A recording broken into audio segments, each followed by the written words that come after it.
Speed, John Glenn. Listen, Tranquility Base here. The Eagle has landed. Rocket Tranquility, we copy you on the ground. New possibilities are opening up for scientific cooperation between countries. 2, 1, 0. Liftoff. Americans return to space as Discovery clears the tower.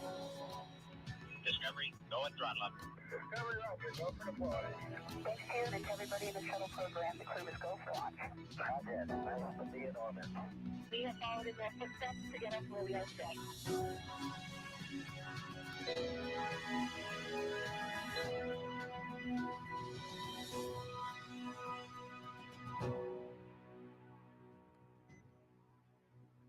Welcome to America's Spaceport, the Kennedy Space Center in Florida, where in just about 4 hours from now, that Dragon spacecraft sitting on top of a SpaceX Falcon 9 rocket that you see right there will launch Crew-7 to the International Space Station and will carry all the action streaming in 4K. Welcome, everyone, to our launch broadcast. I'm NASA's Daryl Nail, and with me is NASA astronaut Jessica Meir. We are so happy to have you here for this countdown this evening. Thank you very much, Daryl. It is wonderful to be here tonight at the Kennedy Space Center. Now, for those who don't know, Jessica Meir, she is a veteran of the spaceflight program, and I want to show some video right now. This is 2019. This was the 221st spacewalk for Space Station Assembly, but it was the first to be conducted entirely by women. And Jessica Meir is one of those women that you see there in space. She partnered with fellow astronaut Christina Cook. They replaced a battery charge discharge unit, but it was a huge milestone for NASA. 2 years later, here she is in a lower profile role, the astronaut support person for Crew-2. There she is, number 38. She's in the SpaceX Ninja suit.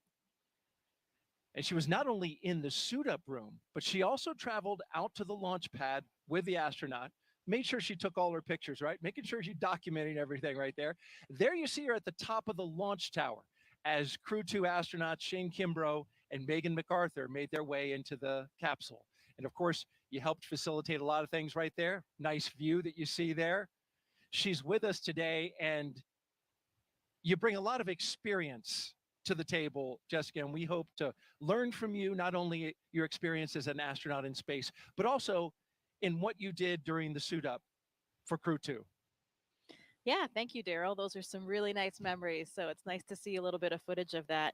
This view from the suit room that you're seeing now of the current crew, Anne McLean is the astronaut support person, the ASP that's in the role for our office, just like I did back in that previous video for Crew-2. So we are part of that team of the SpaceX Ninjas, helping the crews with those last preparations, getting into their suits, doing all the pressure checks, making sure that everything is proceeding nominally towards our launch.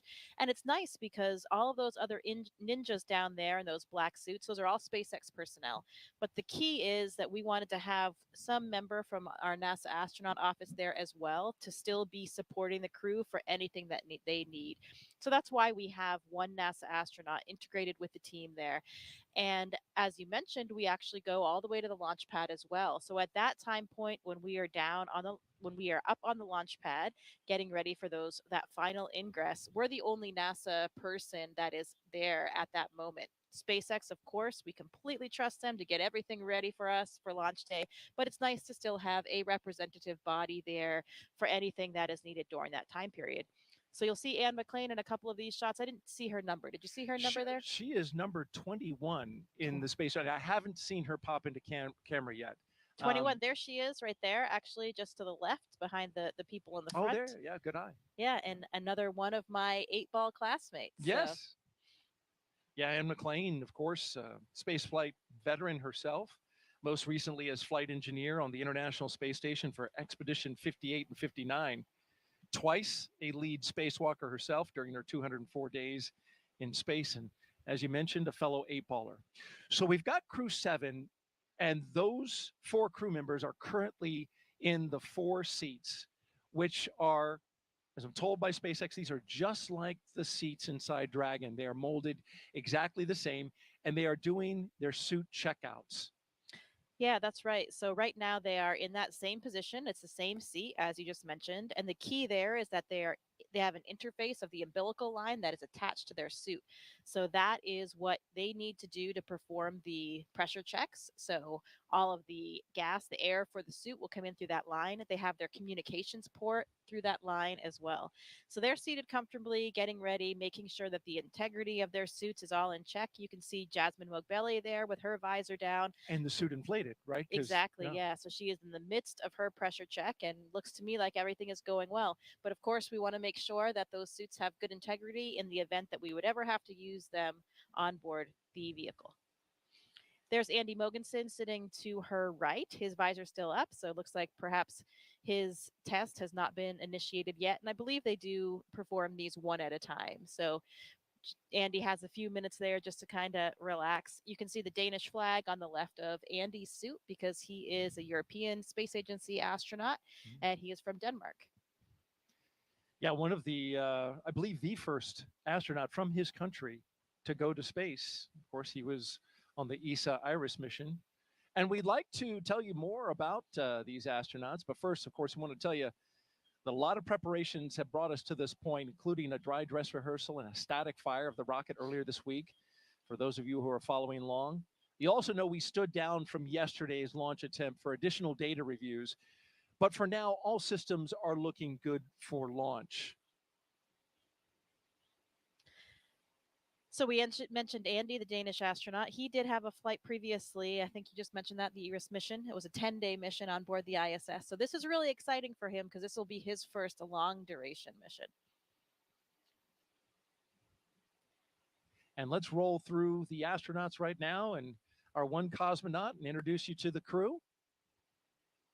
We'll start off with Lieutenant Colonel Jasmin Moghbeli. There she is. She hails from Long Island, New York, and earned a bachelor's degree in aerospace engineering from the Massachusetts Institute of Technology. She also has a master's degree in aerospace engineering from the Naval Postgraduate School. Graduated with honors from the U.S. Naval Test Pilot School, and as an AH-1W Super Cobra pilot and Marine Corps test pilot, she's flown more than 150 combat missions. In all, she accrued 2,000 hours of flight time in more than 25 different aircraft. At the time of her selection as an astronaut, Moghbeli was testing H-1 helicopters and serving as the quality assurance and avionics officer for VMX-1. She is also the proud mom of twin girls. And she goes by the call sign Jaws, right? Yes, she does. Most people in her office do refer to her as Jaws, and those girls are extremely adorable. So I'm sure that they are getting very excited to see their mother lift off to space. In fact, she's taking 2 stuffed dragons with her up into space as part of her personal flight kit. We'll talk a little bit more about that in a bit, but each dragon for each twin girl. And now you're looking at Andreas Mogensen. This is pilot Andreas Mogensen's second trip to the space station. His first was as the flight engineer for the ESA Iris mission in 2015. Mogensen has logged 9 days, 20 hours, and 9 minutes in space. As Jessica mentioned, he was born in Copenhagen, Denmark, and graduated with an international baccalaureate from the Copenhagen International School, a master's degree as well at aeronautical engineering from Imperial College London, and a doctorate in aerospace engineering from the University of Texas at Austin. In 2015, Mogensen became the first Danish person, as we mentioned, to go to space and is currently serving as the European Astronaut Liaison Officer to NASA's Johnson Space Center in Houston. So Andy actually goes by the nickname Hollis sometimes. Hollis. Yeah, he played rugby. He's a big rugby fan. He played rugby at UT Austin, and his crewmates gave him this nickname because of all the confusion among Americans between Denmark and Holland. So Hollis was the name there. You know, you have the Danish and the Dutch, so that's confusing for a lot of people. So they birthed that name Hollis. They gave him one word, yeah. And now you're looking at mission specialist Satoshi Furukawa giving us a big wave and a big smile and the thumbs up. His interest in space began when he was just 5 years old and saw the Apollo 11 moon landing on TV. He was also a fan of the Japanese TV space hero Ultra 7. His professional career, though, began as a medical doctor. It's always good to have a medical doctor on board. Absolutely. But after seeing a news report about Japan auditioning for new astronauts to do science experiments on the ISS, he decided that he would apply. And he was selected by the National Space Development Agency of Japan to be an astronaut candidate in Core on countdown 1999. at T-minus 3 hours and 46 minutes. Suit donning and checkouts are complete on schedule. All right, so they got the suits and they're all checked out. Finish up with Satoshi. His first mission to the ISS was as a flight engineer for Expedition 29 that launched from the Baikonur Cosmodrome in 2011. You know, Daryl, I also hear that Satoshi is a ramen master. So perhaps he'll have some culinary expertise up on the ISS. Well, I'm sure as someone who has spent time in the ISS, that would be greatly appreciated by the fellow astronauts. Oh, absolutely. A little bit of variety to the food system is always appreciated. And each agency And actually core on sends up some of countdown. their own Advanced foods. team is in the White Room on schedule. So they may have some Japanese treats. I'm sure they have some Japanese treats packed away for this mission. I flew with Italian astronaut Luca Parmitano, so we had an Italian meal one night with the entire crew. And those kinds of things are really great for crew morale, you know, bringing everybody together, the entire crew on board the space station, and having a meal together just like you would with your family or friends back home.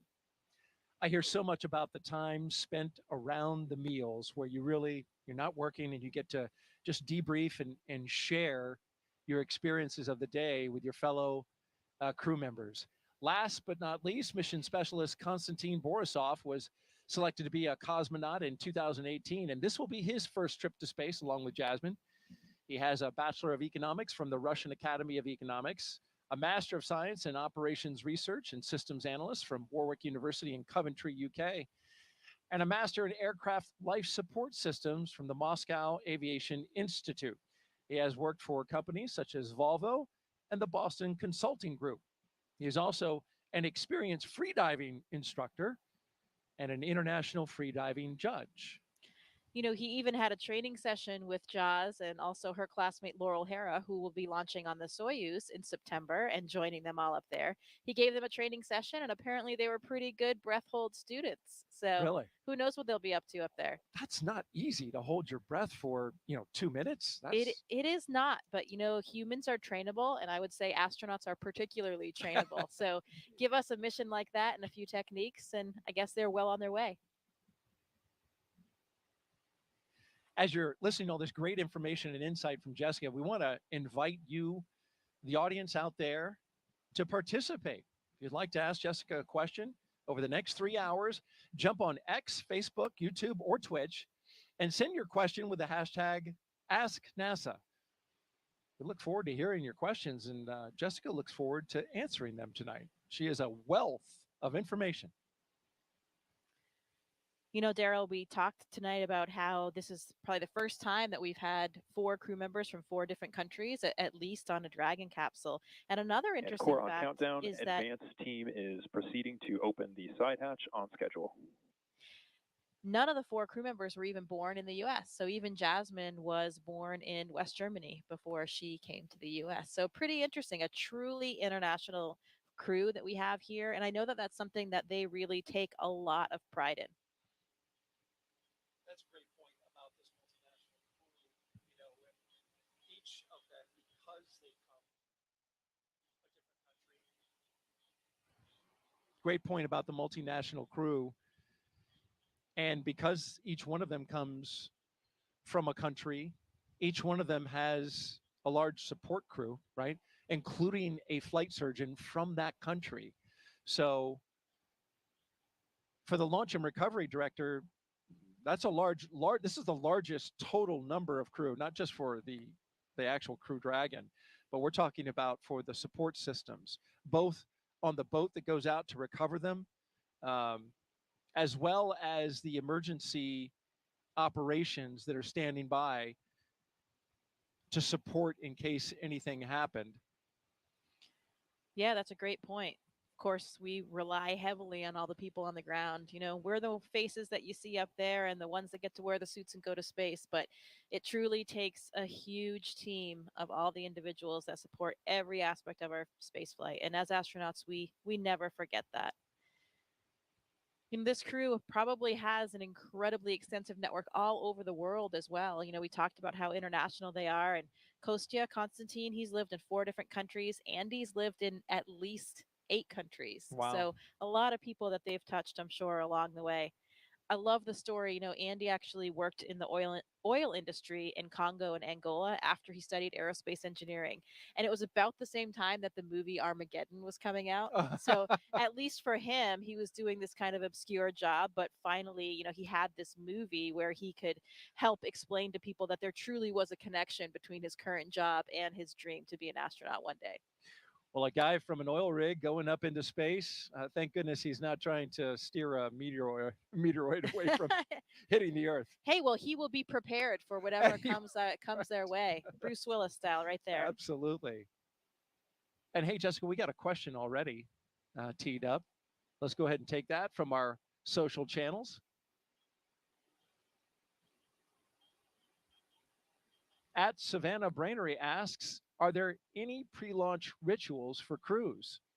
Yeah, that's a great question. And tradition is something that we do like to uphold. We have several rituals. For example, this crew, when they leave the suit up room, they will sign a mission patch, and all of the other crews, all the other Dragon crews have done that before them. When they leave the building, just before they get out and ride out to the launch pad and the Teslas, there are stickers that are on the outside of the crew quarters building there, and they'll sign those as well, one for each crew. There's a great story that one of the SpaceX employees told me that one time she came out for one of the launches. I think it may have been Crew-2, and it seems to happen for every launch where she saw a dragonfly land on the Dragon patch. So lots of those good luck signs along the way. The crew. Indeed, the dragon. I've heard that. Like you see a dragonfly on launch day, that's supposed to be a good omen. Yeah, absolutely. The crew will play a card game. Yes. We'll have a view of that so we can save that conversation for when we see that later before they exit that suit room. And then in the white room, so the small room that's really at the end of that access arm before they get into the capsule, they'll sign that as well. So lots of different traditions along the way. And I'm looking forward to that. You mentioned the card game. We're going to be showing that in a NASA broadcast for the first time that I know of. They've taken pictures of it. Certainly, there's Konstantin relaxing. And by the way, those recliners, I understand it, are from the shuttle era. So they've got some miles on them. Yeah, again, that history and tradition is always very important to us here at NASA. You can see Joe Akaba in the blue flight suit there. He is our current chief of the astronaut office. So he's down there talking to the crew right now. He'll be the one playing the commander of Crew-7 in a game of cards. Jasmin Moghbeli, of course. You can see they're holding on to those little packs to the right. That's giving them some airflow so that they'll still get some cooling in the suit. Once you get into that garment, it can get warm in there in that pressure suit. So they're carrying their little ventilation system to help them stay cool. Looks like they're going over there now toward that card game table. It sure does. We have some fists on the table. Looks like they're ready to play. Yeah, so Daryl, the tradition for this card game is that they will play until the commander loses. And the idea there is that they want Jasmin, the commander, to finally lose that card game, get all that bad luck out of the way before the mission.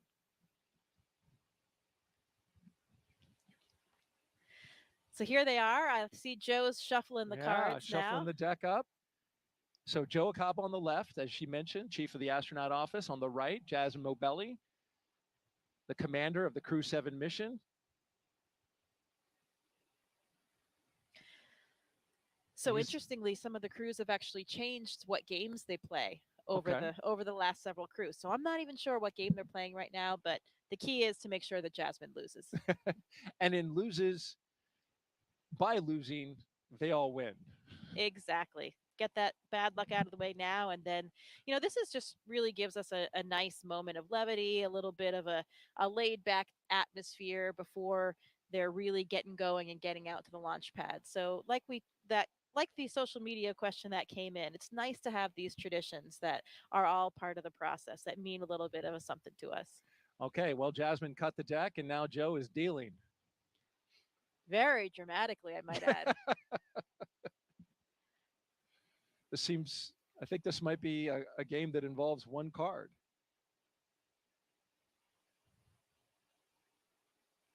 Oh, she lost already, right it looks off like to the me. bat. That's great. That is great news. High fives all around. Oh, they're back for more.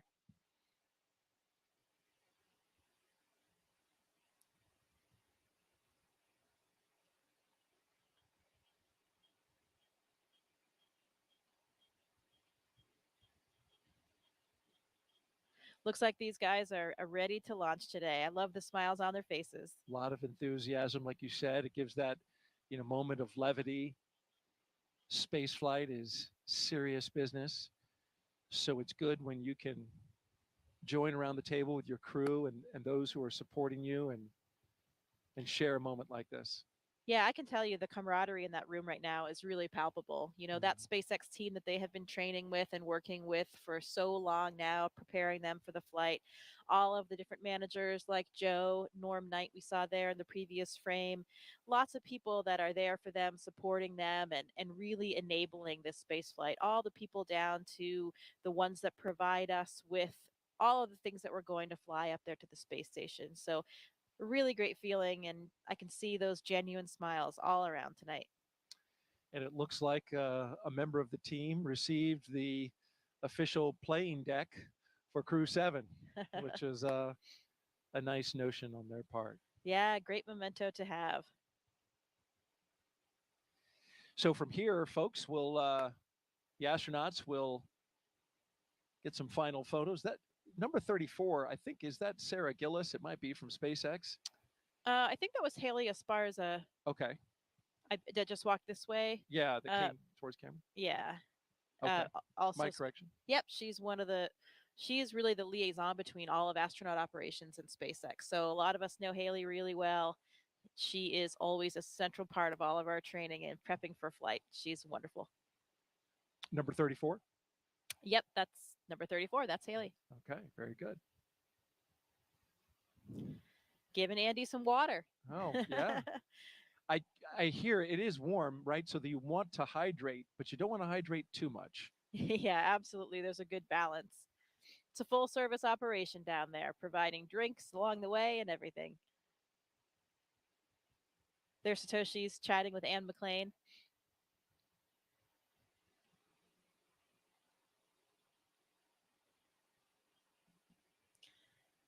And of course, this is all very, very choreographed for the timeline. They will exit that room at exactly that prescribed second and get down, do their signing, and get into the elevator. Right, and they are not scheduled to depart the suit-up room until T-minus 3 hours and 24 minutes. So they have a fair amount of time in here.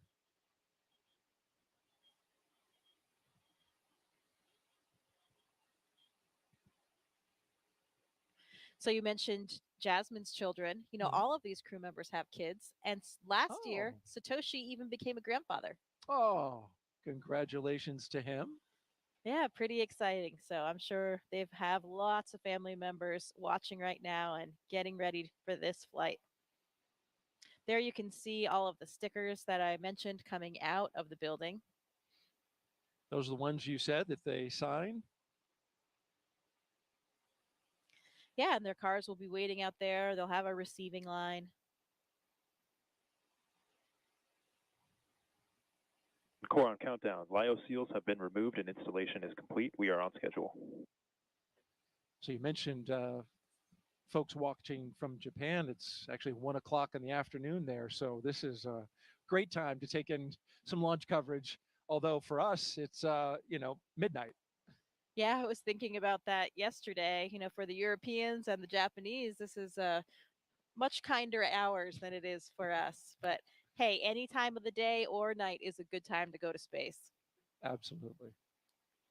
Now we're looking down the hall from crew quarters, and you'll notice there's some art along the walls there. And former space shuttle astronaut, NASA astronaut Nicole Stott led a campaign to get some of these wonderful paintings, space-themed paintings, put up on the walls. And it's really a nice touch, I would think, as you're walking down that hall before you get in the elevator and come out to the to the Teslas. Yeah, absolutely. Those were new as of a few years ago. I remember seeing them being installed, and it really is nice to add a little bit of current flair and something that represents a lot of different communities to this historic building.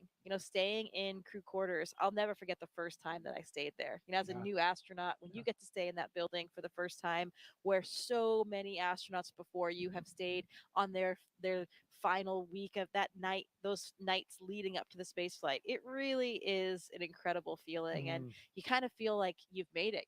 Okay, I'm really an astronaut now. Here I am in crew quarters. Yeah. How about that? It's unspectacular in its decor, right? It is, when I went through there and looked at it, very much they look like dorm rooms.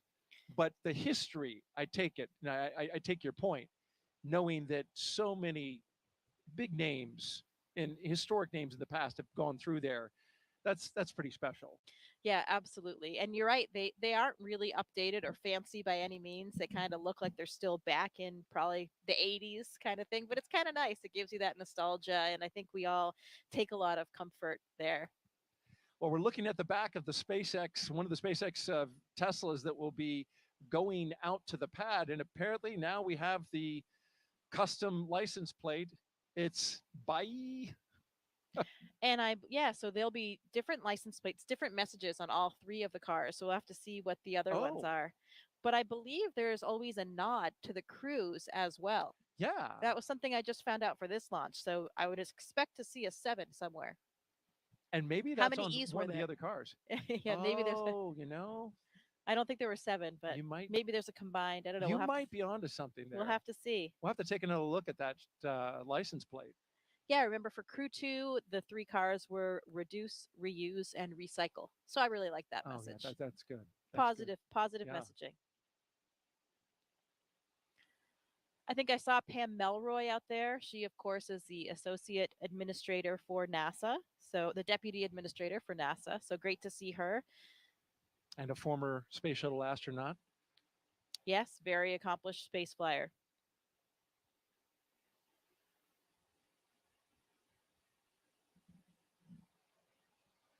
You mentioned crew quarters. It's a facility that is 26,000 square feet. So it's a big space. Yeah, we've got a full kitchen in there. They make us some delicious meals. That's one of the things that happens with the crew on the lead up. I think we talked a little bit about their schedule the day of. They have various meetings and a weather meeting and that kind of thing. But that day before, they also have what we call the ultimate meal. So you get to make a request of whatever it is that you want to eat for that meal the day before you launch. And I'm actually not sure.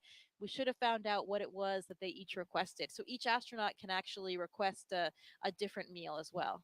Yes. And I have a little thing about their food. What we do know is that Andy and Satoshi are bringing food from their home countries along with them, which is nice. Jasmin says she's bringing some Persian food that she's going to share with the crew once she gets up there. And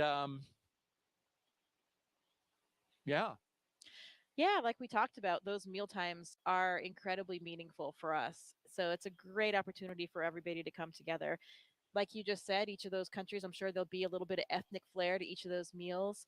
We also share food with the Roscosmos cosmonauts. They have a different food supply as well, so we can kind of trade back and forth when you get a little bit tired or something.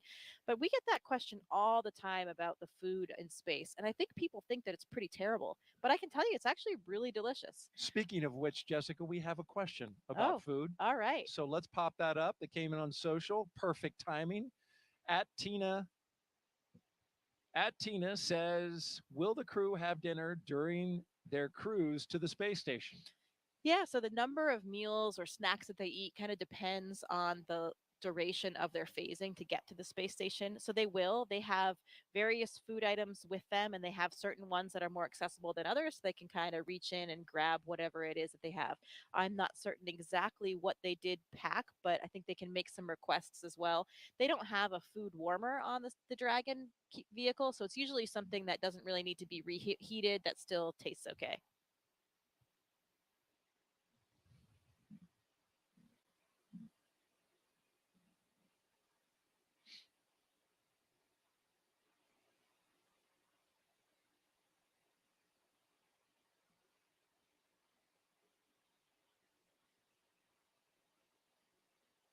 And our social participant who asked that question, she is actually here participating in a NASA social at Kennedy Space Center, which is an event we do for launches, invite various influencers and social media account holders to come out and participate in activities in and around the Space Center, as well as taking a launch. So she was right there, watching the coverage, presumably, I guess, on her phone when she asked that question.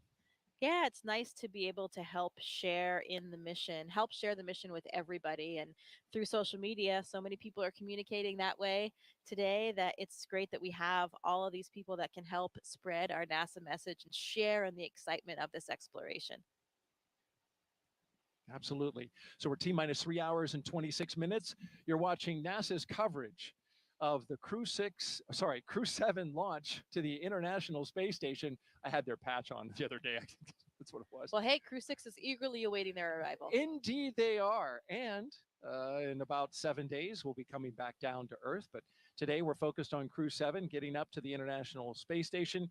You're looking outside of astronaut crew quarters here at the Kennedy Space Center, where we are awaiting the walkout of the astronauts on their way to the International Space Station. Here are the doors to crew quarters that Jessica mentioned earlier, and you see the patches around the doors and up there around the meatball.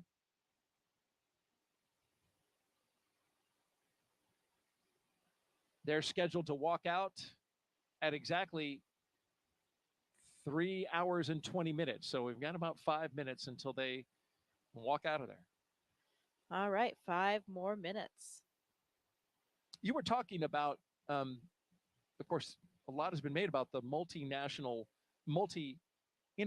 crew here, which is impressive. It's the first time in a Crew Dragon has had one person from a separate country.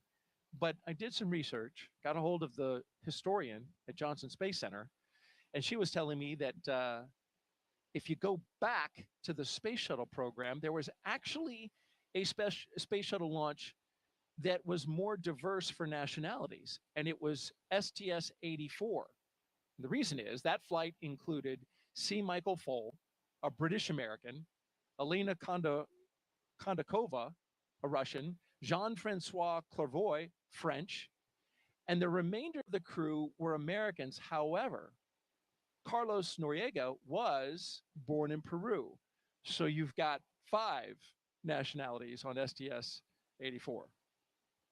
Yeah, that is a central element toward everything that we do. Of course, it is called the International Space Station, but it is something that is so important to all of us.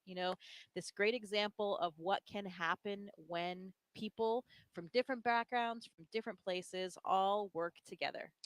And here they come, the astronauts walking down the hallway at astronaut crew quarters. 3 astronauts, 1 cosmonaut of Crew-7 waving as they go by into the elevator, headed down to the first floor. Behind them, Joe Akaba, I believe that's Norm Knight with the Flight Operations Directorate. It is. Core on countdown. Crew walkout and suit up room departure is in progress on schedule. It's impossible to not smile when you're watching them walk out with those smiles on their faces, isn't it? It's contagious.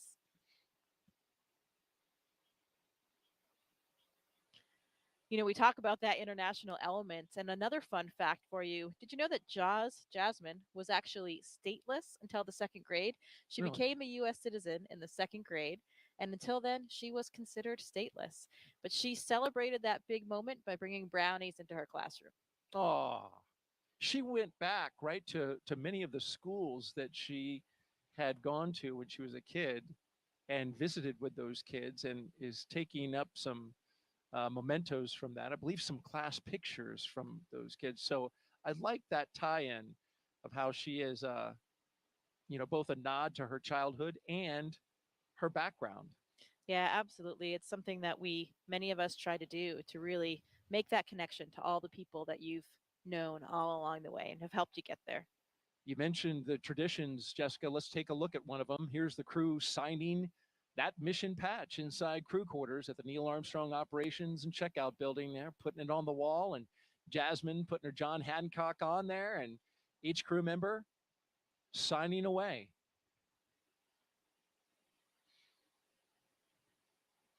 Lots of autographs and signatures to be had when you're going to space and when you come back. Something that we all get used to. It takes some getting used to, though, in the beginning. I Does mean, it? it's not, I mean, I certainly was not used to people asking me for my autograph before.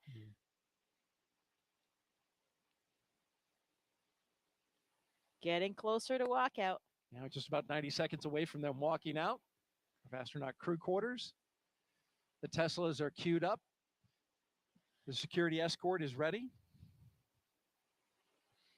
Now, were they black Teslas last time? I know They for were- Crew 2 they were white. Right. They were black for Crew 6, and then they were white for Demo 2 through Crew 5. Okay. They changed up the color. SpaceX said, just adding some vehicles to their fleet. And I bet they've got their playlists all lined up as well. They do indeed, and I'm glad you asked about that. Yeah, another one of the traditions.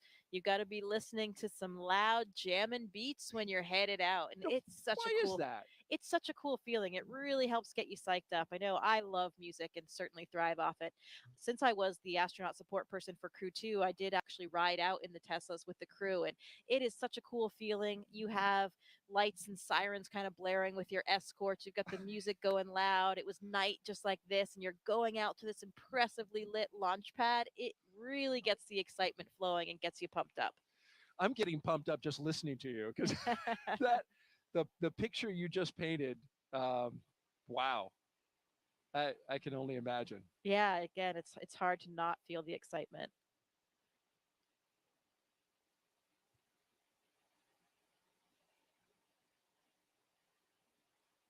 We're just seconds away from them walking out the doors. You can see them behind the windows. And here they come, Crew-7, taking their first steps outside before their journey to space. Again, look at those genuine smiles. You really can't hide the excitement. From left to right, we have Konstantin Borisov, Andreas Mogensen, Jasmin Moghbeli, and Satoshi Furukawa.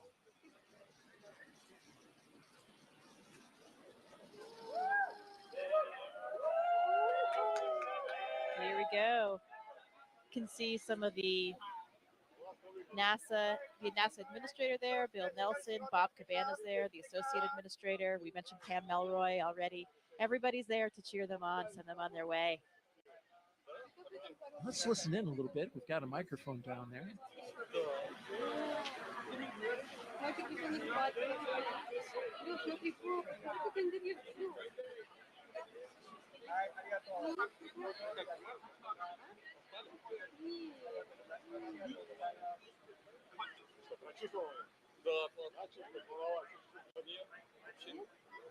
Вот сейчас вот стоял после великий расплакаться немножко отвлекся.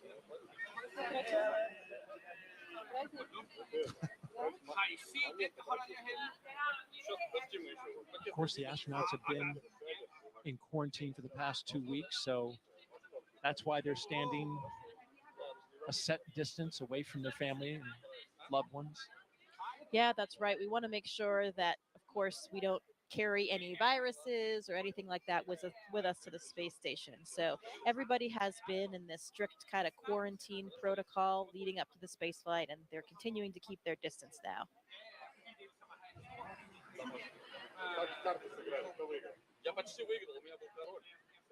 You see Alex Gerst, German astronaut from the European Space Agency there, and Takuya Nishi, a Japanese astronaut.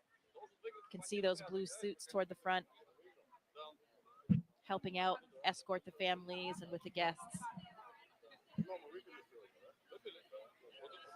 Both are space veterans, of course. Mm-hmm.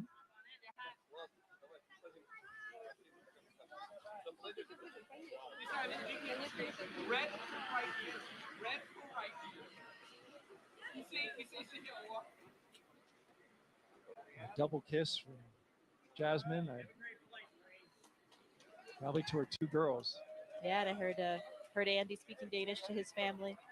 Yeah, you speak, you're fluent, right, in Russian and Swedish, right? I do, yes. I speak Swedish, pretty similar to Danish, so sometimes I can understand what Andy and his family are saying. Did you catch anything? I did. He said, "We see us, we'll see you." Yeah, Oh, I did catch what he said at the end there. But Andy's family actually lives just a street away from me, so I see Oh, them how quite about often. that? Yeah. Well, that's nice. Here they go. Doors are closing. Well, this is a good time to talk about the playlist. Jasmin is going to be queuing up some Stevie Wonder, Whitney Houston, some hip hop. She's a big hip hop fan. And apparently so is Andreas. So that works well for the commander and the pilot, who will be in the 01 Tesla. Satoshi says he'll crank some 80s Japanese pop music. And I put that on my own music app just to hear a little bit. Unsurprisingly, a lot of synthesizer, just like 80s in America. And then Konstantin says he's going to crank some System of a Down, Pink Floyd. Look at that. I see Jaws twin girls. They're wearing little mini SpaceX suits. Oh, I have one of those for my daughter as well. They are adorable. They look exactly like the real thing. No kidding. You can see them just over at the window right now, I see, looking in at mom, riding on dad.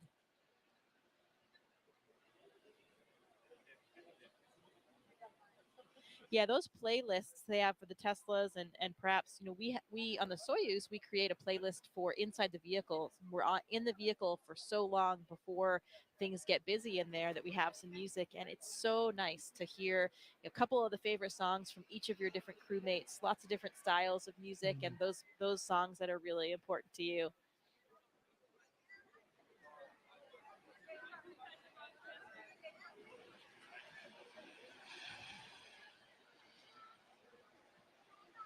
We got a social question.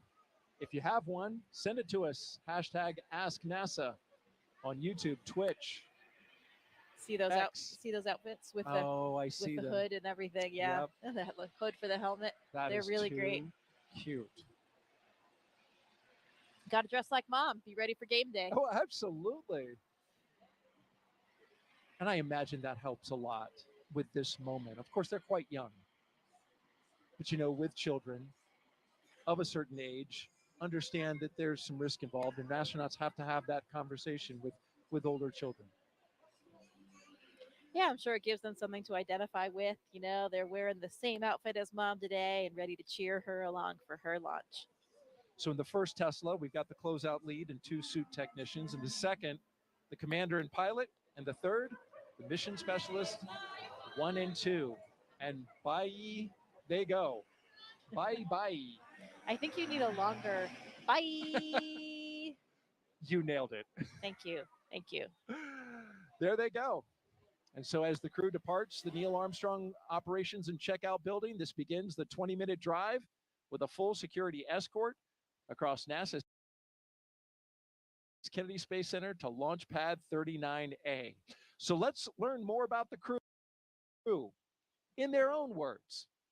This may be Jasmin Moghbeli's first space flight, but the Crew-7 commander's resume is more than space in this international way is because it's a human thing to explore. Humans have always wanted to push the boundaries. We're curious beings. We want to know what is out there. My name is Jasmin Moghbeli. I'm the commander of NASA's SpaceX Crew-7 mission to the International Space Station. I was born in Bad Nauheim, Germany. My parents left Iran during the revolution and then ended up in Long Island, and Baldwin, New York is where I grew up. I always loved team sports from a really young age because you rely on one another, and that's something that I think is really important to know going forward in your career. Becoming an astronaut has been a dream of mine since I was in elementary school. But you think about a lot of kids say they want to be an astronaut in elementary school, but it just never went away from me. I loved physics and learning about how the world works. I went on to the Massachusetts Institute of Technology, studied aerospace engineering there, and then joined the Marine Corps after that. I wanted to fly jets, and wondering why would anyone want to fly helicopters when you can go fly jets. I thought you had to be a jet pilot to become an astronaut, and I wanted to still keep that door open. I actually went to watch STS-116 launch while I was waiting to start flight school, and Sunny Williams happened to be on that flight. And as I was reading the bios of the different crew members, I realized she was a Navy helicopter pilot. And from that point on, I went full steam ahead. NASA announced they were going to be selecting a new class of astronauts. It seems like such a long shot, but I figured I had just as much chance as anyone else. The hardest part of going through selection is the waiting between rounds to hear back. Each time my phone would ring with a Houston number, I'd have to kind of take a second to compose myself. They asked, would you like to come join the 22nd group of astronaut candidates? And I don't think I've ever had such a strong physiological reaction to something. Of course I said yes. Ladies and gentlemen, your newest astronaut, Jasmin Moghbeli. I joke sometimes with the members of Crew-7 that we get along so well that we've never had a disagreement about anything. All four of us are so proud to represent what is possible when we come together. Ultimately, everything we do is to benefit the Earth. And this is the second launch to space for the pilot of Crew-7, Andreas Mogensen. He previously flew on the ESA Iris mission in 2015. Here's more on the Copenhagen, Denmark native.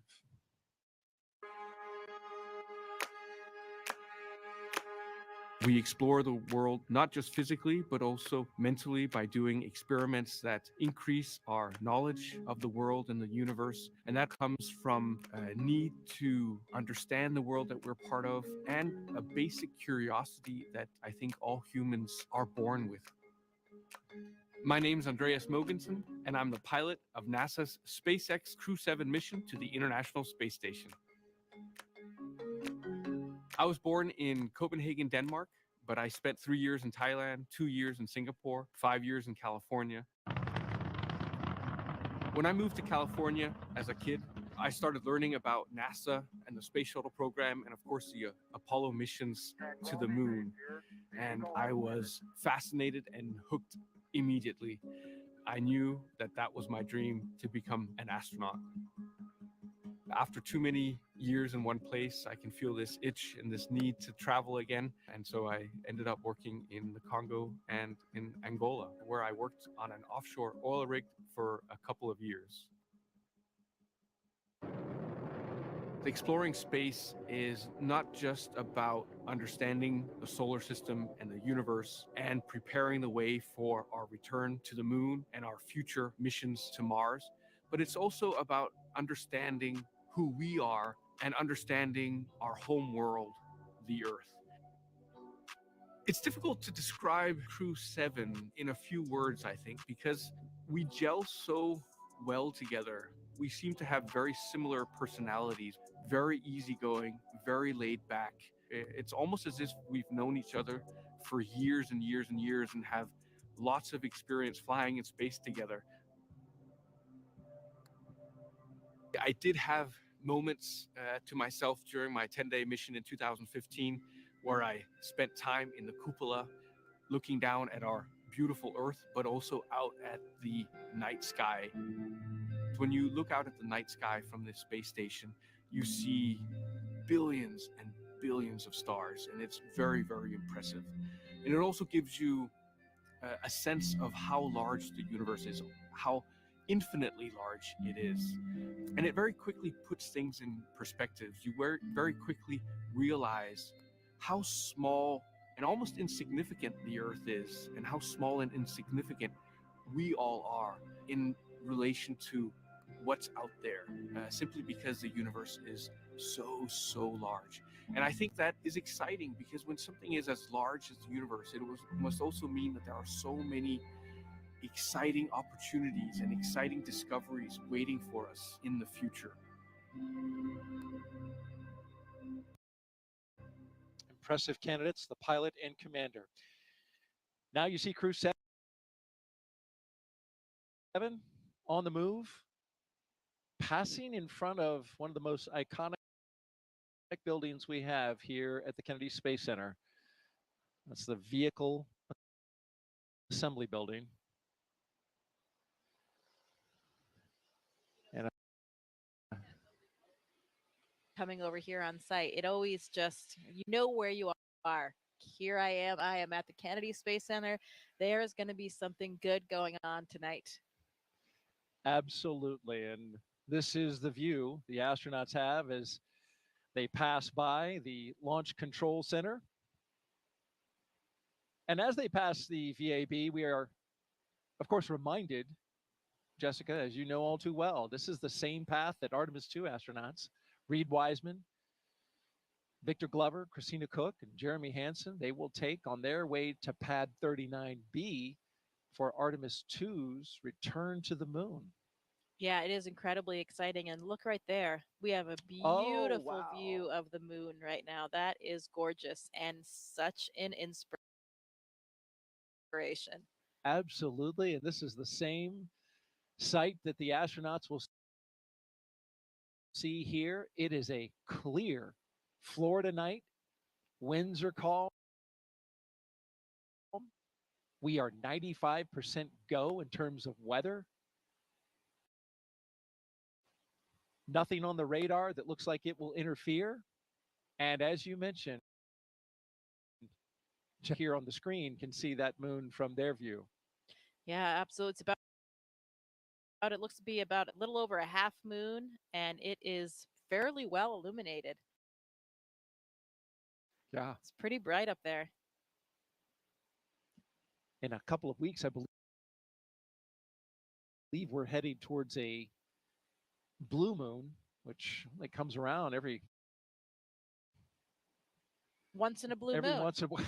Thank you very much. Yeah, you know, it's not obscured by the atmosphere. You're looking, you have a more direct view since you don't have that obscuration, and it is absolutely gorgeous. You feel like you're closer to it. You know? How about that? The moon is 250,000 miles away, and we're only about 250 miles up from the Earth. So you're really not much closer to the moon, relatively speaking, but you feel like you're closer because of that view, that pristine view without the atmosphere.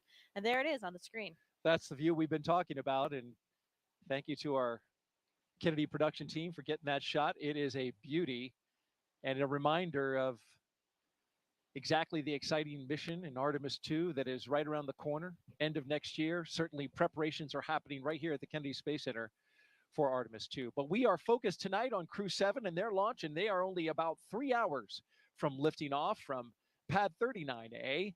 Talking now about the mission specialists. He was inspired to be an astronaut when he saw the Apollo moon landing on TV as a child, and now this is his second space flight. We're talking about Satoshi Furukawa. I think it's an instinct for human beings to broaden their boundaries and areas of activities. I think it's like the age of discovery. My name is Satoshi Furukawa. I am a mission specialist for NASA's SpaceX Crew-7 mission to the International Space Station.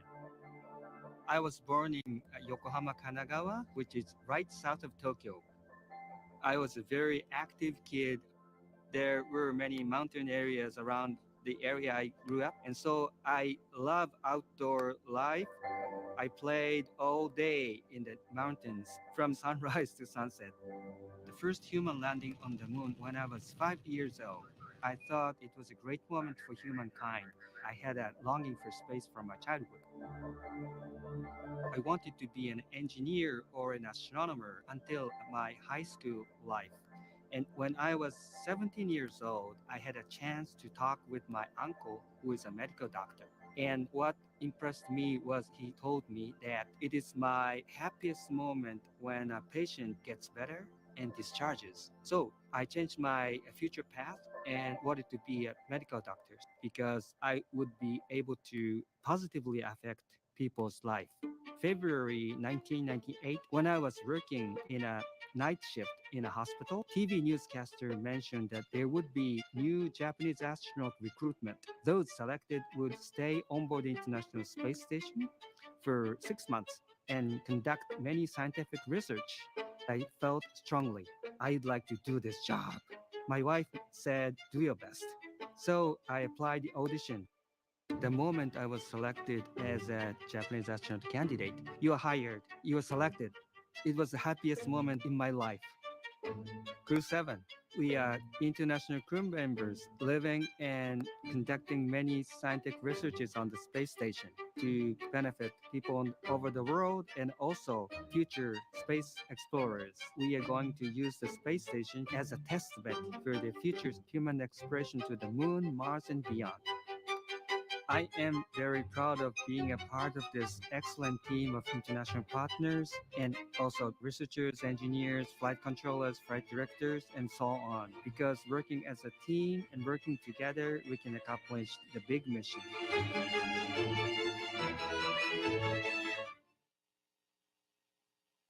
And here's a great shot, Jessica, rolling up to the rocket where you can see it right out your window.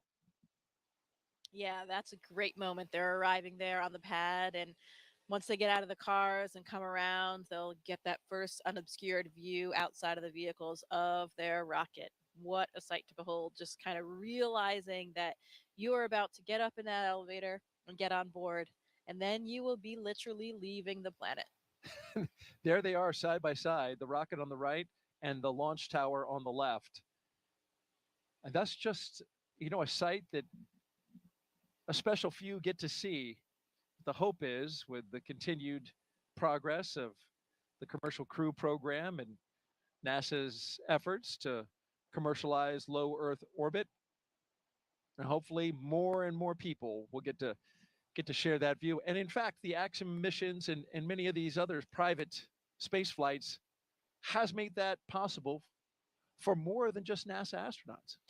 Yeah, I would say we are at an incredibly exciting time. There are more and more ways to get to space for more and more people. And no matter how you look at it, that is a good thing, I think, for all of human civilization.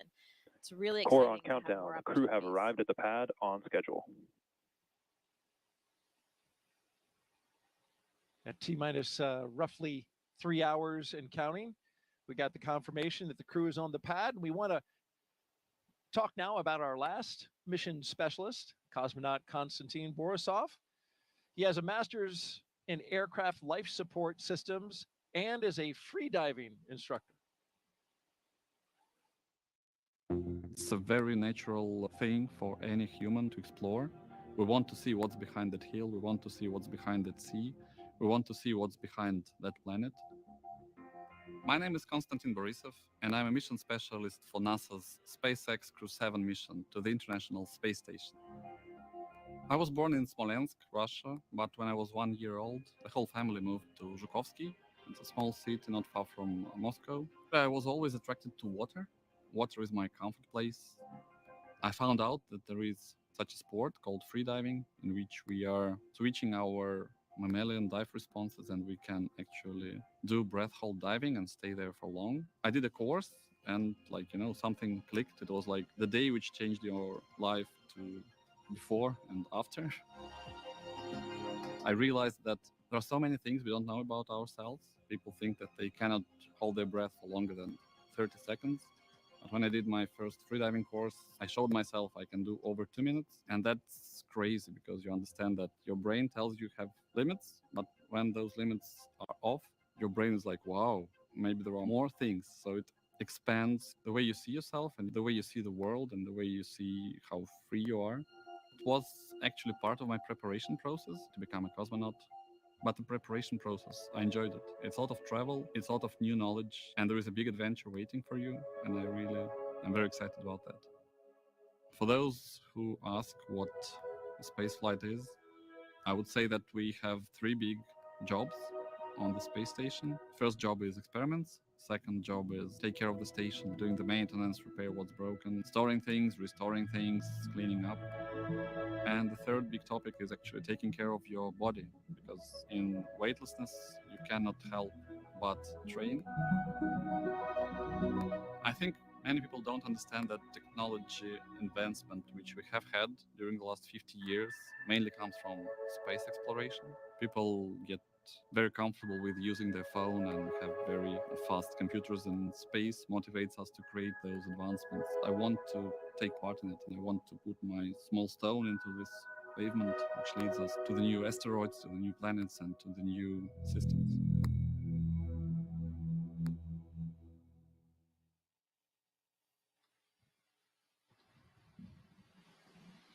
If you just joined us, we are T-minus 2 hours and 56 minutes until liftoff of NASA and SpaceX's Crew-7, a journey to the International Space Station for our 7th rotational flight.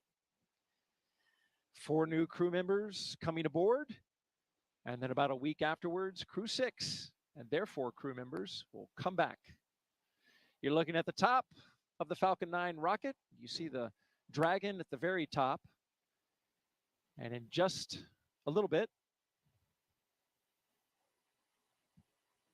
we'll see the astronauts walk across that crew access arm and into the Dragon.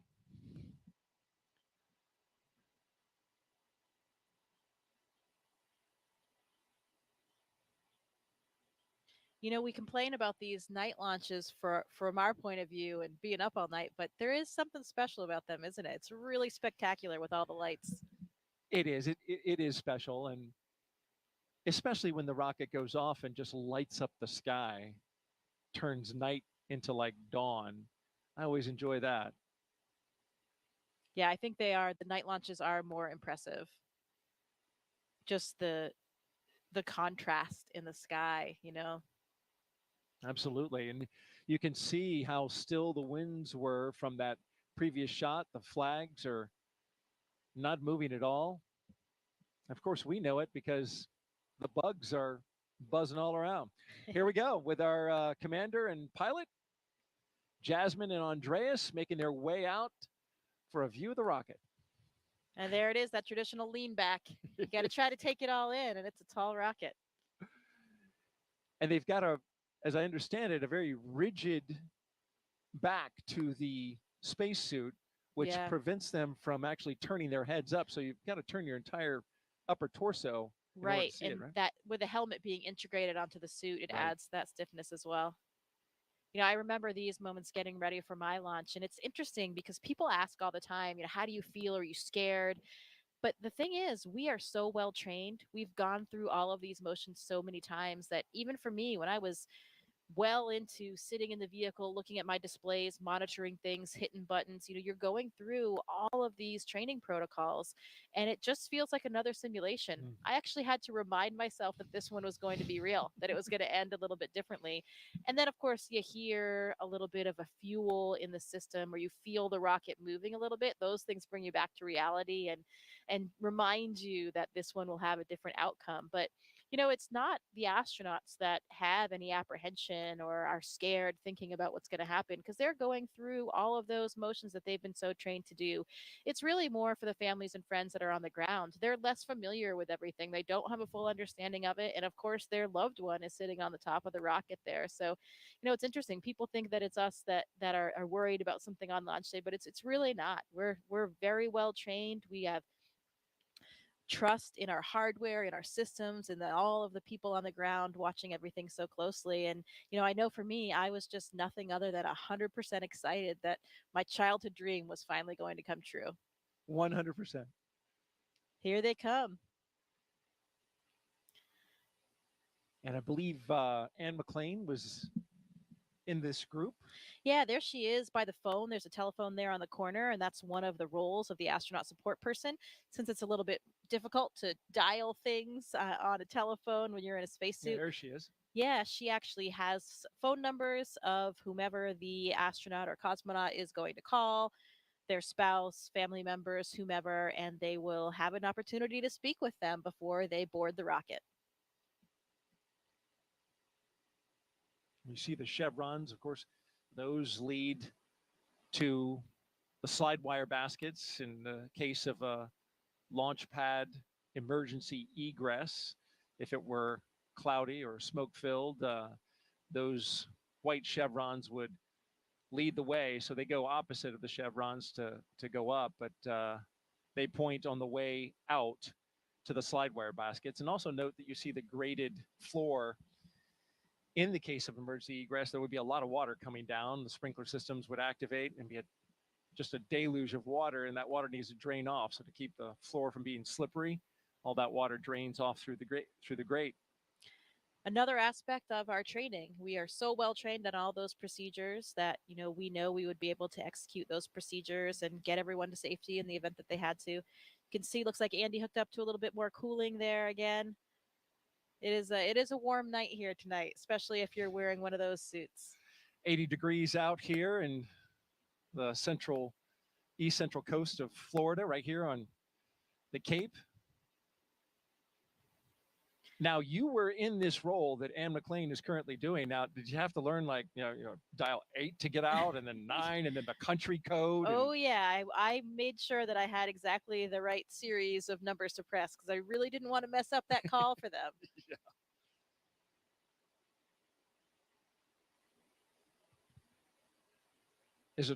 Is it, I mean, you must hear the phone call, right? You're standing right there. No, I mean, they will be talking. It's a little bit difficult for them because they have the helmet in and they're trying to get the phone handle in there. It's not a small cell phone. This is an old school real landline, kind of like a payphone. Looks like if you remember those, Daryl. I mean, we remember those, but some people watching might not remember those. I do remember. Oh, look, he's waving. He's waving on the cameras as well. I'm sure he's waving to his wife and 3 children. This is first time for an ESA astronaut to be in the pilot position in a Dragon. So Andreas making a little bit of history here on tonight's flight. Jasmin taking a look over the rail. That must be a sight out there. It is. It's beautiful. So as the astronaut support person, once they finish with the phone calls and they get everybody in the vehicles, you're kind of just standing there. So you have a great view. All right, there are 2 mission specialists, Konstantin Borisov and Satoshi Furukawa. Taking it in. They're getting a lot of looks. Yeah. Big wave, thumbs up. It's interesting about that elevator when they go in. If they were to ask you, which floor would you like? There's actually a button that says space. Yeah. They changed the 255-foot level to space. Which floor? Space, please. Oh, yeah, right away. Let me punch that up for you. Always the best button that you want to press. But only the 4 of them will be making that final step to space. Everybody else has to come back down the elevator. That's right. And there's Jasmin Moghbeli, the commander, and Andreas Mogensen, our pilot, making their way across the crew access arm into the White Room. They'll get into the spacecraft, but first, core on countdown. Crew have arrived at the White Room and are preparing for ingress. We are on schedule. Yeah, that other tradition that we talked about. There's the last signature that they'll have to dole out before they get all strapped in. It's interesting when we talk about all these training protocols that we have and the amount of time that we spend training, particularly for contingency scenarios. That's where we really want to make sure that our skills are sharp and we are ready for that in the event of any kind of emergency. We're ready to execute and get the job done. And most of our training for our ISS missions ends up being for launches and landing. And if you think about that, we're talking now about a 6-month mission on the space station. And that ride to space is only a few minutes, a number of hours before they get to space station, and coming down is usually even quicker depending on the profile. So it's really only a minuscule fraction of our entire mission. But because it is such a dynamic phase of getting to space and coming back, that's where a lot of our training is really focused. And as it should be, as you mentioned, the most dynamic part. There's a lot of energy that is required to get into space. Core on countdown, crew ingress has started. And you got to get rid of a lot of energy when you come back. There go our pilot and commander carefully getting in. They don't want to mess up that seal, so you'll see him take a lot of time to crawl over that entryway the side hatch.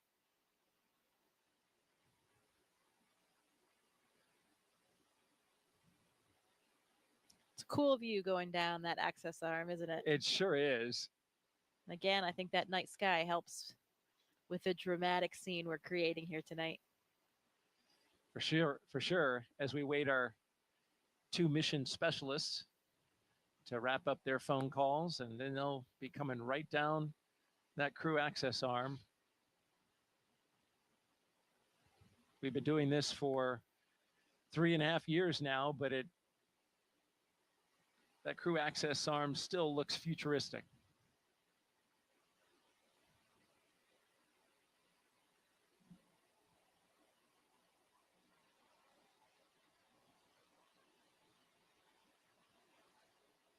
I'm sure quite a contrast too for the previous space flyers. You know, this is a whole new vehicle for them. So for both Andy and Satoshi, comparing the rides that they had before their first ride on the Dragon.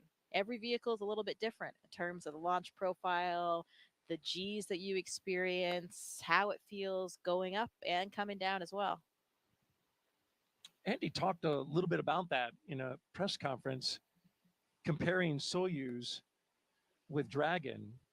And you, of course, flew Soyuz up to the International Space Station. And I thought it was interesting. He mentioned that his flight time to space was something on the order of 56 hours, which is almost double what the Dragon takes to get there. A lot of that is orbital mechanics, obviously where you're launching from on the Earth to get up to the ISS.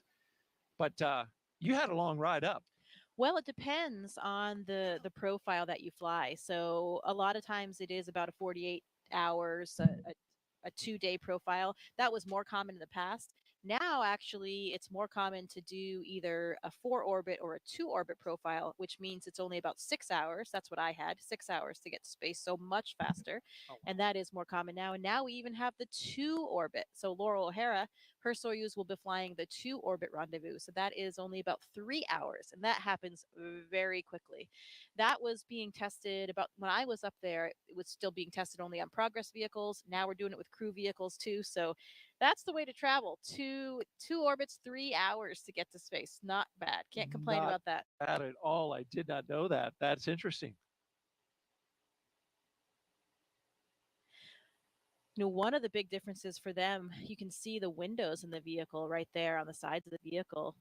For the Soyuz, though, everything, we also have windows on the sides. I was in the left seat, so I had a window right next to me to my left.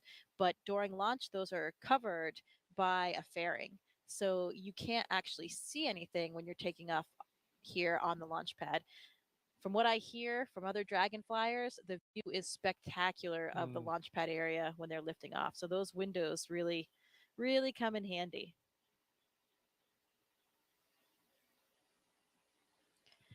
You know, Thomas Pesquet tells me those windows are also really useful for viewing the northern and southern lights, the aurora from space station. When the Dragon is docked, the orientation that you have looking out those windows, you can spot those aurora and see them coming from hundreds of miles away and get your cameras ready. And that's opposed to when you're just looking out of the cupola, sometimes you don't see them till they're already there. And then you're frantically getting your camera ready and trying to capture it. Sometimes it's too late. So those Dragon windows can give you a little bit of a heads up to get configured for the aurora. How about that? I mean, it's on my bucket list just to see an aurora from Earth.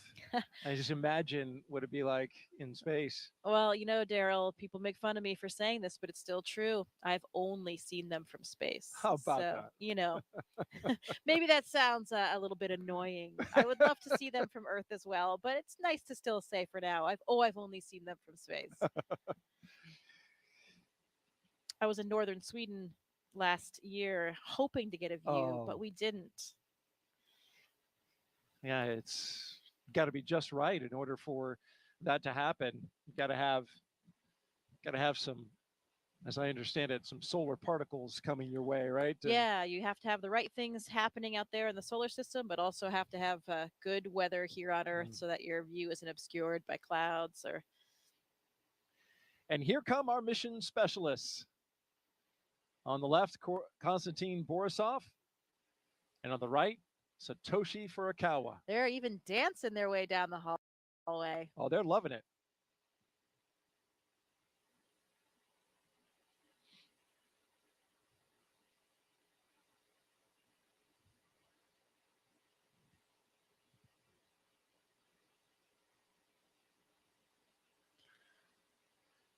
Oh, another tradition. A lot of times, our astronauts and Konstantin here, you can see taking the name tags of some of their ground support personnel, and they'll be flying those to space with them. That's got to be really special for those technicians. Absolutely. I mean, they're playing such a critical role, you know, especially those connections you have with those people in those moments leading up to your launch. Really has an incredibly strong bond you have with those people.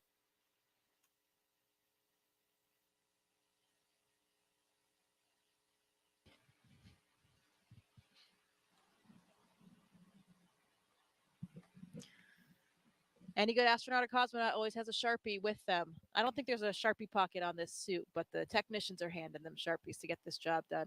Yes, in fact, it's on the to-do list. Make sure that the Sharpie is in the white room. And you saw briefly Satoshi holding his arm up, and those zippers, they have zippers on each arm, zippers on the leg. Those got to be zipped up nice and secure so that that pressure suit functions exactly as needed. Yeah, there's actually 2 layers of zippers. That was probably just the external one. So there's a redundancy there. The main pressure is held by the lower set, the more internal set of zippers.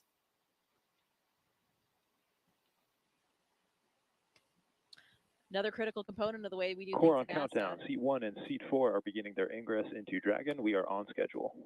You know, safety always comes first. We always have a lot of built-in redundancy to each system, including the spacesuits, to make sure that we can keep everyone on board safe.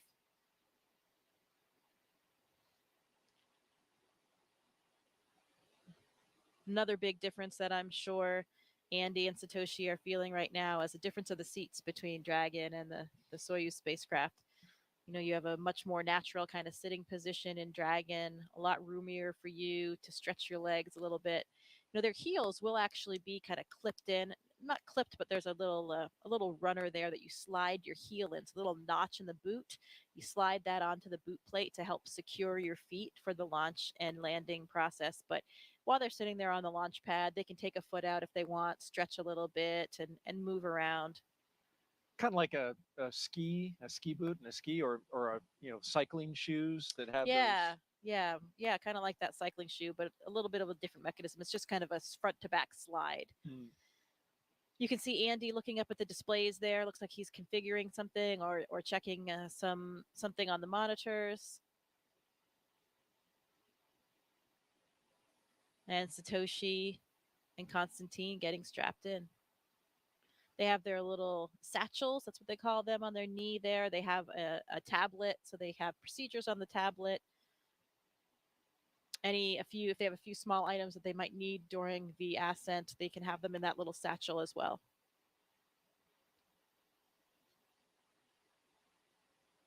If you're just joining us, you're watching live coverage of NASA's SpaceX's mission known as Crew-7. Good morning to you. It's 12:48 Eastern Time here in Florida. And we're showing you live coverage here at the Kennedy Space Center. I'm NASA's Daryl Nail, joined by NASA astronaut Jessica Meir, giving us some great insight tonight. If you'd like to ask a question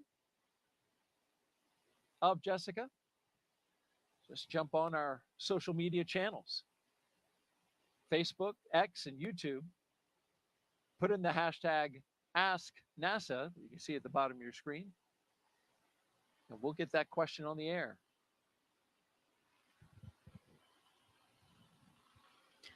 Here's some helicopters in the distance, maybe clearing the range, checking up on things, making sure that everything is good in the surrounding area.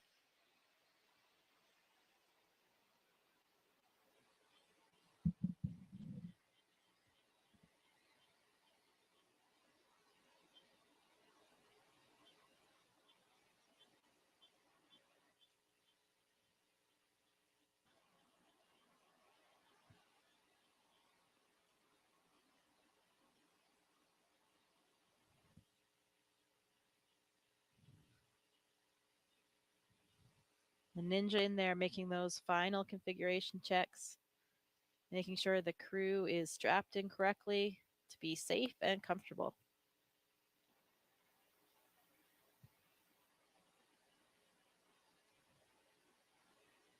Another one of the key components on making their way into the Dragon is being aware of FOD, right? Foreign object debris. That's a big deal in space flight. They wear special pads on the bottom of their boots that come off once they go in.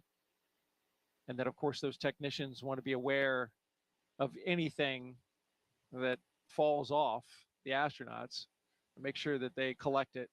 You certainly don't want something floating around in inside the Dragon when you're launching.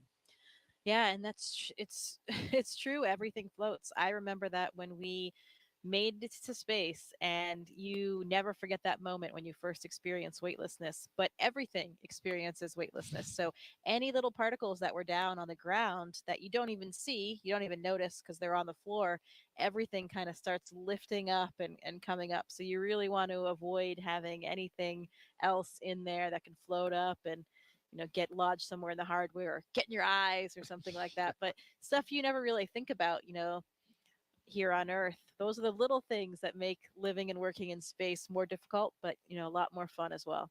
Do you remember anything in particular that floated up that you weren't expecting?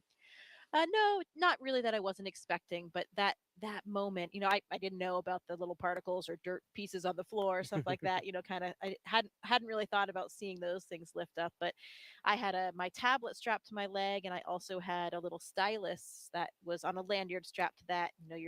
Your pencil or stylus is floating there in front of you, and you never forget those initial moments of weightlessness.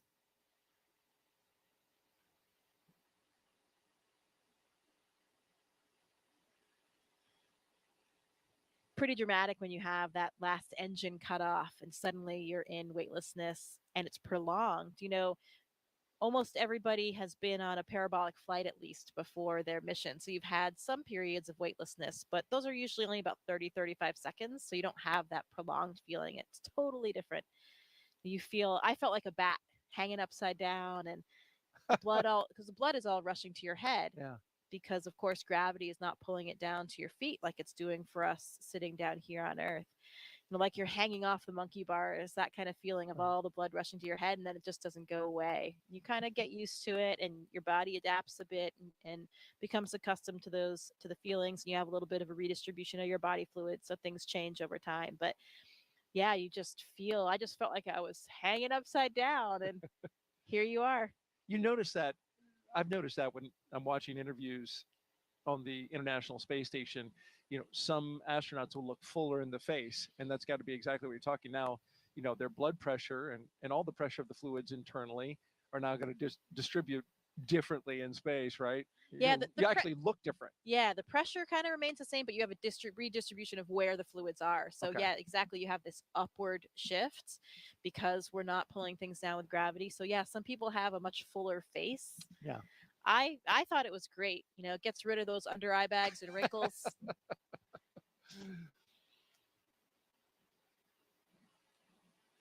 Very flattering, microgravity. Okay.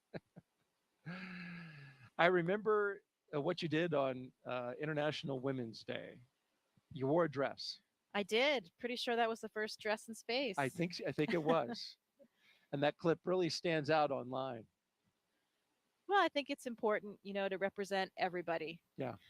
And I think that's what's so nice about the makeup of our office and of the partner agencies now is that you do have so much diversity in the office. Astronauts don't just look like one thing anymore. They don't come from one mold.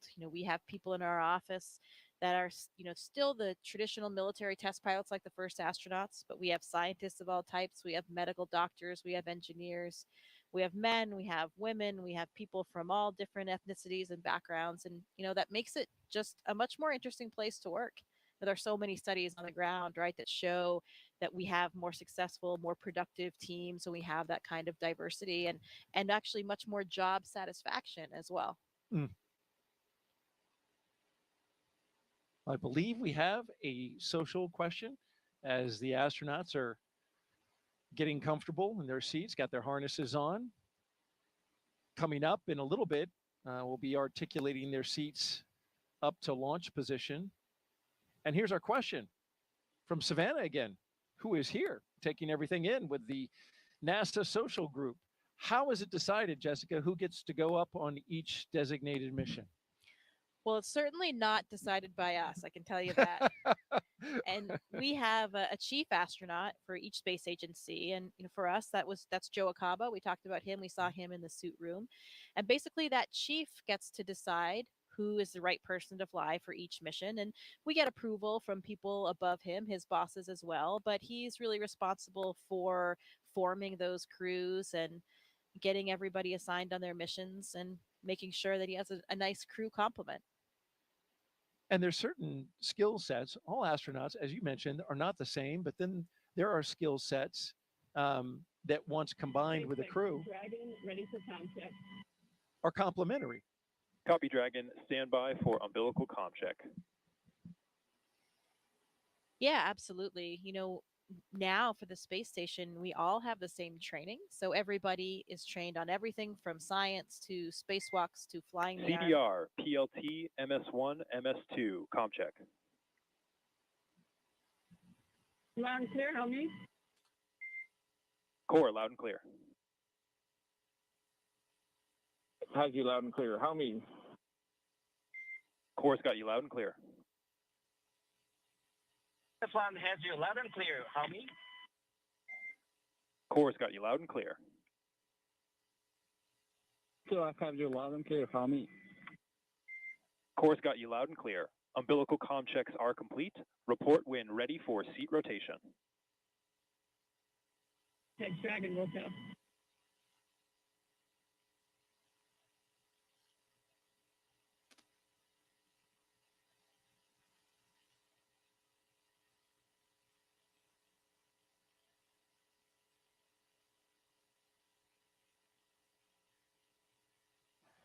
So we just got good comm checks with each of the crew members aboard Crew-7. Going from left to right, we have Konstantin Borisov. SpaceX Dragon, ready for seat rotation. Andreas Mogensen.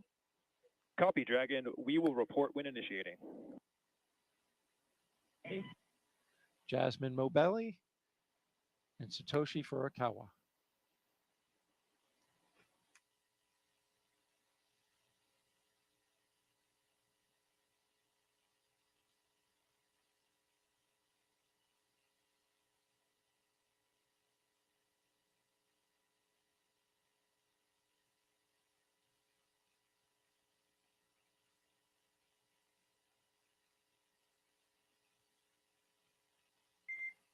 And Dragon SpaceX initiating seat rotation. Copy.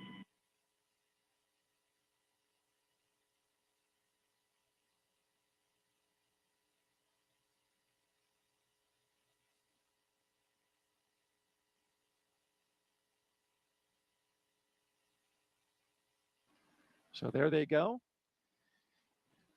With a big wave as they rotate the seats upwards so they can be better configured for launch, of course, and also they'll be able to see their display panels directly in front of them. Yeah, the main reason why we want to launch and land in that position is for the G forces, the gravitational forces that we experience, get up to 3 or 4 Gs on launch and landing on a nominal launch and landing. And when you take those G forces through your chest, so when you're on your back, those forces are coming straight down. So they're hitting through your chest. That's much easier to deal with than if you were sitting straight up, then they were hitting your head. That would really drive the blood out of your head. And that's why, if you're flying a jet, that kind of Dragon thing. SpaceX, seats are in the launch position. You are go for Section 2, suit leak check preparation. SpaceX Dragon, copy. Proceeding with Section 2, suit leak check preparation. So yeah, if you're a pilot and you have those G forces that you're experiencing while sitting up, you can the blood can drain from your head, and that's why you can get dizzy or lose consciousness, and you have a G suit on, or maybe you do different maneuvers to help counter that. So it's much easier on the human body to take those G forces through your chest. And we train in centrifuges as well so that we become accustomed to what those G forces are, how they feel, and make sure that you can still feel comfortable, function with what you have to do. For me, for the Soyuz training, we did a lot of that in Star City with the centrifuge. Went up to 8 Gs.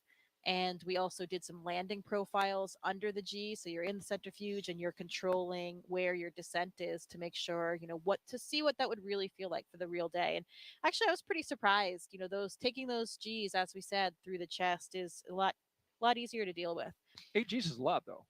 8 Gs is a lot, and that's a lot more than you would experience on a normal launch and landing. But that would be for the Soyuz for a ballistic entry. If you had something a little bit off nominal with your reentry and you went into that different type of profile, you could experience around 8G. So that's why we train for that.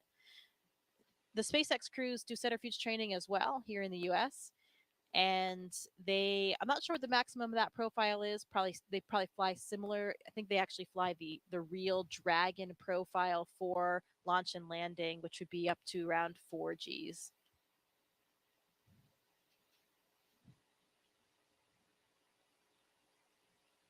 We're getting great stuff from NASA astronaut Jessica Meir as we count down to liftoff of Crew-7. Now just T-minus 2 hours and 25 minutes and counting. But hey, you don't have to be an astronaut to share in this experience, folks. Take a look now as our Crew-5 astronauts explain how you can get your virtual guest passport and be part of the excitement. Did you know there's been over 1 million registrations in NASA's virtual guest program since May 2020? From your neighbor to the Crew-5 astronauts, you might be surprised who is a NASA virtual guest. Do you have Mars 2020? I do. Do you have James Webb? Sure do. Do you have Crew-5? Well, I've got it here, and you guys have it here, but I missed it here. We conducted over 200 science experiments and technology demonstrations on our mission. We loved being part of Expedition 68. We even remembered a virtual guest passport for Einstein, our freefall indicator, but we forgot to register. We missed the stamp. Even if you're doing existing research, never miss a stamp from NASA's virtual guest program. Whether you're en route to the International Space Station or located anywhere around the globe, register at nasa.gov/virtual guests to receive updates on missions and milestones. As a virtual guest, you will receive curated resources and a stamp for your passport following a successful launch. Remember, you only get the updates and stamp if you register. I joined. I won't miss it next time.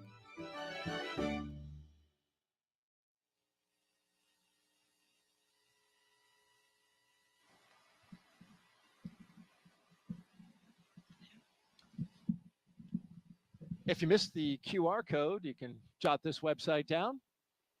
Just register on nasa.gov/virtual guest. It's all one word. You can see it on your screen along with the QR code. Be our guest. We want to have everybody here with us along with our mission. It's incredibly important to us. This isn't our mission, not as the astronauts or cosmonaut on board. This is everybody's mission.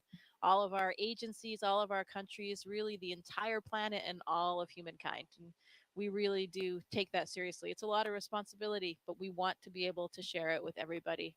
It's an important part of the job.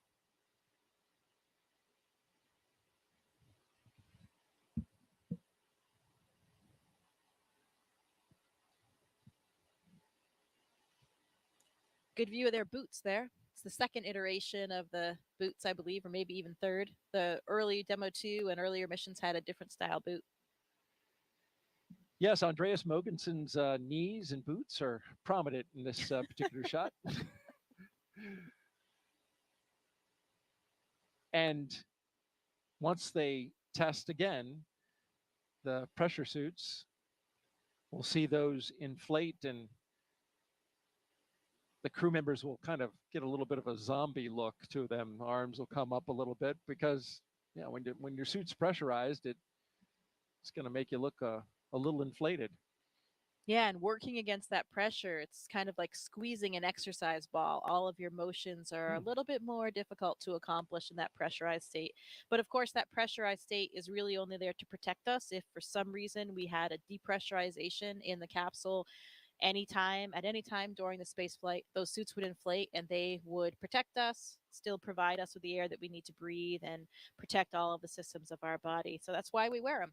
Nominally, during the mission, you would never have it inflated at all, just during these pressure checks to make sure that it works. You would never wear this suit outside of the Dragon. This is just in case, something breaks the hull or somehow you lose your atmosphere inside the Dragon. Right, absolutely. That's correct. So the spacesuit that we wear to do spacewalks on the space station, the extravehicular mobility unit or the EMU, much different than these suits. Dragon, we copy and concur 4 good suit leak checks. Closeout team will be performing its final closeout steps. You are go to proceed to section 4 and report when ready to close the side hatch. Dragon, Walkout proceeding with section 4 side hatch closure. Good news. 4 good checks. You can hear Jasmin speaking to the ground and getting ready for those next steps.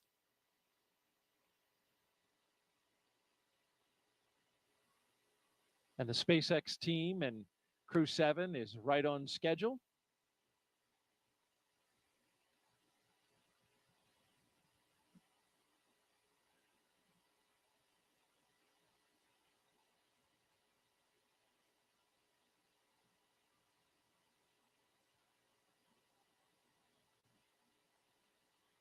We got a split view now.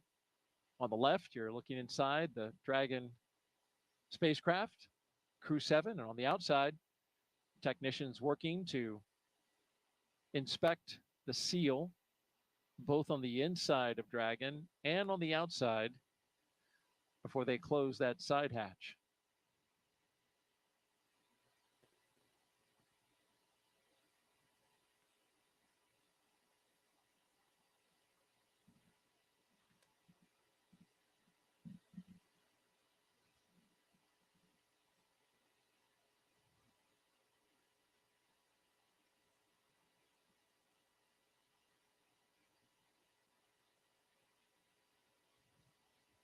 Dragon crew is ready for side hatch closure.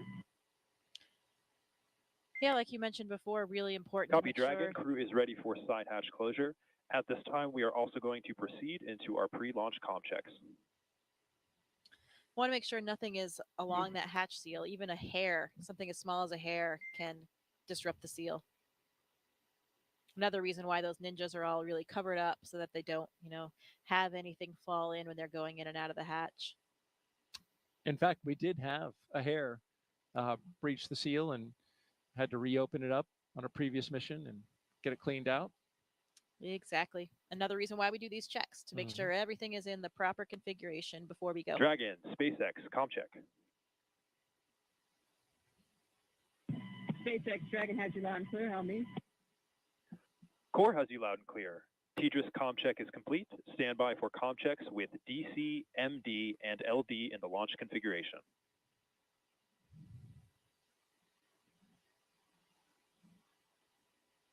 Dragon, DC, on countdown 1, comm check. DC, Dragon has you loud and clear. How me? DC, loud and clear. Stand by for comm checks with MD. Dragon, MD on countdown 1, comm check. MD, Dragon has you loud and clear. How me? MD, loud and clear. Stand by for comm check over Dragon to ground. Dragon, MD on Dragon to ground, comm check. MD, Dragon has you loud and clear. How me? MD, loud and clear. Stand by for comm checks with LD. Dragon, LD on countdown 1, comm check. LD, Dragon has you loud and clear. How me? LD, loud and clear. Stand by for comm check over Dragon to ground. And Dragon, LD on Dragon to ground, comm check. Okay, Dragon has you loud and clear. How many? LD, loud and clear. Let's go fly. Let's do it. And Dragon SpaceX, launch configuration comm checks are complete. Dragon copy.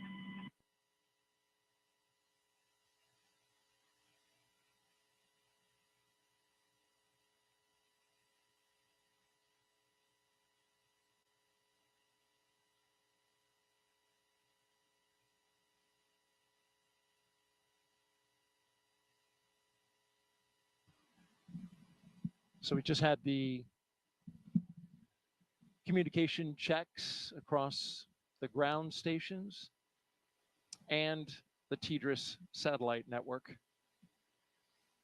You need a lot of ways to be able to communicate with a spacecraft when it's accelerating at a high rate of speed going up to space, and then of course once it's in orbit.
You're watching live coverage of NASA and SpaceX's Crew-7 mission to the International Space Station from Kennedy Space Center in Florida.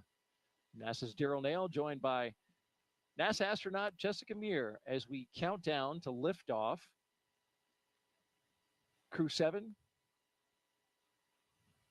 got up early this morning, T-minus 7 hours, had their medical checks, their pre-launch meal, got suited up at roughly around T-minus 4 hours, drove out to the pad, arrived at the pad at right around T-minus 3 hours and change. And since then, they've gone up the launch tower and into the Dragon, where they are strapped in, secured, had their suit leak checks, individual comm checks, and spacecraft communication checks. And now we are awaiting the closure of the side hatch. And we've got a range of time in which this can happen. Yeah, we're looking pretty smooth so far. Those good leak checks, good comm checks. Crew is all situated and ready. I think those feelings of anticipation are building up now as they start thinking about what's going to happen in 2 hours and 13 minutes from now. It will be exciting, and we will have all the best views. It certainly will be exciting, and we'll have all the best views as they go into space. If you're just joining us, you're watching live coverage of SpaceX and NASA's Crew-7 mission to the International Space Station from here at the Kennedy Space Center in Florida. We have beautiful weather for launch. We are 95% go. It doesn't get any better than that, Jessica. Wow, I don't think I've heard a number that high for a while. Yeah, sounds great. The 45th Space Wing started going to increments of 5 percentage points. They used to do just 10, but then they changed it to 5. Now the best you can get, it used to be 90%. Now it's 95%. All right.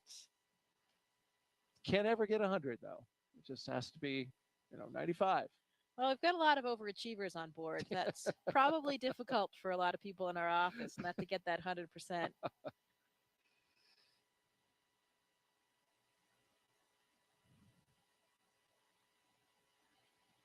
It is Florida, though. It's always unpredictable around here with winds, with thunderstorms, clouds.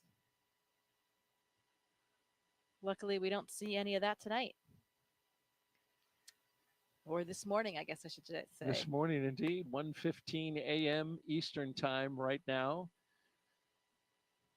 here on the East Coast of the United States. If you're watching over in Europe or Japan, well, it's closer to the afternoon, especially over Japan. Of course, we have JAXA astronaut Satoshi Furukawa. That nation, a strong participant.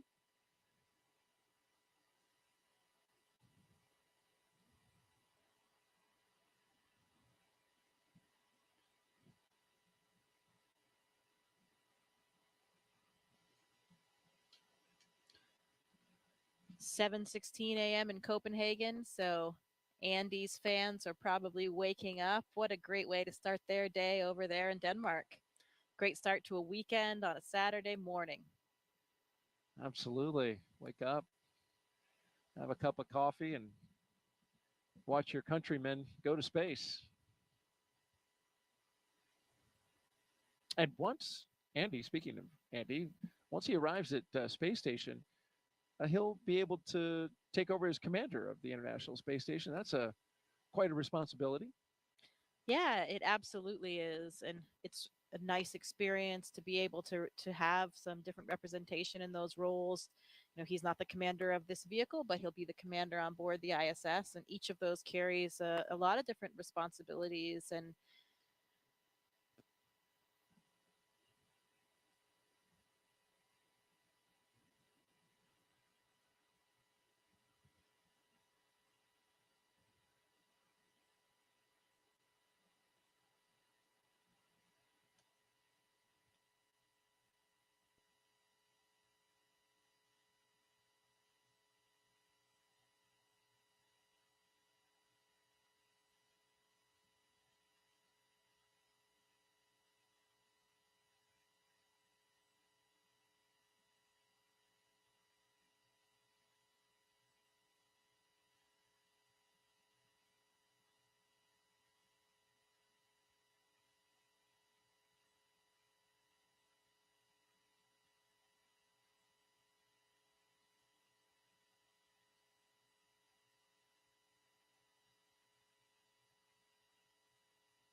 so our next step will be closing that side hatch. Is that right?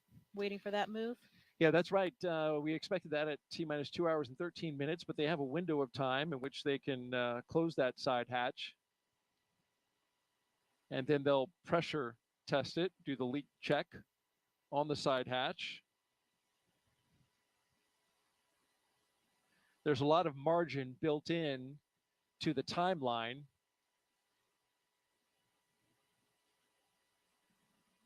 So that in case they have something come up, they have time to work it. We've seen that happen on a few missions prior.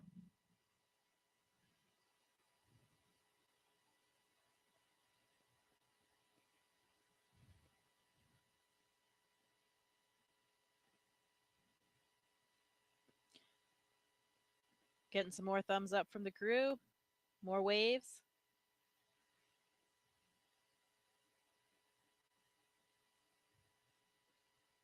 And Dragon SpaceX, the closeout team is taking its final steps in preparation for side hatch closure. Stand by for transition to pad hatch closed. Ensure that all items are secure from now through launch. SpaceX Dragon copies. All items are secure.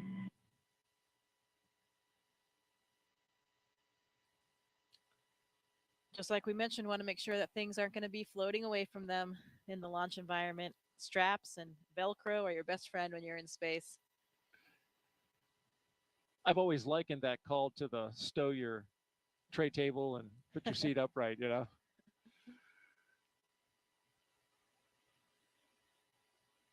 No in-flight service for them, but like that question that was asked earlier, there will be water and snacks.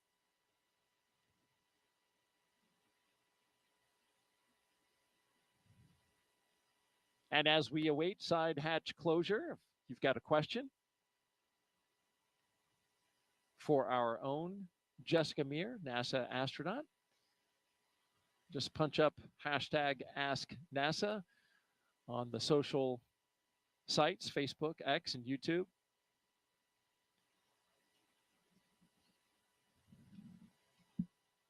Jessica's doing a great job answering those questions and sharing her experience when she went to space. Here's a question at spacecraft 2-7. What is the main purpose of Crew-7's mission to the space station? The main purpose of Crew-7's mission is to support the International Space Station in all of its science and operations during their stay there. So what does that mean? Now that we are at assembly complete for the space station, which we reached back many years ago, 2011, I believe it was, assembly complete, we have much more time for doing what we call utilization. So any type of scientific experiment or something that is flying as a hardware demonstration, those are our most important objectives. That science that we are getting done. Of course, you have to do maintenance as well. You need to fix the toilet, change the light bulbs. We don't have those plumbers or electricians coming up to help us out, so we have to be able to do all the work ourselves. We do spacewalks. We have to do certain repairs outside the space station. All of those things are part of a nominal mission. Visiting vehicles will be coming to the space station with all of the cargo on board. We'll have to fly the robotic arm, capture those, and unload them.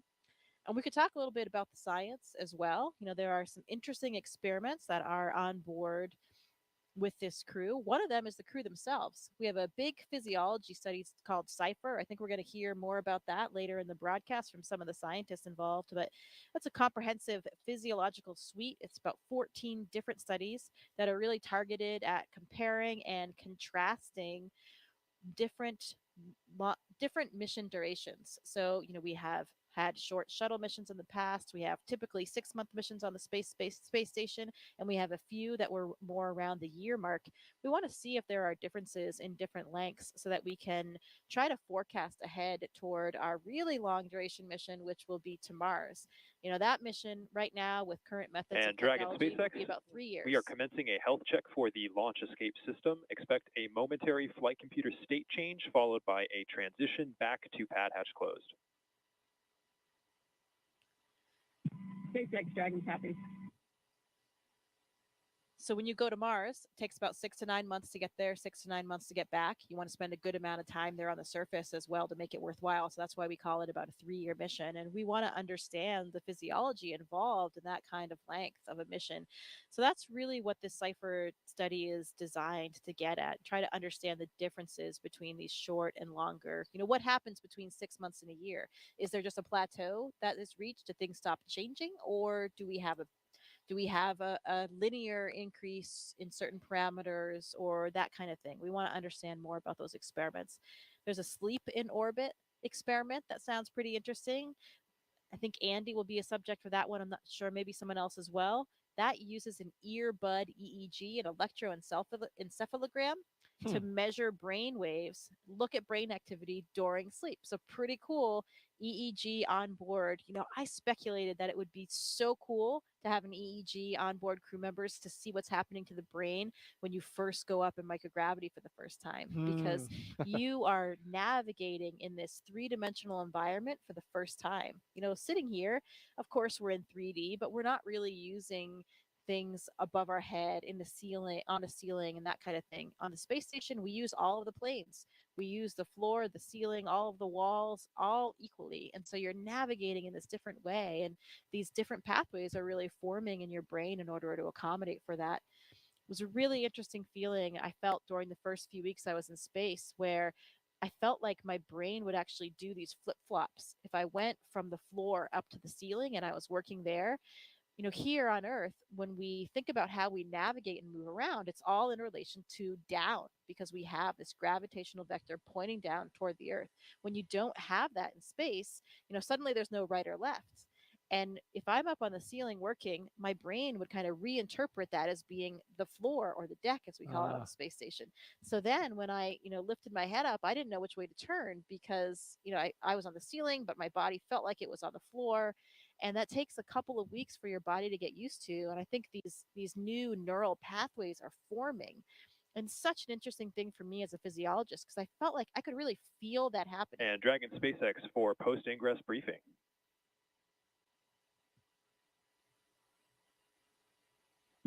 Go for Dragon. Okay, Jaws, we'll keep this one short.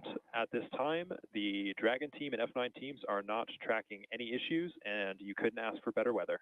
How copy? Dragon copies. Good to hear.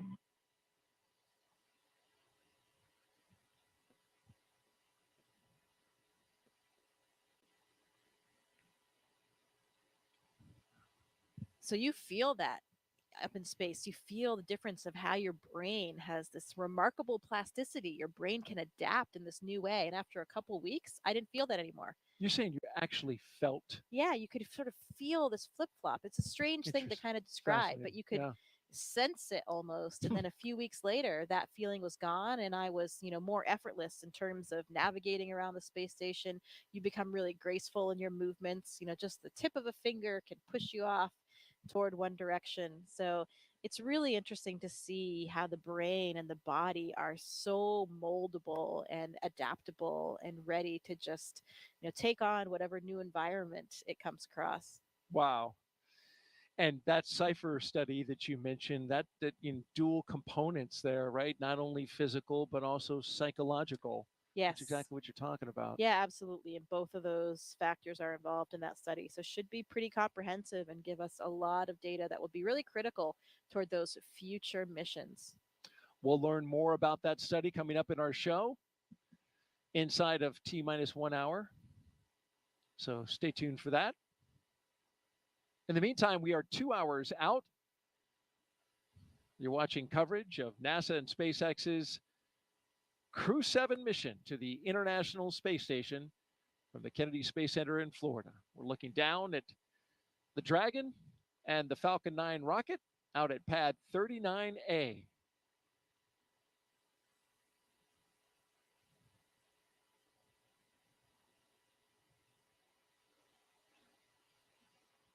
It's been a smooth countdown so far. Countdown proceeding nominally. Onboard Dragon spacecraft endurance. We've heard the communication checks between the Dragon team and the crew.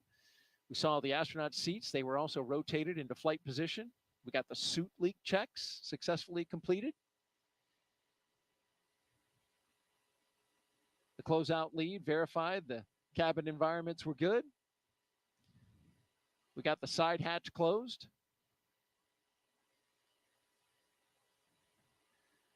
And then after all that, the SpaceX closeout team will perform the final leak check on the hatch.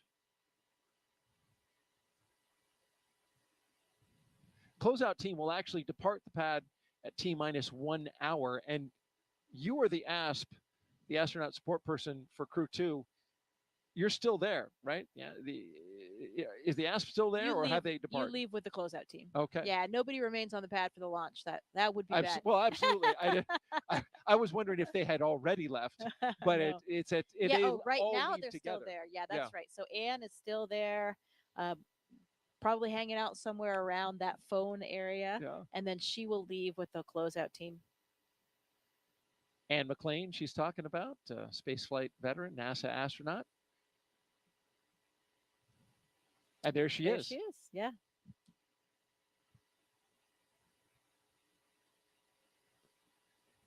So those technicians, they stand by at that location. They are just on the other side of the crew access arm in the launch tower. And then you have a designated SpaceX team that is inside that white room.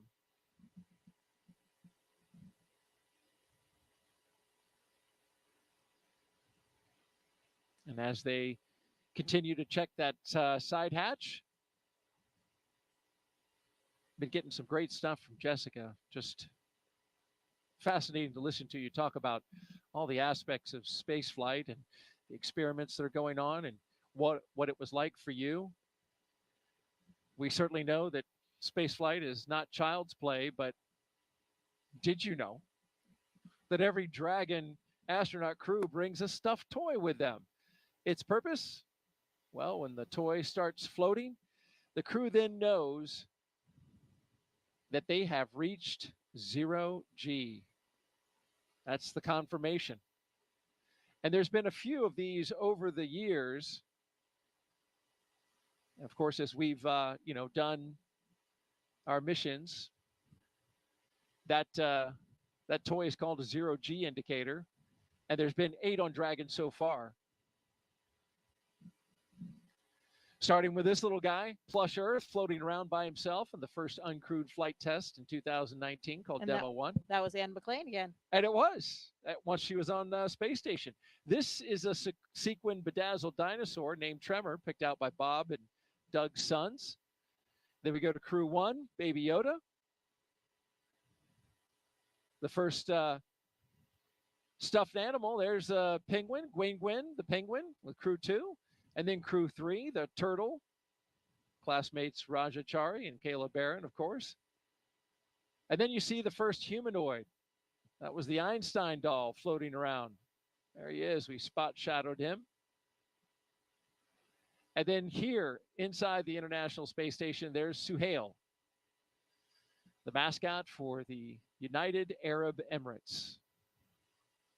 So the question is, Jessica, what did Crew-7 bring?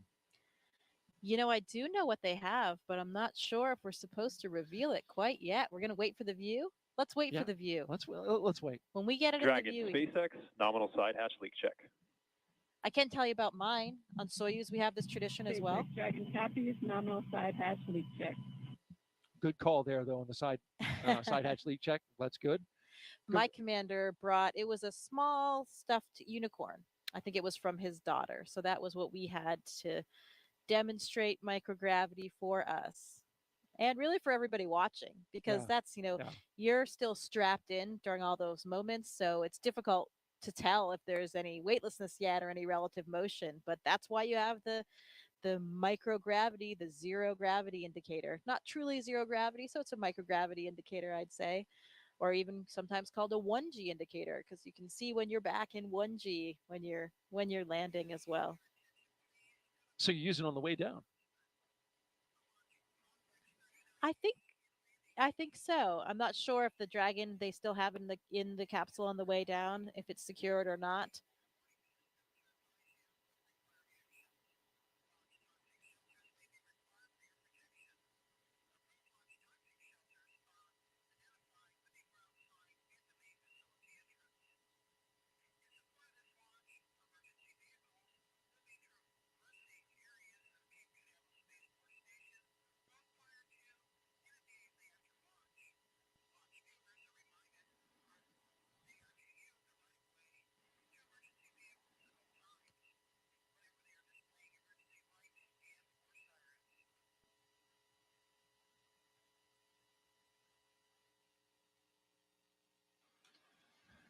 Yeah, it's a fun tradition though, and it's a group activity, or at least usually up to the discretion of the commander. Who's going to choose it? Maybe it's your first space flight.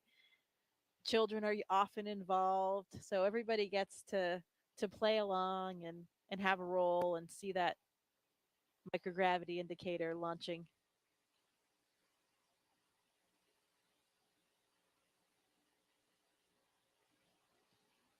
And while we've got a moment here, Jessica, we want to catch everyone up on our preparations for our first launch of a crew around the moon. First in more than 50 years. Let's take a look at our Artemis Moon Minute.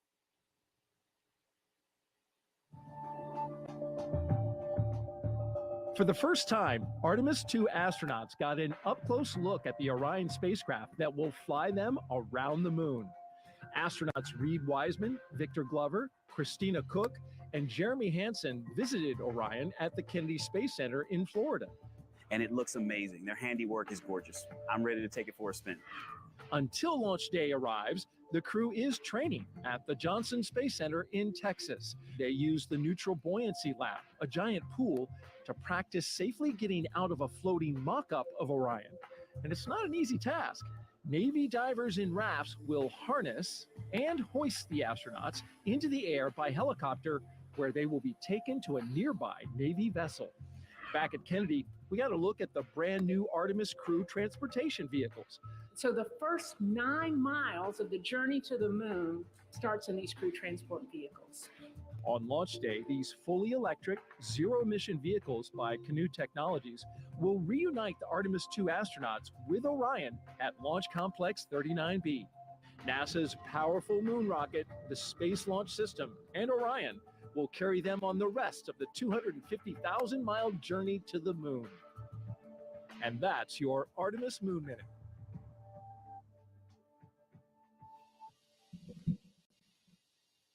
For Artemis updates, please see the QR code on your screen right now. Or you could visit the website at nasa.gov/Artemis2. Certainly, you know all the crew members for Artemis 2, but also friends with the A2 crew, and 2 of them, Christina Cook and Victor Glover, were even part of your astronaut class, the 8 Balls, right? 2013? Yes, that is correct. Yeah, I am good friends with all 4 of them, and especially with those 2, with Victor and Christina being my classmates, it makes it even more meaningful. You know, when you are classmates with new astronauts, there were 8 of us, of course, called the 8 Balls, and they're like your brothers and sisters. Truly, they really are. And we, you know, I know if anything happened day or night, I could call on any one of them, no questions asked. And it's really, really exciting that we're going to be sharing this moment with them. When I was on board, I even had, at one moment when I arrived, we had 4 members of our class. Half of our class was actually on board the space station at the same time. Oh, wow. Nick Hague was still there for the first 8 days of my flight. Christina, as we just talked about from the Artemis II crew, she was up there already. Of course, the historic all-female spacewalk. That's right. 2019, yeah. And Drew Morgan was there as well. So there were 4 of us from the class. And that was truly something we never thought would happen. You know, a lot of times, especially in the past, you would see if a rookie astronaut flew their first time, often they were with more experienced people. So you didn't have a lot of rookies all at once, or 4 of your classmates at once. Yeah. And so in the end, that's how it happened for us. And we couldn't have been happier. You know, it's, again, you're flying with these people that you're already so close with and know each other so well. And of course, half that class was women, right? It was four men and 4 women. Yeah, that's right. That was the first time that we've ever had that 50-50 ratio. You know, we still don't have a 50-50 ratio in the office, but we're trending in the right direction. I think we have about maybe 35% women right now, but heading in the right direction, really like all the STEM fields. And that's why it's such an exciting time when we are starting to have more equity from different backgrounds in everything that we do. As we look at the launch pad there, pad 39A here at the Kennedy Space Center, the Falcon 9 rocket, and the Dragon spacecraft on top. We're counting down towards the next few milestones, and we're waiting for the closeout team to leave the White Room and then eventually drive away. That'll be at T-minus 1 hour and 44 minutes. And then a few minutes after that, they'll drive away from the tower. There you see them by the elevators, wrapping up their work on the launch tower. And of course, taking a lot of that equipment with them that was being used to cool off the astronauts. And so while they finish their work, let's learn more about what the astronauts are going to do once they arrive at the International Space Station. Let's take a look at their mission overview.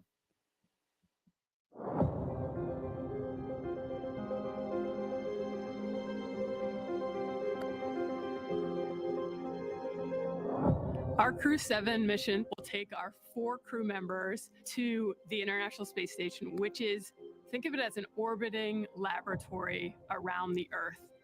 In the broadest sense, Crew-7 and Expedition 70 is about the exploration of space, because a lot of the science and technology development that we do on board the space station not only benefits future missions to the moon and Mars, but it also benefits humanity and it benefits the Earth. The main topic of our work is always science. So we have numerous scientific projects and scientific experiments which we are part of. We're doing science and research on ourselves, our human bodies, and how we react in space so that we can eventually go further in the solar system. Using the long-lasting microgravity environment on board the International Space Station, which we cannot obtain on the ground, we can perform many scientific research that makes our life on Earth better. Well, with my international upbringing, I'm especially proud of the fact that our Crew-7 mission has 4 different astronauts from 4 different countries. And it's just something really special when you think about we've all come from very different backgrounds. We have different cultures and different traditions, but we share those with each other. Working as a team, we can back up each other and accomplish the mission easily. And I hope that this is something which can show the world how we can achieve big things when we cooperate and we work together. It's a human being's instinct to broaden our boundaries. Humans have always wanted to push the boundaries. We're curious beings. We want to know what is out there. We want to see what's behind that hill. We want to see what's behind that sea. We want to see what's behind that planet. Every time we've explored in the past, it has been beneficial to humans and to humankind. We always learn and develop technologies that help us. We learn more about our home planet. We travel out into space to gather knowledge, to expand our understanding of our world and the universe, and return that knowledge to the Earth, to humanity, for the benefit of us all.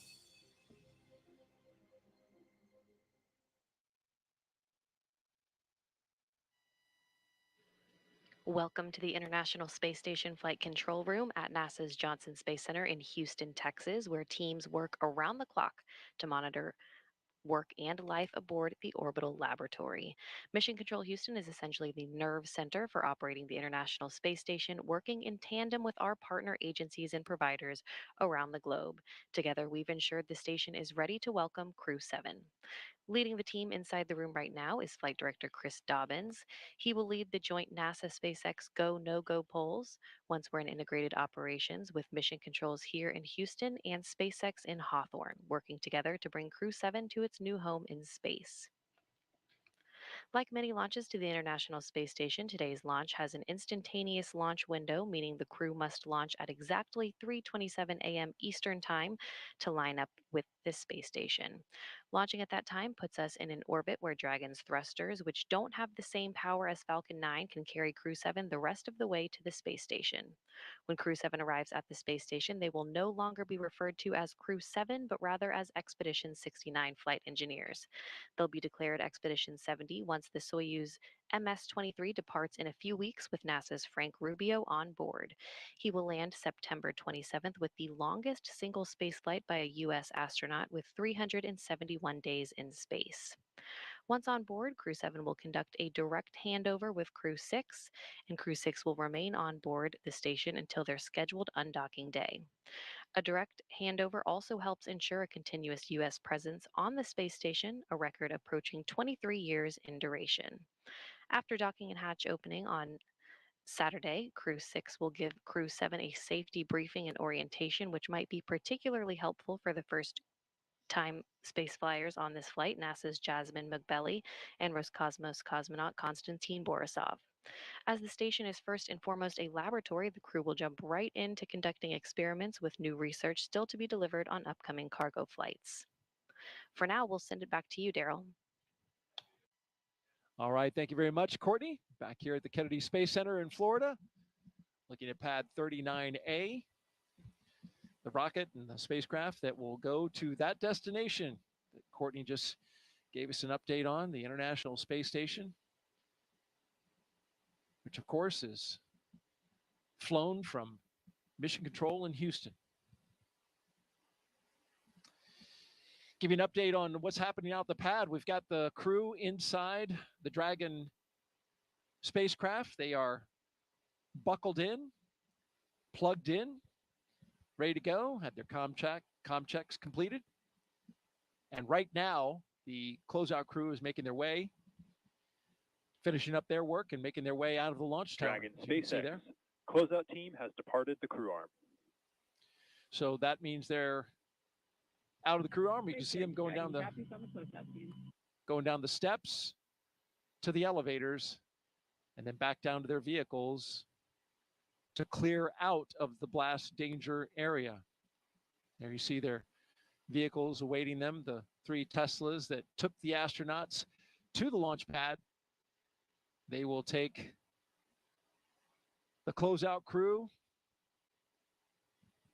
out of the perimeter of the launch area, and they will stand by at an area a good distance away from the launch pad. We're 1 hour and 41 minutes and counting until liftoff, and as we look at the pad and think about traveling to the International Space Station, we talked about the crew and how they'll be performing many groundbreaking science experiments. Let's take a closer look now at some of that science they'll be doing. The International Space Station is a state-of-the-art microgravity laboratory that is unlocking discoveries not possible on Earth and helping us push farther into deep space. Every single day, we are answering big questions about Earth and about space, about where we came from and about where we're going. But the other thing that we're doing is we're learning more questions to ask. Microgravity turns almost everything we know upside down. Liquids behave completely differently. Fire burns in new ways. Biological systems reveal surprises. There's a few things that have made me gasp out loud up on board Space Station. Watching heart cells actually beat has been a pretty big one. We're studying ways to grow food in microgravity. I got to tell you, these are pretty amazing. We're learning how human bodies react to life in space and how to keep crew members safe and strong on long-duration exploration missions. Deadlifts are awesome on Earth. They're also awesome in zero gravity. We're testing technologies that will be critical to our return to the moon and Great Leap to Mars. Our research has contributed to medical and social benefits on our home planet, allowing us to find new ways to combat disease back on Earth and develop technologies to deliver clean water to remote communities in need. The spectacular vantage point of more than 200 miles above our planet supports our monitoring of Earth's climate, natural disasters, and plant life. The orbital perspective that we have here on the ISS is just absolutely amazing. Earth is gorgeous.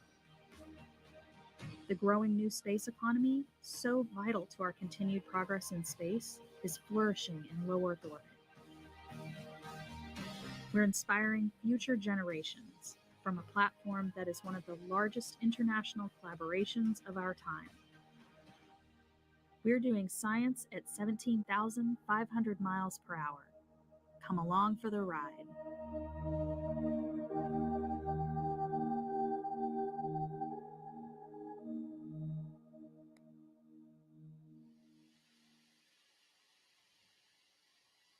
A great overview of some of the science being done on board. And Jessica, you've looked into this mission, of course, as an astronaut with the Astronaut Corps and a scientist yourself. You're pretty curious about some of the science that's going up on this mission. Yeah, we talked about some of the experiments already, the CIPHER, physiology and psychological experiment, the sleep in orbit experiment. There's another one that I find particularly interesting. It's called ISS external microorganisms. So, this is a really cool one because for the first time, we're going to be taking samples during the spacewalk to determine whether or not the space station releases microorganisms through things like life support vents. So, we'll be swabbing and collecting these samples to try to understand how far they go, how many of them are there, how far they travel, and get a good idea for what it would be like. In particular, if we think about going forward and being good stewards.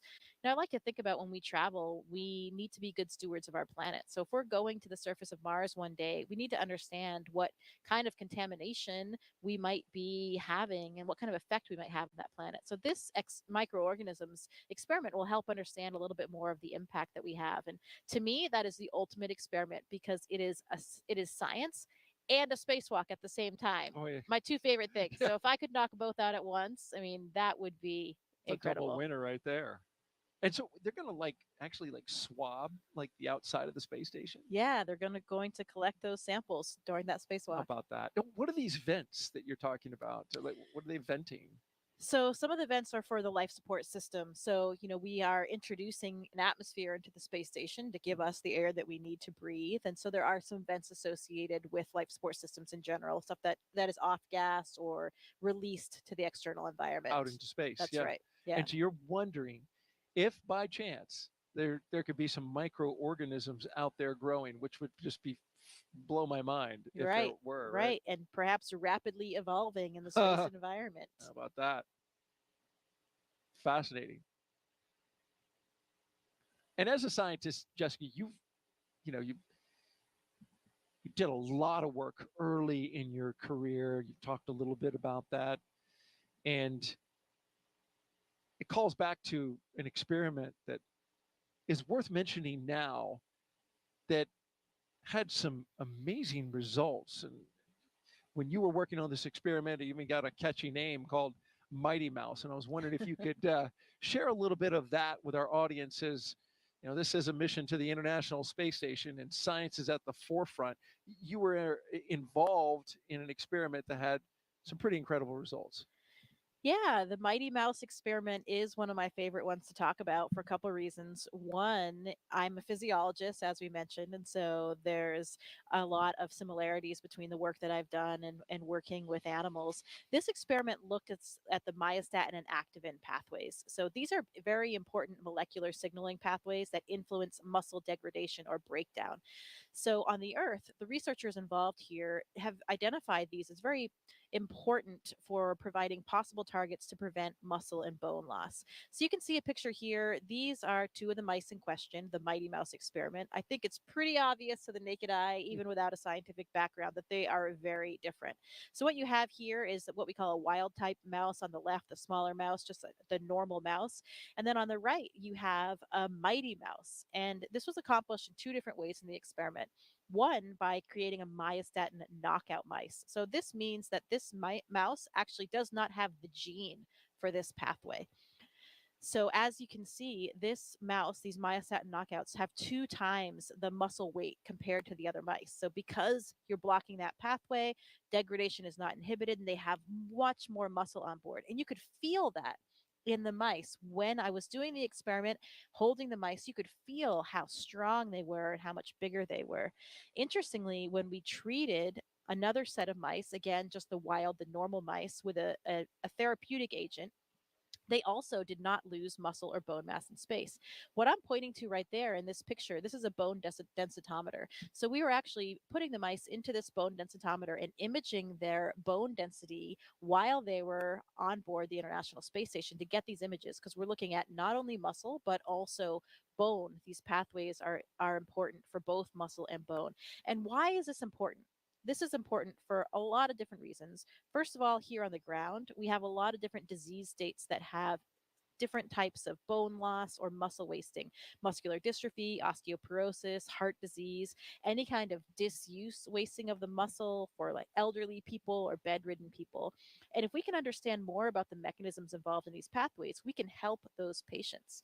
And the other interesting thing about this experiment in general is that it also has applications to space. You know, you saw a video earlier of us exercising in space, incredibly important part of our day. We have 2-hour blocks on our schedule because if we don't exercise every day, we will have significant muscle loss and bone density loss.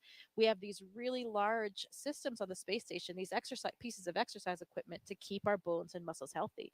But when we talk about going back to the moon, going to Mars for long periods of stay, we'll have smaller capsules. We won't have these big pieces of equipment. And so we might need to employ some of these strategies that we're learning about on the International Space Station. So that's why this experiment is such a favorite of mine. It really touches life back here on Earth, helping patients with various disease states, also is applicable to the future of space travel as well. And even I'll cap it off with a really interesting story of the investigators. Sejin Lee and Emily Germain Lee, they met back in college. Sejin was working on the myostatin pathway, the one involved in the muscles, and Emily, before she was his wife, she was already working on the activin pathway, the one involved in bone. And they realized, although they were working separately at the time, they had this very complementary system that worked in concert. And if they worked together, then perhaps they could solve some of these even bigger questions.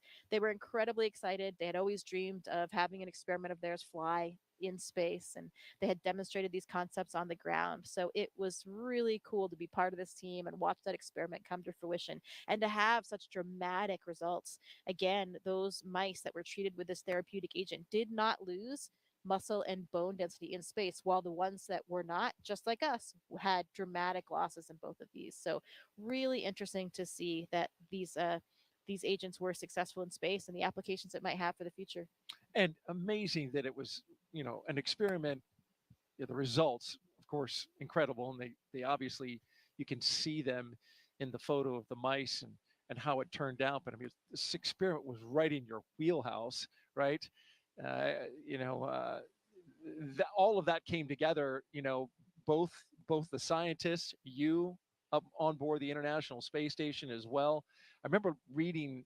I looked into the study a little bit in preparation for the show, and space was said as the ultimate bed rest, right? Yeah. Like, which is not good if you're trying to maintain that bone and muscle mass. Right. We need to make sure that we can bring astronauts back to be healthy. And when we think about going and walking around on the moon and Mars, we need to make sure that astronauts are healthy when they get there as well.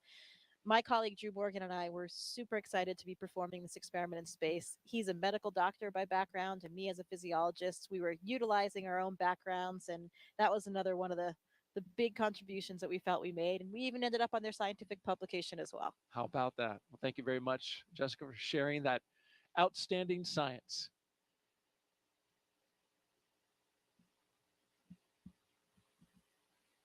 T-minus 1 hour and 30 minutes and counting. We're awaiting the launch escape health check.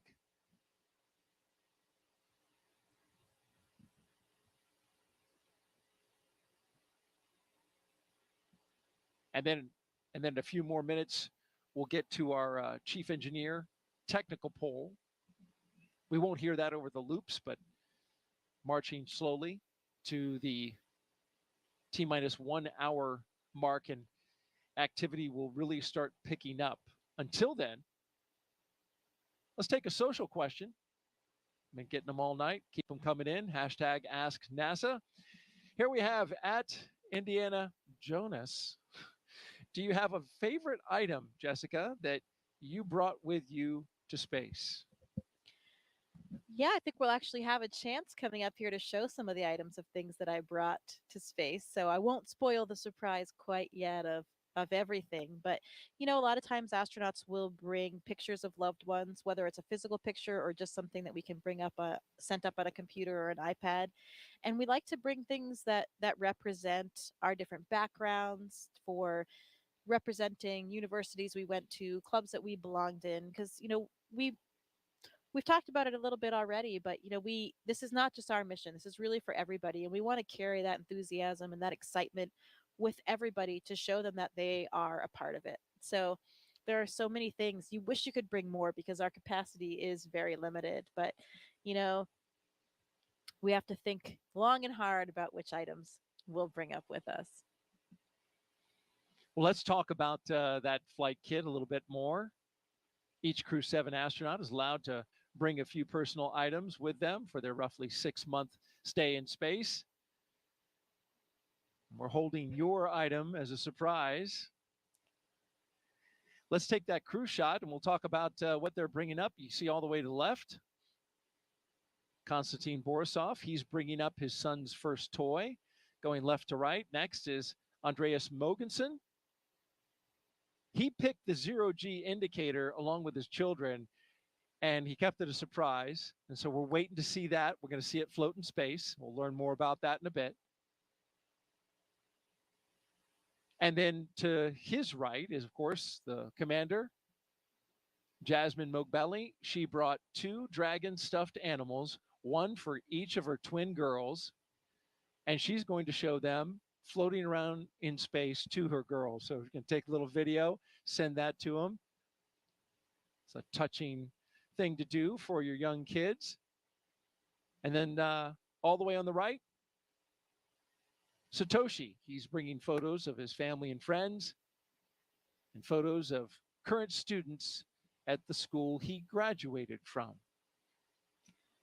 Yeah, we take a lot of pictures of these items floating around the space station, usually in front of in the cupola. So you've got the Earth in the background, and actually it's difficult to get some of these photos sometimes. You get a little air and some ventilation, an object gets caught in the ventilation. It's not floating exactly, just staying still where you want it. The light changes all the time in the cupola, so you have to kind of master out this system to get proficient at it to take these pictures, because it can take quite a bit of time. But it's so important and so meaningful for the people back on the ground that we do our best to capture as many of them for the loved ones that we have and for everyone down there, because it really does mean so much to everybody. Wouldn't it be better to have video rather than a picture of something floating around? Yeah, we do video too. Okay. But you're right. You're right. A lot of times it's just a still image that we have, but depends what you want to use it for.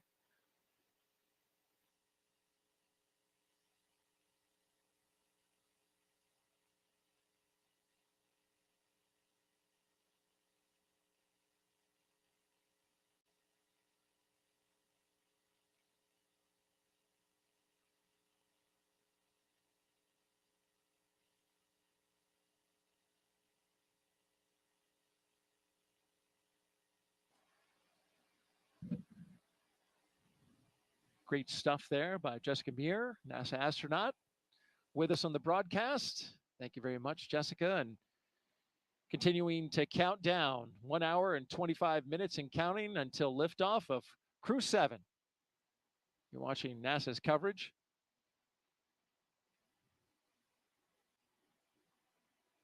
When these astronauts go up to the International Space Station, they'll spend about 6 months up there working scientific experiments that you just heard a few of them from our astronaut co-host. And then they'll come back down, and one of the traditions we've just started to see now is the astronauts coming back to the Kennedy Space Center to talk to the folks that help support the mission.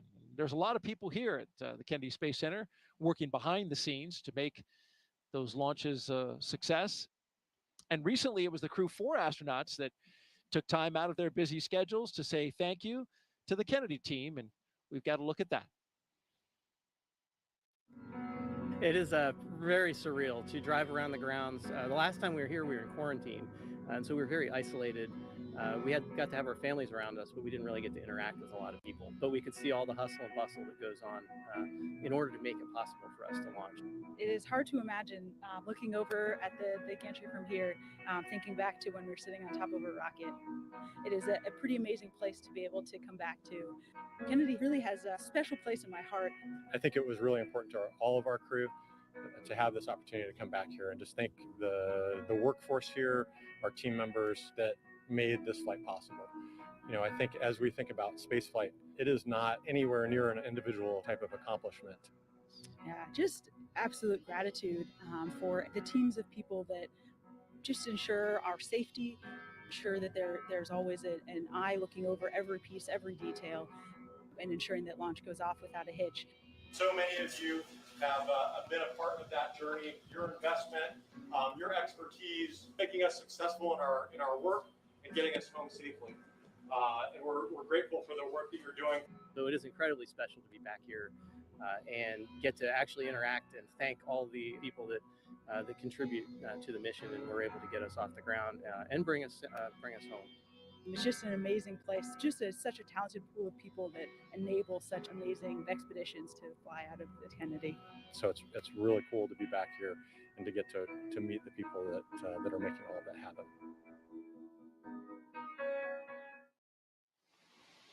You could really tell all those smiling faces just how much that meant for Crew 4 to come back and share their time and their words with the team here at the Kennedy Space Center.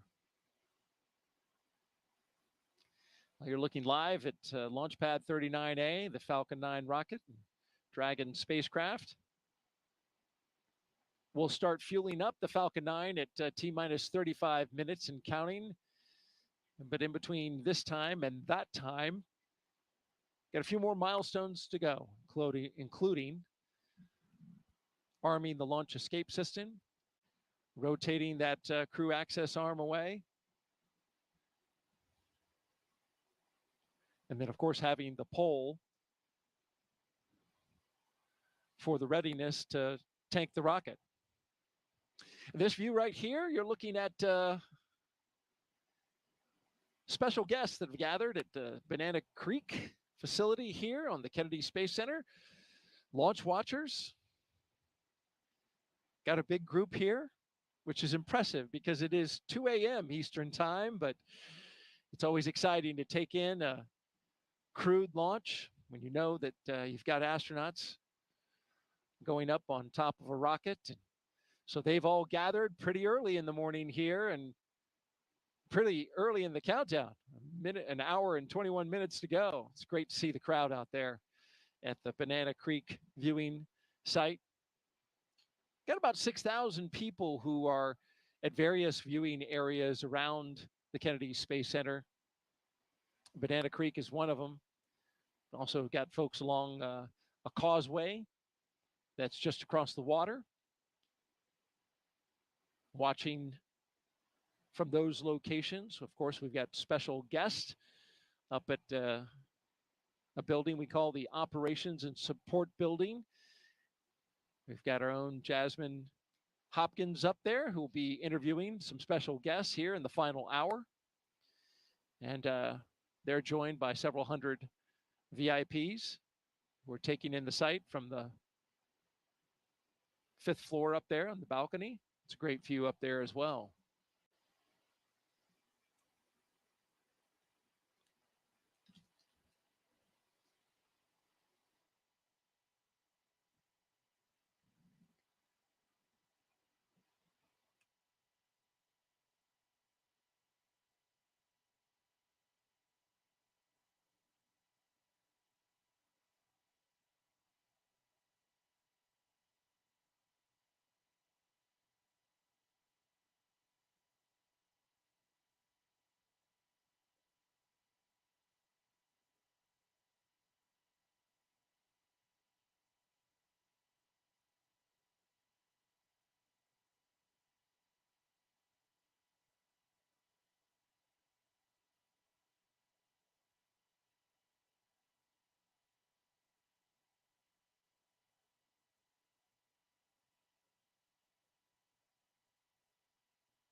We've talked a lot about the different astronaut classes this evening. Of course, our astronaut co-host, Jessica Meir.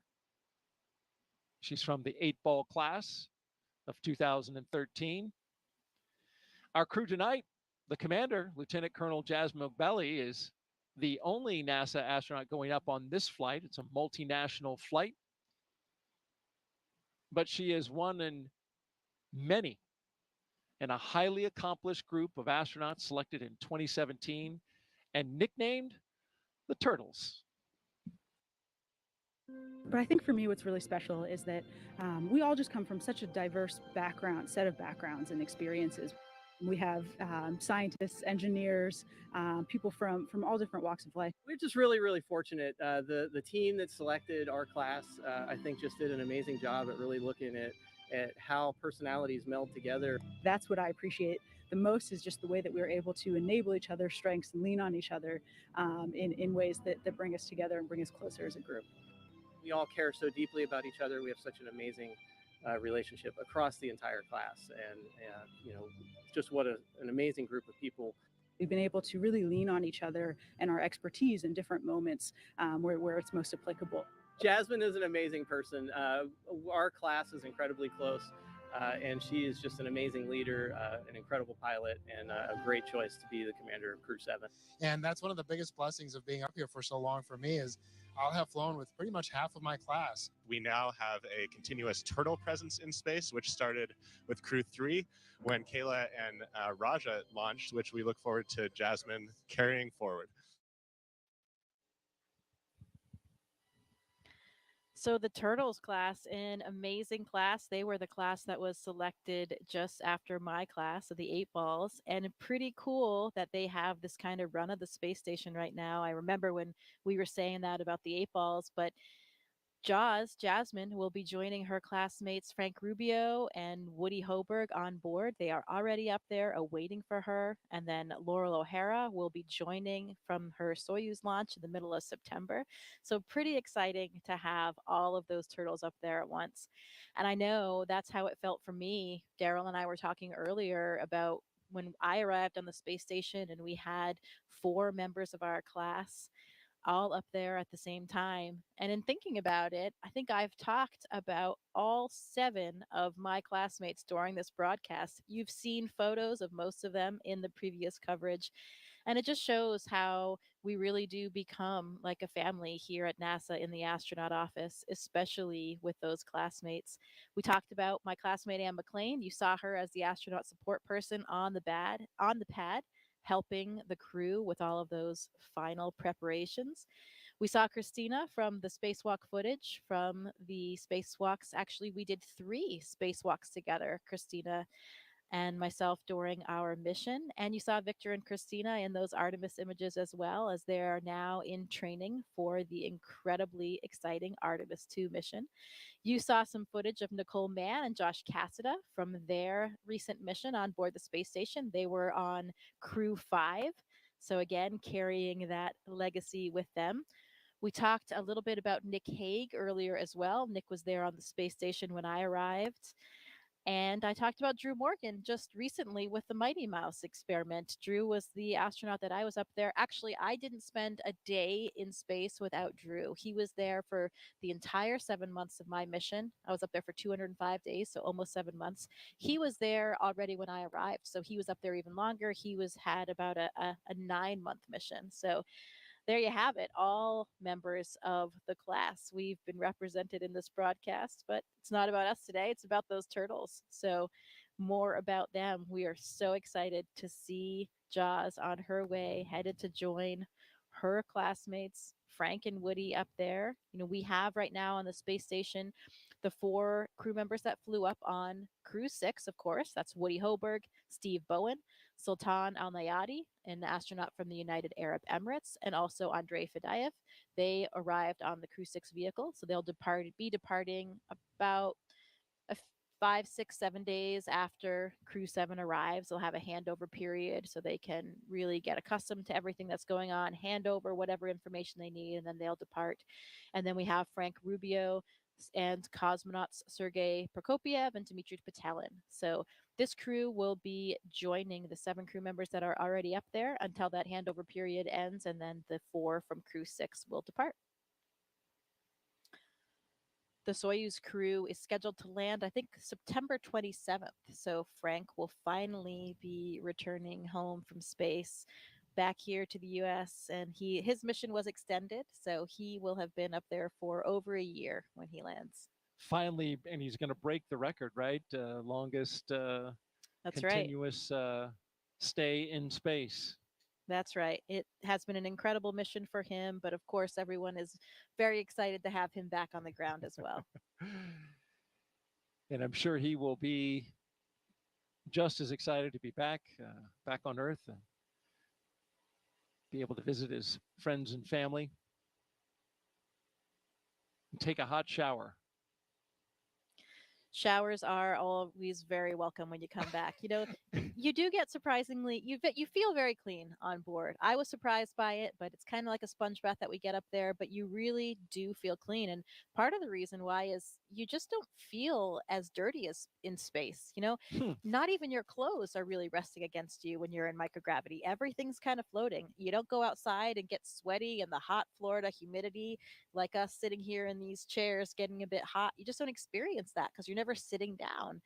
You know, you don't. But you are perspiring, right? That you're losing water through the skin. Sure. But it's not sitting there, right? Absolutely. You still have all the same physiological mechanisms going on, but it's a temperature control environment. So you're not really sweating throughout the day aside from when you exercise. And then you do sweat quite a bit. Okay. And it's really cool to see because the water, it doesn't just fall down, doesn't fall off of you like it does here on Earth. It'll kind of accumulate until a force acts upon it. So you might have a ball of sweat kind of growing on your head, for example, if you're Victor Glover and you don't have any hair up there, or Luca Parmitano on my mission.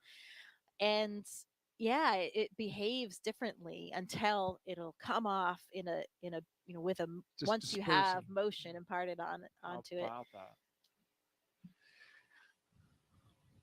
Great stuff from NASA astronaut Jasmin Moghbeli as we count down 1 hour and 11 minutes until liftoff of Crew-7 from the Kennedy Space Center in Florida.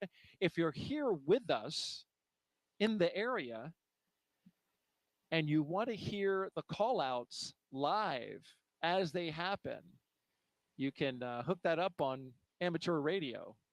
The VHF frequency you can see on your screen, 146.940 megahertz. And on the UHF radio frequency, 444.925 megahertz FM mode. And you can hear that throughout the county here on the Space Coast. So we're a little over 1 hour until liftoff. This is a continuation of regular crew flights to the International Space Station from U.S. soil.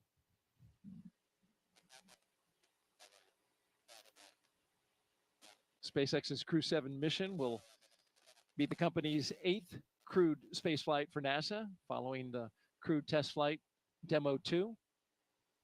It will also be SpaceX's 11th crewed spaceflight overall, including the private orbital mission Inspiration 4 and Axiom missions 1 and 2. Our crew at the very top in the spacecraft Endurance. It will be the 3rd flight for that Dragon that you see right there on top of the rocket. The Falcon 9 booster, well, that's a brand new one. Booster 1081 M1D on its first flight. And MVAC fuel bleed has started.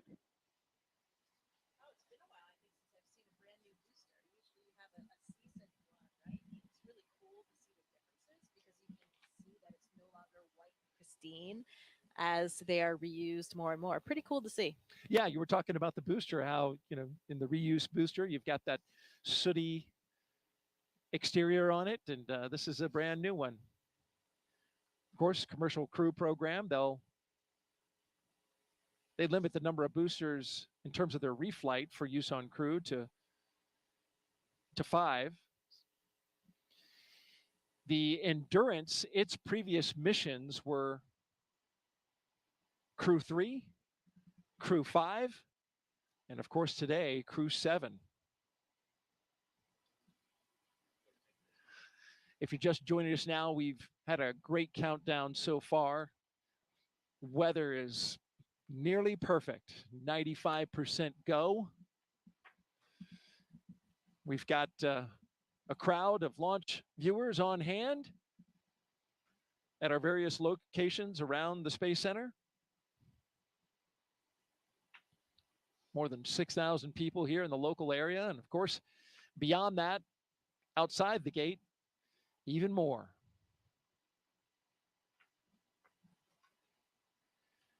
Now, we mentioned this, once we get to an hour to go until liftoff, things will start really picking up. We get close to that go, no-go pole that will arm the launch escape system.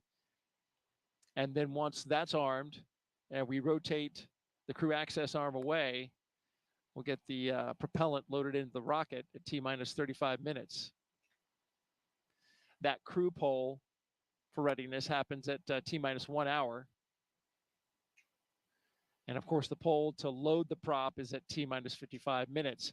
At T-minus 45 minutes, there'll be an internal mission control Hawthorne pole, and then the launch director's pole for propellant load.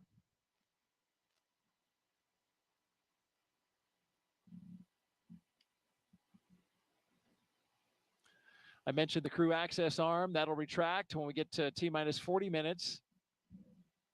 And the crew will get the call to close their visors and arm the launch escape system.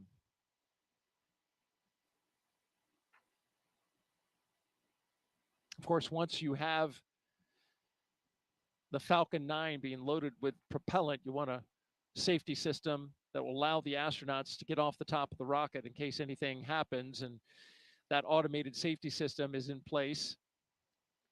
What makes it work are 8 Super Draco thrusters that are on Dragon. They would fire and quickly separate the crew from the rocket. And they can do that either on the pad or during flight on the ride uphill.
And thanks for tuning in. You're watching live launch coverage of NASA and SpaceX's 7th rotational flight of astronauts and one cosmonaut to the International Space Station from the Kennedy Space Center in Florida.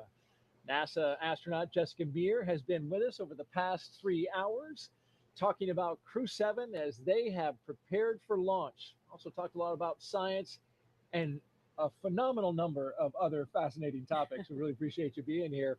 We're now closing in on T-minus 1 hour until liftoff. And your thoughts on how we've done so far? Things have been proceeding nominally, as we say in the space business. Things are looking good. The leak checks were good. Comm checks were good. The hatches closed. I think we're in good shape. And the weather, what did we say? A 95% favorable odds for weather. So looking good, and I'm feeling good about it tonight. What about you, Daryl? Oh, I am feeling fantastic, and it's good. We both got the positive vibes going. You mentioned the weather. It's nearly perfect. Liftoff time still holding for 3:27 a.m. Eastern time and 27 seconds if you're right down to the second.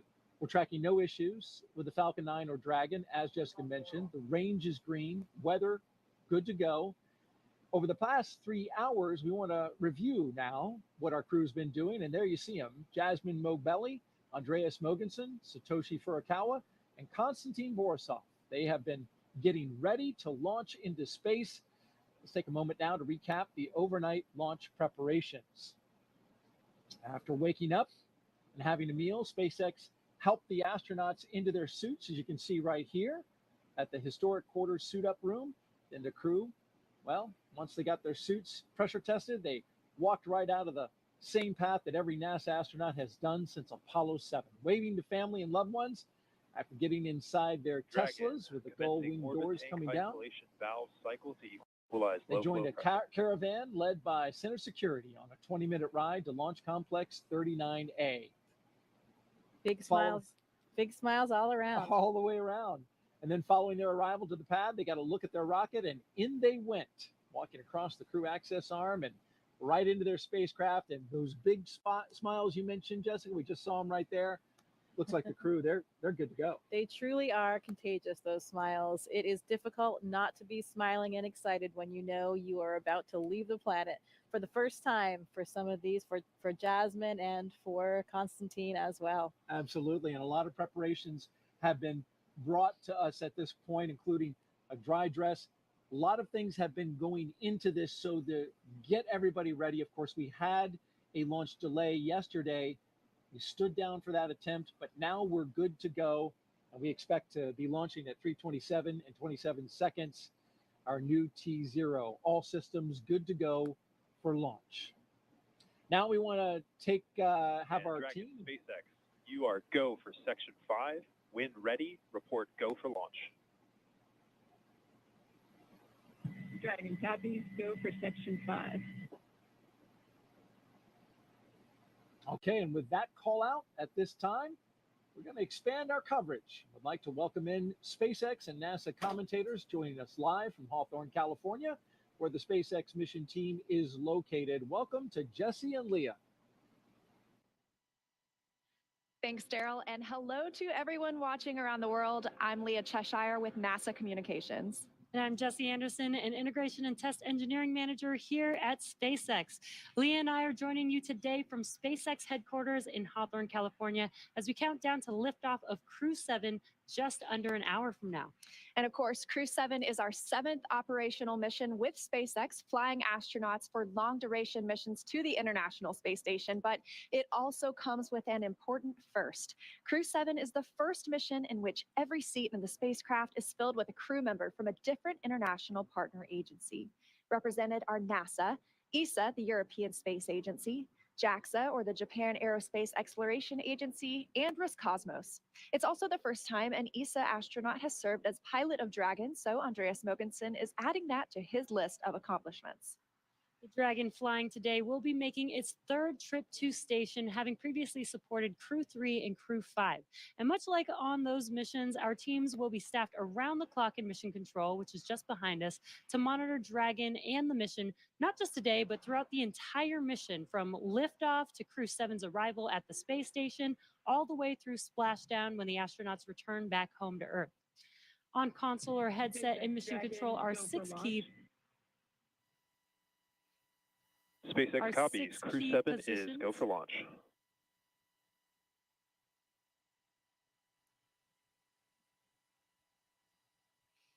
The mission director is in charge of the room and tasked with making real-time decisions to ensure mission success.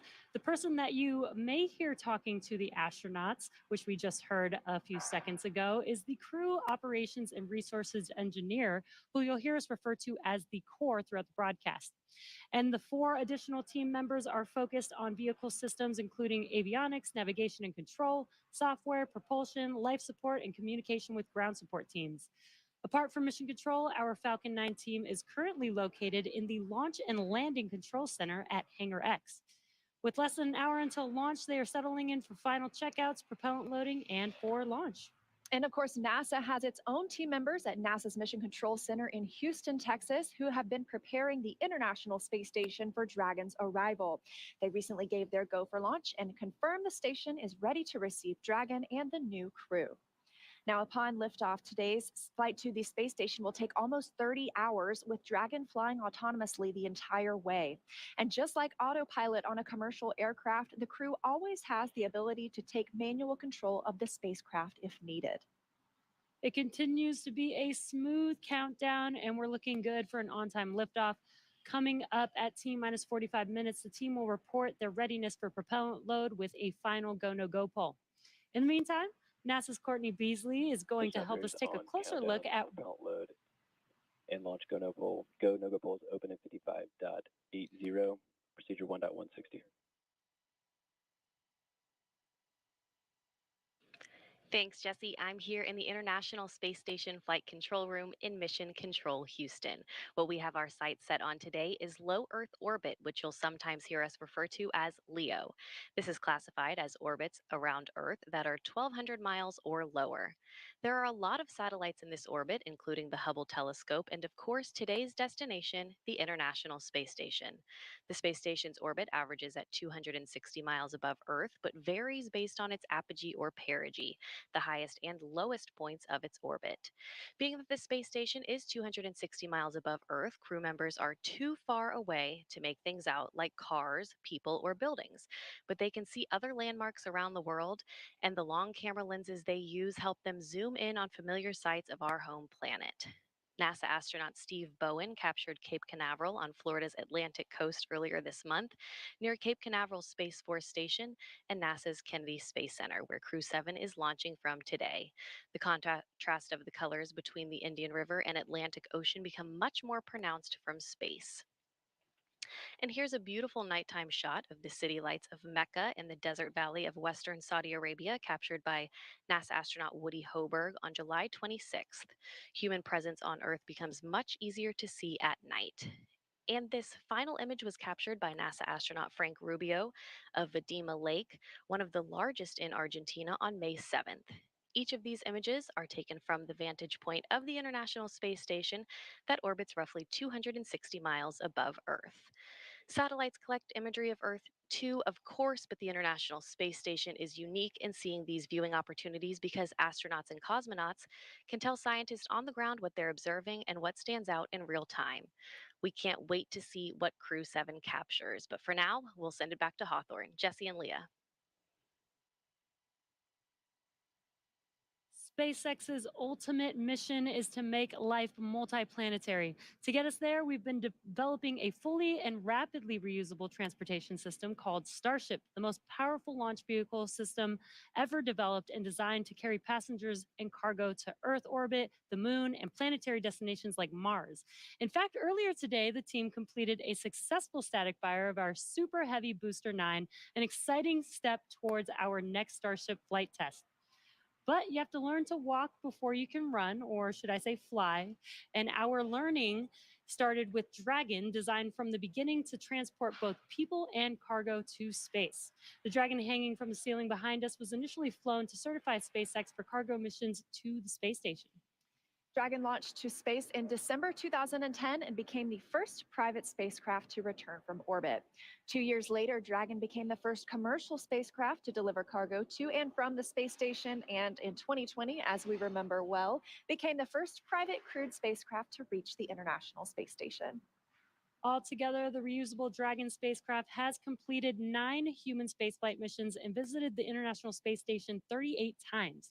Dragon is capable of carrying up to 7 passengers to and from Earth orbit and beyond. And these days, we are very much focused on the beyond. Now, of course, we already have explorers on the Red Planet, paving the way for humans who will arrive in the future. NASA's Perseverance rover landed on Mars in 2021 after an almost 7-month journey. Its mission addresses high-priority science goals and also provides opportunities to gather knowledge and demonstrate technologies that address the challenges of future human expeditions to Mars. These include testing a method for producing oxygen from the Martian atmosphere, identifying other resources such as subsurface water, improving landing techniques, and characterizing weather, dust, and other potential environmental conditions that could affect future astronauts living and working on Mars. Now, of course, Perseverance also brought along another passenger named Ingenuity. This is the first helicopter ever flown on Mars. There's Ingenuity being deployed from Perseverance and those historic flights that we've seen so far. When the time comes for human explorers, they'll have to take everything with them for a surface mission. Building bases or even cities on Mars will require huge amounts of cargo and eventually crew. So we're designing Starship from the beginning to carry hundreds of tons of cargo into space and be able to be refueled in orbit. Before Mars, Starship will play a key role in the exploration of the moon. SpaceX is providing the lunar lander, which will return astronauts to the lunar surface for the first time in 50 years under NASA's Artemis missions. With the ability to deliver cargo and people to the lunar surface, we'll be ready to help humanity build a sustainable presence on the moon and learn how to live off-world before the next step to Mars. Today, however, we are going a little closer to home, and the work we're doing on the space station also paves the way to Mars, but it takes place in low Earth orbit.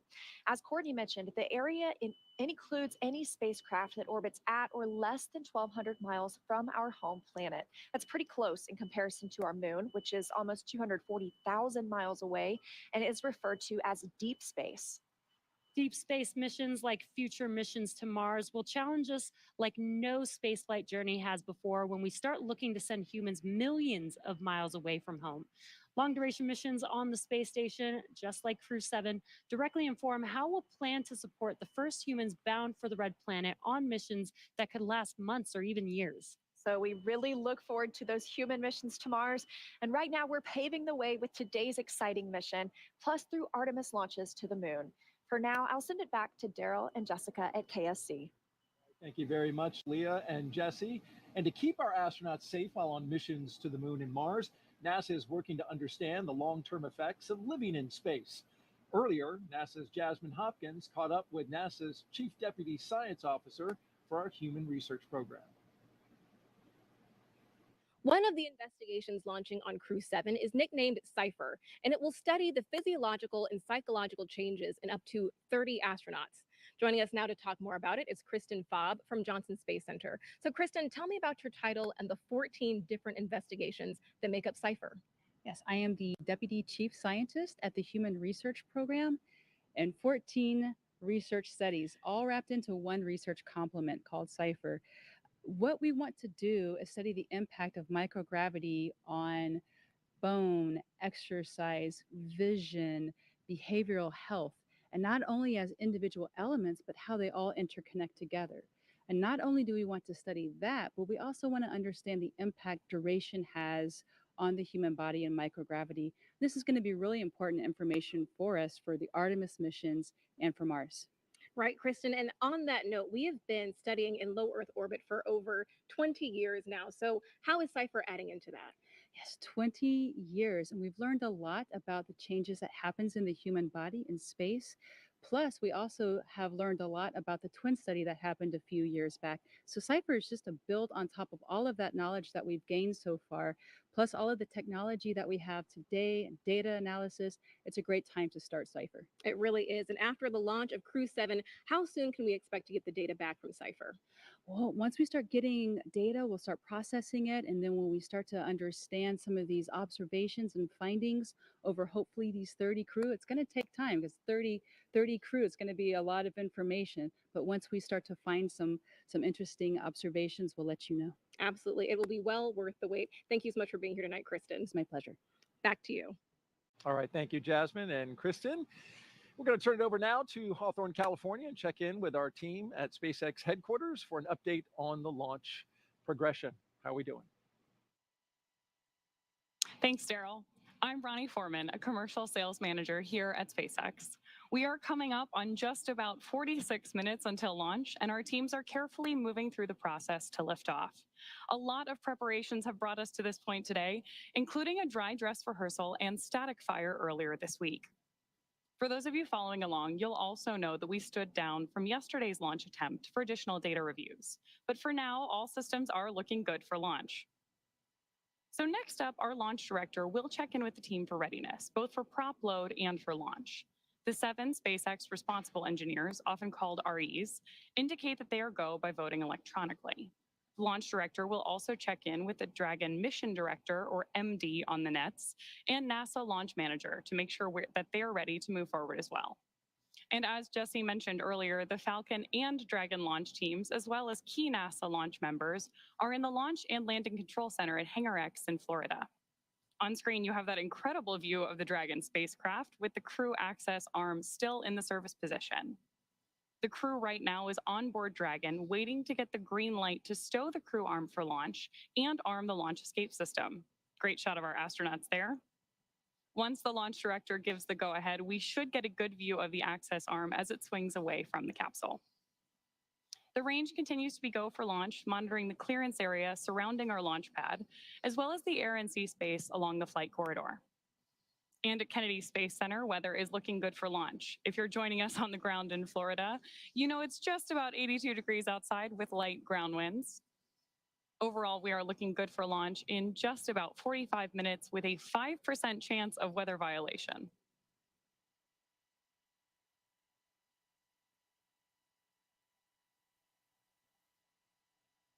Right now, we are listening in for that readiness poll announcement and instructions to our launch team.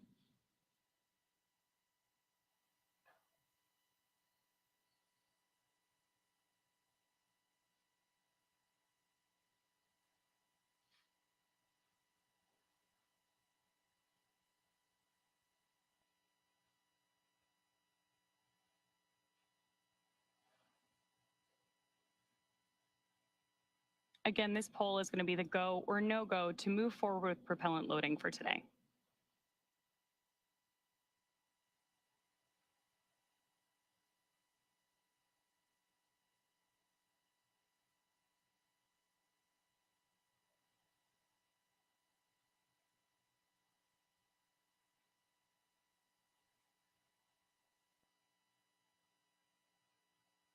As soon as that briefing ends, we should see that crew access arm, which you can see lit up on your screen right now, immediately start to move away from the capsule when that stow procedure begins.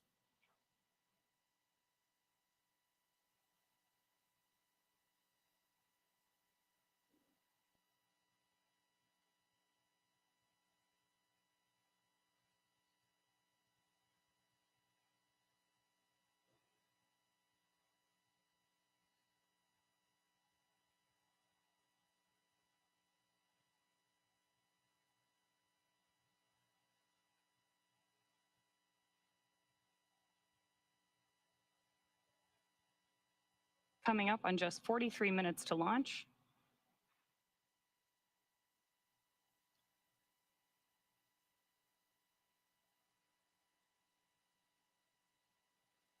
Great nighttime views of our Falcon 9 and Crew-7 capsule there on the screen. SpaceX Dragon.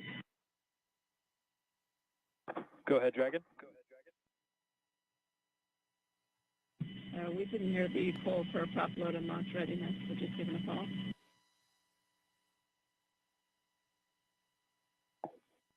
And sorry, Dragon, I just missed the last of your sentence there. Can you please repeat? Yeah, from Dragon, we just polling is hear complete. the poll for The joint NASA and SpaceX teams have polled go for LES arm, propellant load, and launch. For all operators in MCCX and Hangar X, both control rooms go into lockdown at T-minus 45 minutes and will remain in that state until the launch escape system is disarmed. All operators are to remain at their console, maintain the sterile cockpit until MD confirms successful disarming the launch escape system following orbit insertion or propellant offload in the event of a scrub. For non-urgent no-go conditions, brief the CE or LD and they will approve aborting the countdown. For urgent issues affecting the safety of the operation, operators shall call hold on the countdown net. Launch control will abort the launch audio sequence immediately and proceed into launch abort. At T-minus 10 seconds, launch control will be hands-off, relying on automated abort criteria for the remainder of the count. Operators advise the launch director whether structural breakup or fires imminent or occurring per Dragon manual escape flight rules. Launch control at this time, you may proceed with arming the crew arm for movement. Copy, proceeding to arm crew arm for movement. And with that, we are moving forward toward launch. Propellant loading will begin in just over 5 minutes, but in the meantime, let's check back in with Daryl and Jessica. All right, thank you very much, Ronnie. Crew access arm retraction started. We now have crew access arm retraction. So if you look in your screen, you can see there the crew access arm moving away from the Dragon. Another great shot of it there, articulating away. It takes about 90 seconds to 2 minutes to move away. And this is a critical milestone, Jessica, as that arm moves away, because now that means if the astronauts needed to get off that rocket for whatever reason, they could either bring the arm back quickly, and it can move, as I understand it, a lot faster than it's moving now in the case of an emergency egress, or they would move forward and arm the launch escape system. That hasn't been armed yet. So this is the moving and stowing of the crew access arm so that we can clear that away from the rocket and get ready to lift off.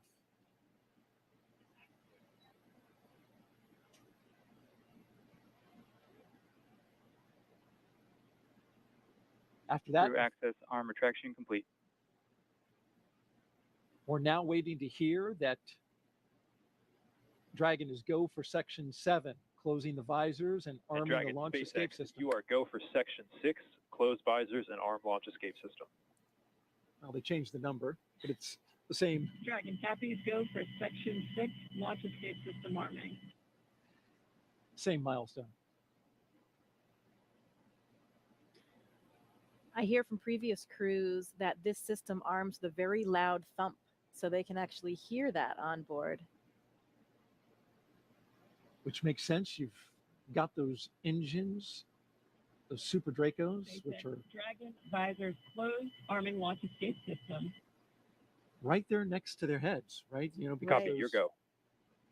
Right, and sounds like that was Jasmin saying she was ready to arm, and that command can be sent from either the ground or the crew, and the crew is sending that command now to arm that system. And that launch escape system is, of course, the system that will propel us away from the rocket, the crew capsule itself with the crew inside, in the event of any type of emergency with the rocket.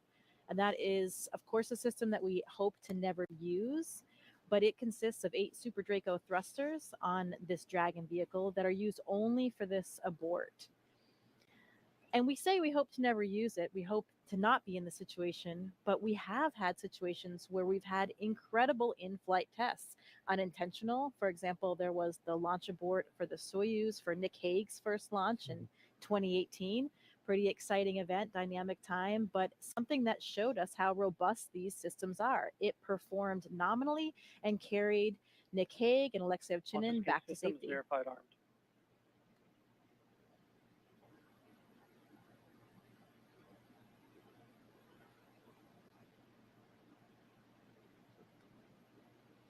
we got the verification of the launch escape system now armed.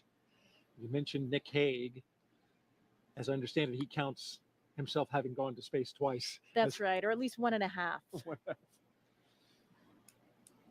But this system is now active. They do that 2 minutes before loading of the prop, since that, of course, then does present a more risky situation with that prop on board, and it will stay armed all the way through orbital insertion.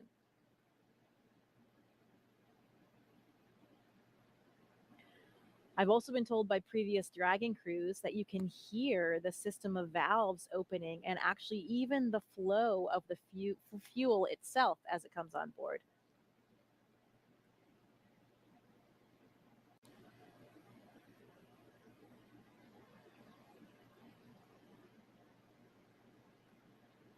The scenarios in which the launch escape system would be used. F9 tanks venting for prop load in 10 seconds. Expect loud venting. There they are warning them about that, exactly what you just mentioned, giving them a heads up that they'll be hearing those sounds. Yeah, Victor Glover was telling me it's a very noticeable process. You can hear the opening and closing of the valves, and there are these low hums and kind of a fluttering sound as that super cold liquid oxygen and kerosene fill those large propellant tanks, first on the first stage and then on the second stage. Must be pretty exciting to be hearing those noises, knowing what that means and how much closer you're getting to liftoff. This is pretty unique in the launch industry, right? Where the astronauts are inside the Dragon, inside their spacecraft, as it's being loaded with propellants. That's correct.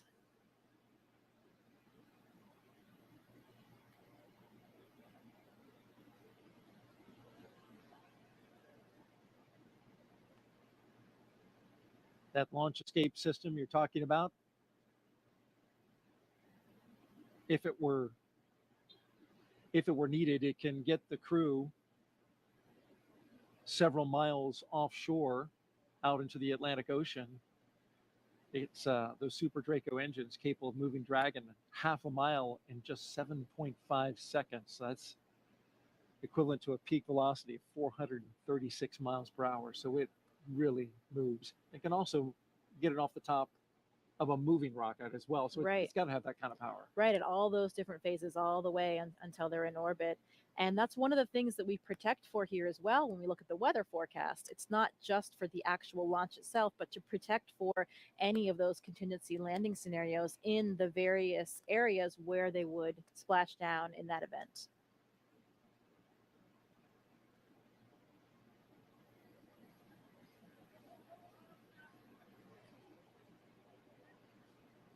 Propellant load has started.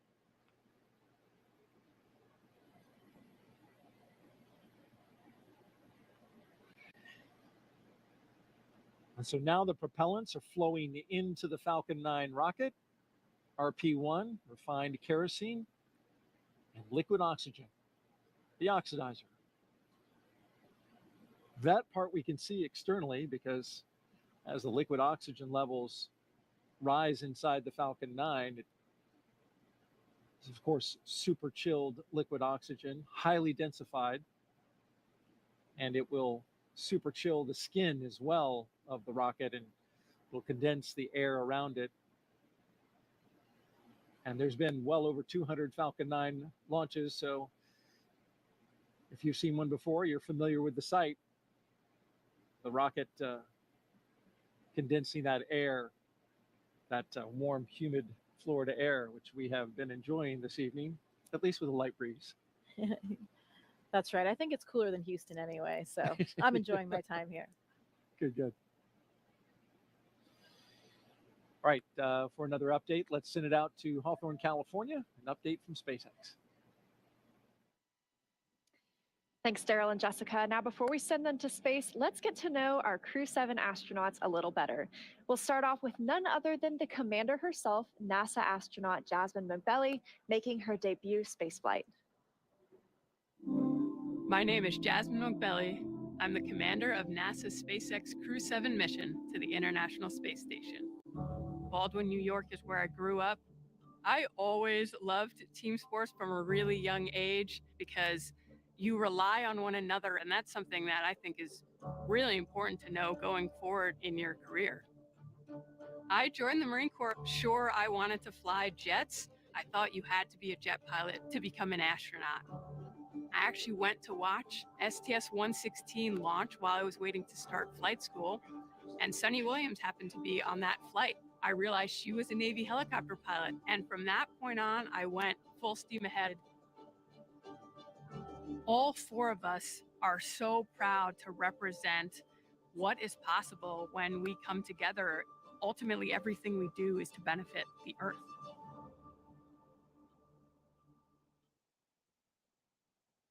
Right next to Jasmin in Dragon Endurance is Andreas Mogensen, today's pilot representing the European Space Agency and making his second trip to low Earth orbit. My name's Andreas Mogensen, and I'm the pilot of NASA's SpaceX Crew-7 mission to the International Space Station. I was born in Copenhagen, Denmark. In 2008, ESA were looking to select a new class of astronauts, and I applied together with about 8,500 Europeans. So I thought, there's just no way that I'll get selected. The chances of being selected are too small. But that changed when we were down to about 20 candidates. My first mission to the International Space Station was on a short 10-day mission.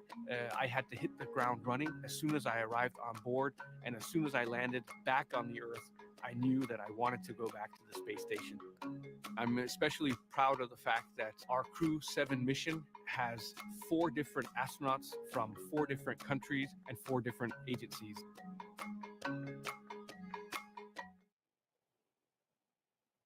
Next up, mission specialist Satoshi Furukawa. This JAXA astronaut is no stranger to the space station after spending 165 days in orbit as part of expeditions 28 and 29 in 2011. My name is Satoshi Furukawa. I am a mission specialist for NASA SpaceX Crew-7 mission to the International Space Station. I was born in Yokohama, Kanagawa, which is right south of Tokyo. The first human landing on the moon when I was 5 years old.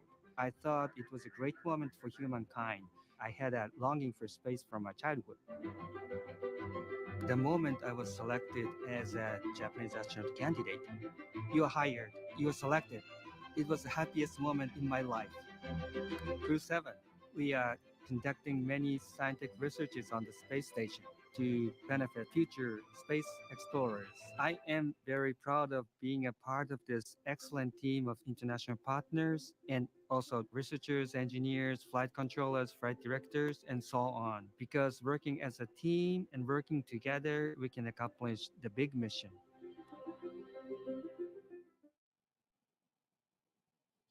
Rounding out our fully international crew is Roscosmos cosmonaut Konstantin Borisov. He was selected to the Cosmonaut Corps in 2018 and today marks his first flight to the orbiting laboratory. My name is Konstantin Borisov, and I'm a mission specialist for NASA's SpaceX Crew-7 mission to the International Space Station. For those who ask what spaceflight is, I would say that we have 3 big jobs on the space station. First job is experiments. Second job is take care of the station, doing the maintenance, repair what's broken, storing things, restoring things, cleaning up. And the third big topic is actually taking care of your body, because in weightlessness you cannot help but train. I think many people don't understand that technology advancement which we have had during the last 50 years mainly comes from space exploration. People get very comfortable with using their phone and have very fast computers, and space motivates us to create those advancements. I want to take part in it, and I want to put my small stone into this pavement which leads us to the new asteroids, to the new planets, and to the new systems.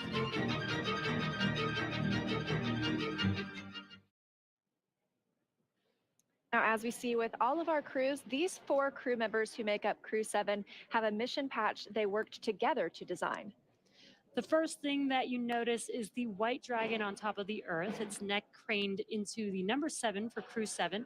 Its tail curves upwards towards a golden star, and they say that symbolizes our ascent towards the stars and the pioneering spirit needed to propel us further into space. The blue, white, and red on the tail are the common colors in the flags of all 4 nations flying on this mission.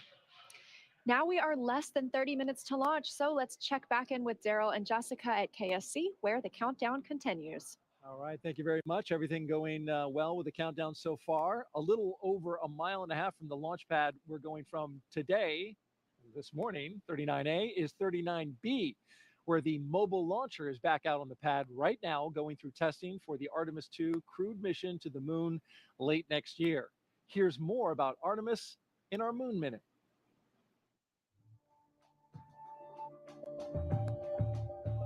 For the first time, Artemis II astronauts got an up-close look at the Orion spacecraft that will fly them around the moon. Astronauts Reed Wiseman, Victor Glover, Christina Cook, and Jeremy Hansen visited Orion at the Kennedy Space Center in Florida. and it looks amazing. Their handiwork is gorgeous. I'm ready to take it for a spin. Until launch day arrives, the crew is training at the Johnson Space Center in Texas. They use the Neutral Buoyancy Lab, a giant pool, to practice safely getting out of a floating mock-up of Orion. And it's not an easy task. Navy divers in rafts will harness and hoist the astronauts into the air by helicopter, where they will be taken to a nearby Navy vessel. Back at Kennedy, we got a look at the brand new Artemis Crew transportation vehicles. So the first 9 miles of the journey to the moon starts in these crew transport vehicles. On launch day, these fully electric, zero-emission vehicles by Canoe Technologies will reunite the Artemis II astronauts with Orion at Launch Complex 39B. NASA's powerful moon rocket, the Space Launch System, and Orion will carry them on the rest of the 250,000-mile journey to the moon. And that's your Artemis Moon Minute. And for Artemis updates, there's a QR code on the bottom left of your screen, right there, actually bottom right. You can visit, you can use your cell phone to scan it, or you can visit the website at nasa.gov/Artemis2. Earlier this evening, our own NASA's Jasmin Hopkins caught up with NASA Administrator Bill Nelson, who is here watching the launch from SpaceX's firing room. Administrator Nelson, today marks a first for NASA, the first time in a single launch that each astronaut represents a different space agency. So we have NASA, ESA, JAXA, and Roscosmos. What do you make of this diverse crew? Well, it's a sign of our times. We are an international program. For example, we're going back to the moon in order to go to Mars. It's going to be an international mission that will launch with an international crew. So too, tonight's launch is entirely an international crew, save for the commander, Jasmin, an American astronaut. And so here we go. Now, isn't it interesting that what space does in our NASA program, it unifies us. It brings people together. And this is so true with what we're seeing tonight. Right. And Administrator, you recently visited South America, and later on this year, you're planning to visit India as well. Why is it so important for NASA to foster these international partnerships?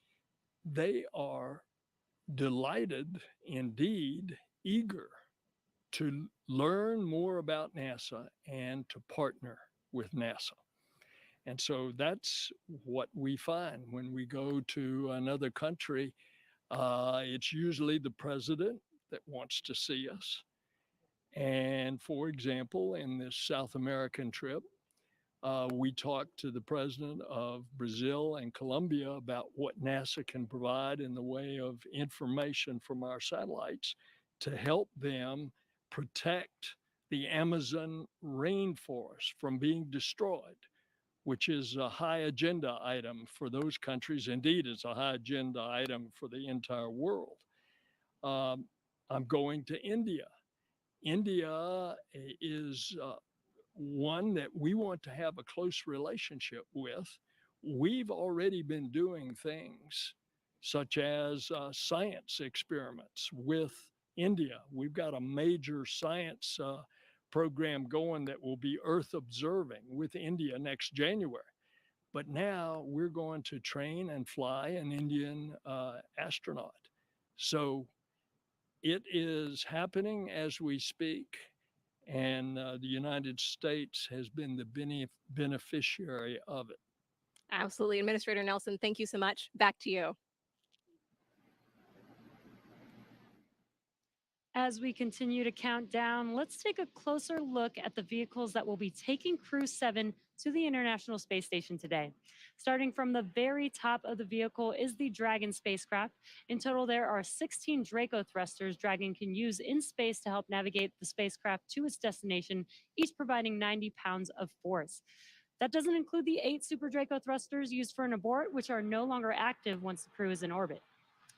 And just wanted to note, one thing that we did miss just a moment ago was a call to the crew. There was a sensor issue that they are tracking. However, they are just continuing with the count, continuing to monitor it. And so we are continuing to discuss what we have in front of us, which is Dragon. Together, the Dragon spacecraft and its trunk stand over 26 feet tall. There are 2 windows on the spacecraft, plus 1 under the nose cone. The nose cone opens shortly after launch to expose the forward bulkhead thrusters and docking mechanism that will connect with the space station. Dragon's trunk holds solar cells, which power Dragon while it's in free flight. The trunk can also carry unpressurized cargo, and on some cargo resupply missions, we use Dragon's trunk to deliver the new solar arrays that are being installed on the space station. As always, Dragon will be delivered to orbit today by SpaceX's Falcon 9 rocket, which provides 1.7 million pounds of thrust on its first stage, thanks to its 9 Merlin M1D engines. Once the first and second stages separate, these engines are also used to help land the first stage. The first stage will perform 3 burns today as it makes its way back down to Earth. First is the boost back burn, where 3 of the M1D engines will reignite to help flip the first stage around to head back to the launch site. The second burn is the entry burn. That's where a single engine will reignite and shut down to help slow Falcon 9 down as it prepares to re-enter the Earth's atmosphere. And then finally, the landing burn. That'll be where 3 engines will slow down the rocket enough to perform a precision landing back down on landing zone 1. Meanwhile, the second stage continues to orbit, powered by 1 single Merlin vacuum engine with over 220,000 pounds of thrust. The second stage will secure Dragon's entry into low Earth orbit before separating, leaving Dragon to continue its journey to the space station on its own thrusters. About 40 seconds after separation, Dragon's nose cone deploy sequence will begin, exposing its guidance navigation controls that help Dragon autonomously fly to the space station. With T0 coming up in just about 20 minutes, our teams at the Cape in Hangar X are doing a series of system checks to ensure Dragon and Falcon 9 are ready. Let's check in with Ronnie for a quick status update. How's it going, Ronnie? Thanks, Jesse. We are still looking good for an on-time launch just over 20 minutes from now, and we'll Stage keep 2, monitoring RP1 all the load vehicle complete. systems. There we heard the call out for RP1 load complete on stage 2. So that means we are, of course, getting closer to liftoff. Both Dragon and Falcon 9 continue to be healthy, and we're not tracking any major issues at this time. Right now, we're continuing to prep the vehicle for flight, and propellant loading began at T-minus 35 minutes. We also heard the call out a few minutes ago that the launch escape system is now armed. The range, which is monitoring keep-out zones and among other key flight requirements, also continues to report no issues, and they are go to support launch tonight. Weather also looks good, and we are still tracking just a 5% chance of violation at our T0 time. But as a reminder, today we have an instantaneous launch window, driven by the orbital mechanics constraints of 2 spacecraft meeting in orbit. Fun fact, the technical term for that meeting is called a rendezvous. So at this point, if we hear a hold for any reason, we will have to stand down tonight because of that instantaneous launch window, and instead target our backup opportunity, which is tomorrow at 3:04 a.m. Eastern Time. But for now, with all systems go, let's turn it back over to Courtney for a status update from Houston. Thanks, Ronnie. The flight controllers here in Mission Control Houston are ensuring that the space station is ready to receive Dragon. They're also checking all communication links between the station, Dragon, and the ground are working properly. And right now, everything is proceeding as planned. Teams here in Mission Control Houston, the team in Hawthorne, and the astronauts aboard the station will monitor the autonomous docking of Dragon tomorrow when they enter joint operations, which happens when the spacecraft enters the approach ellipsoid, which is an invisible boundary that helps us monitor spacecraft arriving and departing. After docking, the crews will perform a series of leak checks, then work to open the hatches both on the Dragon side and inside the station's pressurized mating adapter. We expect hatch opening to happen about an hour and a half after docking. Once on board, the astronauts will be greeted by the space station crew and will then join in for opening remarks for the new crew members. Here in Mission Control, Flight Director Chris Dobbins is on console overseeing the team for launch, and Flight Director Judd Freeling will be on console tomorrow for docking. That's it from here in Mission Control Houston. I'll toss it back to the team in Florida. Daryl, how's it looking? All right, thank you very much, Courtney. And if you just joined us, T-minus 17 minutes and counting from the 7th astronaut rotation mission to the International Space Station under NASA's Commercial Crew program. Commander Jasmin Moghbeli, pilot Andreas Mogensen, or Andy Mogensen, and mission specialist Satoshi Furukawa and Konstantin Borisov are strapped into their seats inside the Dragon Endurance. They're at the top of the rocket. Falcon 9 rocket fueling. That operation is well underway. Launch escape system is armed. Of course, that means Dragon is prepared to launch itself. SpaceX, stand by for an update on the sensor. Teams are still discussing and looking for our path forward. As you just heard there, SpaceX is Dragon copy. looking at a sensor issue.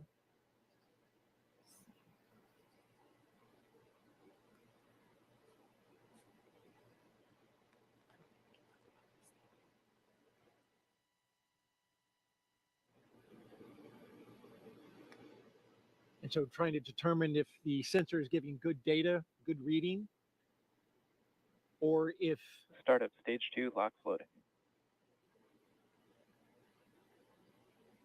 If they're looking at something else, of course, we'll keep close tabs on that. In the meantime, propellant load continues. I think sometimes you have hits on sensors for other reasons. We want to make sure that we are getting an accurate reading of what's happening with the system they're looking at.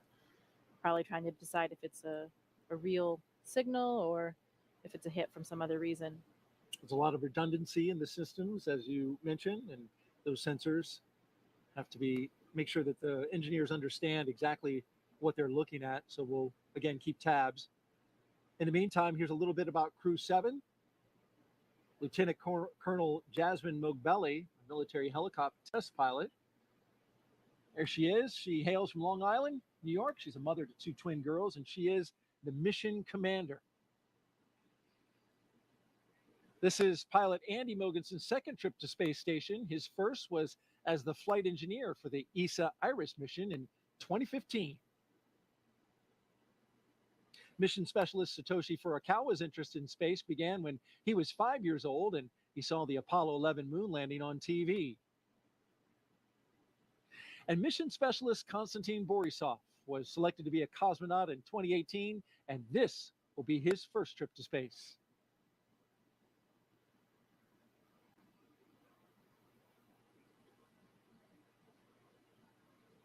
We've got more than 10,000 people all gathered, including these folks.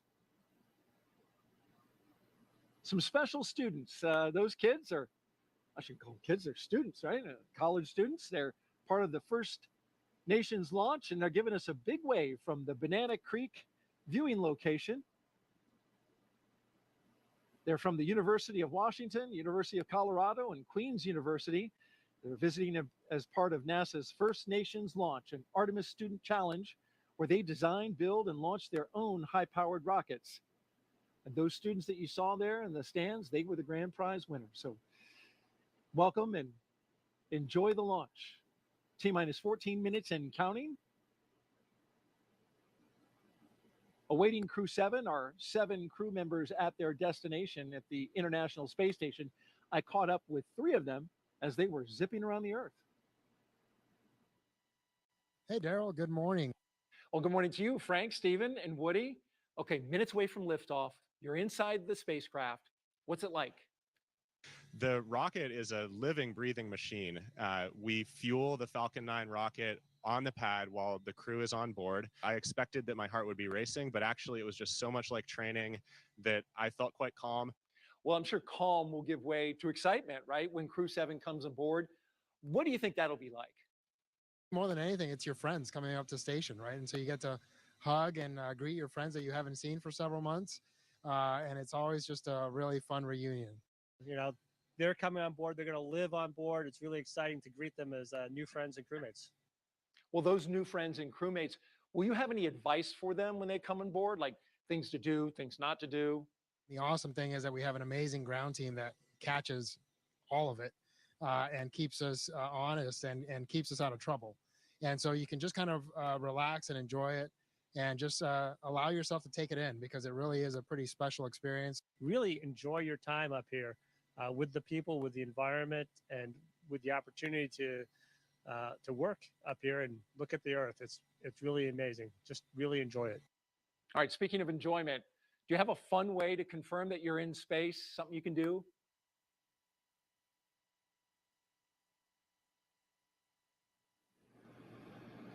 You want to give that move a score, Jessica? I don't know. It required assistance from 2 crew members, so I don't know. I'll give it an 8.5. Okay, that was very kind. All right, well, before the Crew-7 got into their spacecraft, they got a picture with the Falcon 9 booster that will take them up into space. There they are on the business end of those 9 Merlin engines. Once we leave planet Earth, these fine folks at Johnson Space Center will take over. Dragon This is mission SpaceX. control. We are still continuing to assess that sensor and proceeding with the count. Okay, so as you heard, they're SpaceX Dragon copies, continuing with the count while the feed assessed. still working the sensor, but at the same time, continuing to load the propellants on board Falcon.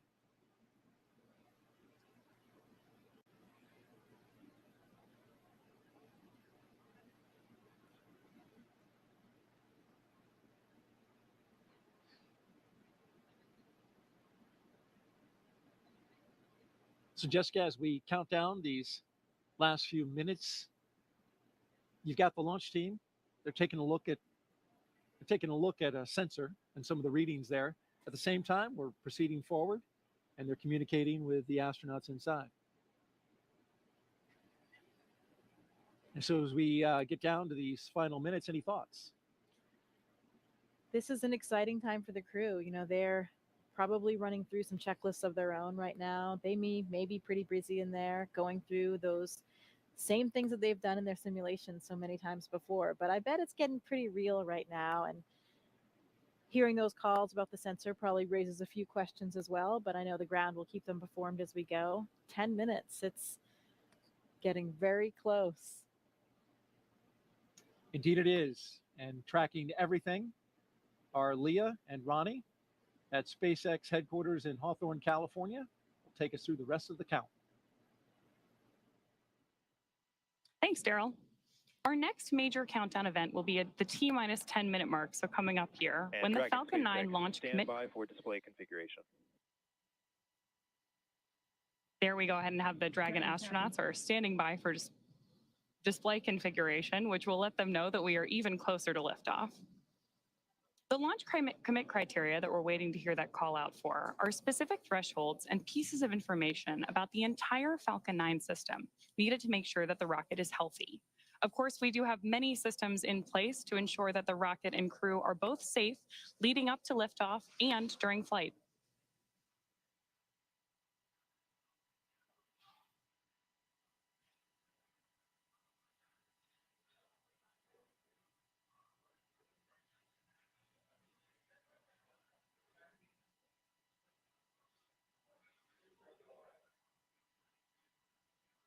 Coming up on 9 minutes until liftoff today, which is also about the same amount of time it takes to get to orbit, a 9-minute ride. That's about the time we'll see second stage cutoff. A few minutes after that is when we'll see Crew Dragon separate from the second stage. And we'll be listening to some performance calls as we get into the final countdown, of course, and then after liftoff. On the ground, you'll hear SpaceX flight controllers reporting on trajectory, speed, booster performance, and other key milestones. But there are some other calls you'll hear the crew make also after liftoff. These are different abort zones. They come in the form of different number and letter combinations. And these are throughout the flight up the eastern seaboard. So the first two are 1A and 1B. They have that name because they're in the first stage. That lasts until they're up to the very north of North Carolina. And the next are 2A through 2E. Those come into play when the second stage is powering Dragon. That takes us from the top of North Carolina all the way to the tip of Newfoundland in the northern Atlantic. Now, a little bit different from the other naming system, you'll hear the call Shannon, which refers to Shannon, Ireland, meaning they would target off the coast of Ireland if they were later in that second stage and needed to abort. You'll hear those different calls throughout the flight uphill, along with key performance callouts from the guidance, navigation, and control officer, as well as the propulsion lead.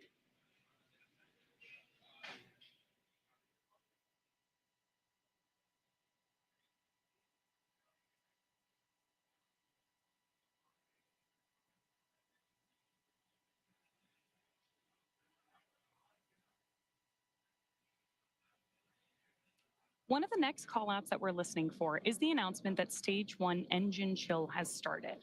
Right now, the propellant in the tanks is isolated from the engines, but at T-minus 7 minutes, we'll open up the engine pre-valves and start passing just a trickle of liquid oxygen through the Merlin engine pumps, chilling the engines for the start sequence.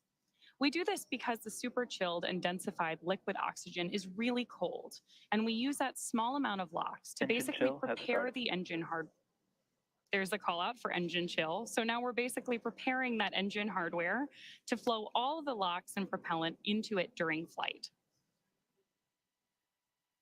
Next up, we should hear the call out for Stage 1 RP1 load completion. And Dragon SpaceX, stand by for final go, but please confirm crew displays are configured for launch. SpaceX Dragon, crew displays are configured for launch.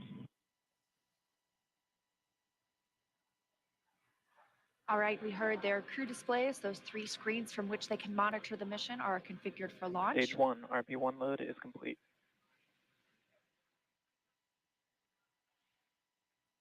And confirmation that RP1, the densified kerosene or the rocket fuel that propels the crew into orbit, loading is complete on the first stage. We did hear the second stage was completed a short time ago as well.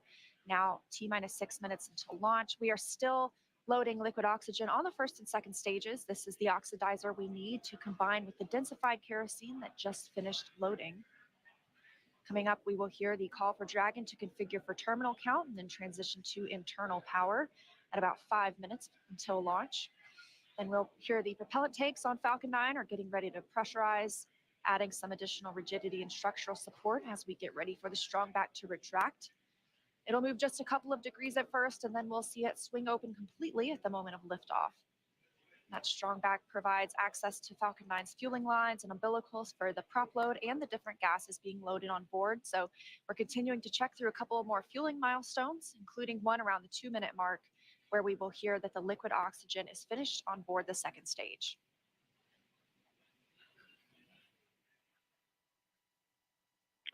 Dragon is configured for terminal count, and Dragon's on internal power. Falcon tanks are pressurizing for strong back recheck.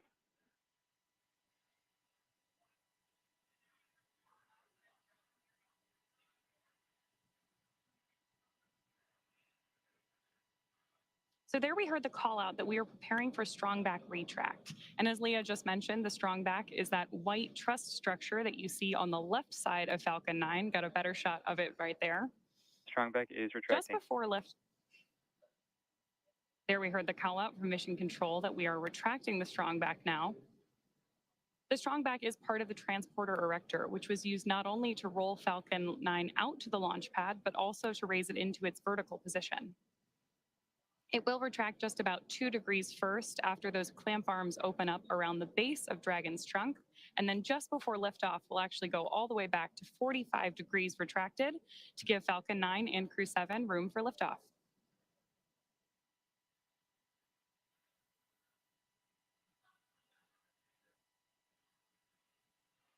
Now under 4 minutes until launch.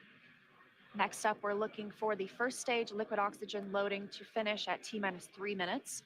You're starting to see some white clouds on your screen. That is vapor. It's normal. We'll continue to see that build up as we get closer to launch. Obviously, this liquid oxygen that we're loading is super chilled, so a little bit of that will boil off in the hot Florida air.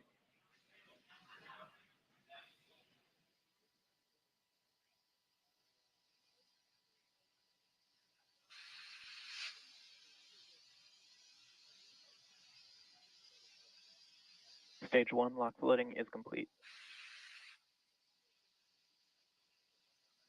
Great view of Crew-7 there inside of the Dragon spacecraft, awaiting liftoff just under 3 minutes from now.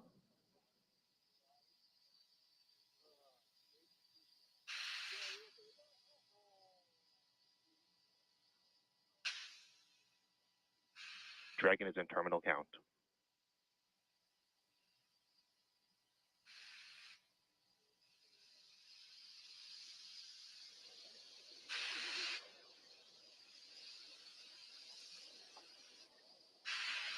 Now about 2 minutes and 30 seconds until launch. Next milestone, we're looking up for stage 2 LOX load to complete. Additionally, shortly after that, we'll hear gas closeout begin, isolating the feed lines from the different gas systems for the Falcon 9 rocket. Those will get vented overboard through the umbilicals and the strong back itself.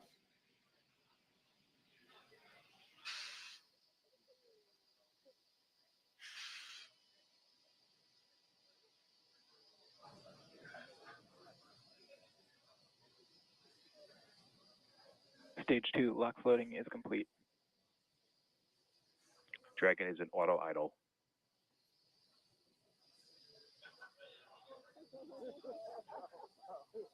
Confirmation that stage 2 LOX load is complete.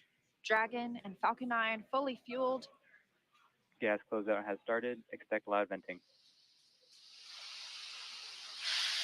There's the gas closeout call that we expected.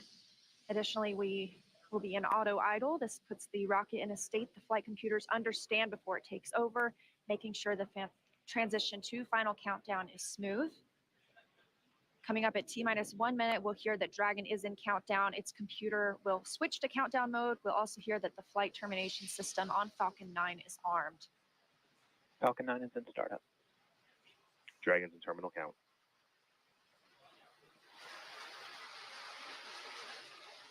Dragon's flight computer in countdown and configured for launch, and the flight termination system now armed. Less than a minute until liftoff today. Dragon, SpaceX. The flight termination Go for launch. system. Dragon copies, go for launch.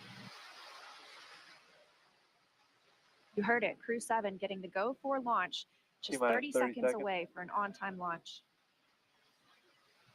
At the time of liftoff today, the space station will be flying 260 miles over southeastern Iraq. T-minus 15.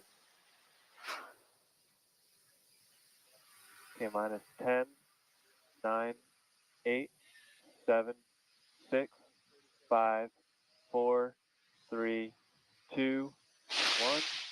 Engine full power and liftoff. Go Falcon, go Dragon, go Crew-7. Endurance ascends, an international crew destined for the International Space Station. Stage 1 That's propulsion is 1.7 nominal. million. Good calls from the propulsion officers here. Propulsion's nominal. 1.7 million pounds of thrust on Falcon 9, taking Crew-7 to the International Space Station, now traveling almost 300 miles per hour.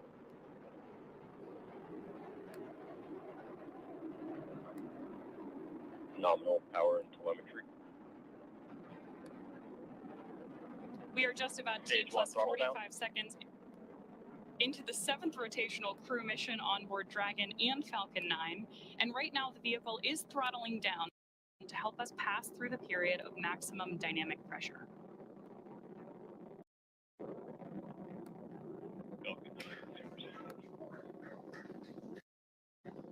There's the call out that Crew-7 is now moving faster than the speed of sound.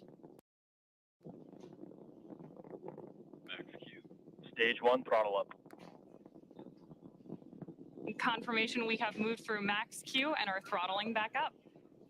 Copy, 1 Bravo.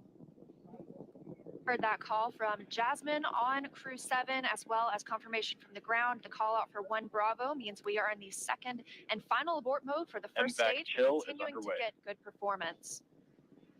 We've got engine chill on the second stage MVAC engine. We will then be looking for MECO, or main engine cutoff, where the 9 engines on the first stage will cut off ahead of the first and second stages separating. Then the single Merlin vacuum engine on the second stage will ignite. We are now coming up on 2 minutes into the flight, the spacecraft traveling over 2,000 miles per hour. Really incredible nighttime views of Falcon 9 and Crew-7 on your screen right now. So as Leah just mentioned, we are keeping an eye on a couple of critical flight milestones coming up back to back here. Stage 1 throttle Those down. are going to be MECO. So main engine cutoff, now that we're throttling down stage 1, followed by stage separation and second stage ignition. Main engine cutoff. Stage separation confirmed. Copy, 2 Alpha. MVAC ignition.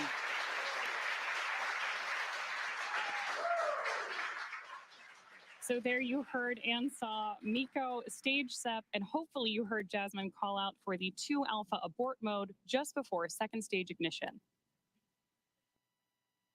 And of course, this is the second stage, powering Dragon on its flight, now traveling almost 4,000 miles per hour. Over 3 minutes since launch, the second stage will continue to power the spacecraft. And our first look at the crew inside.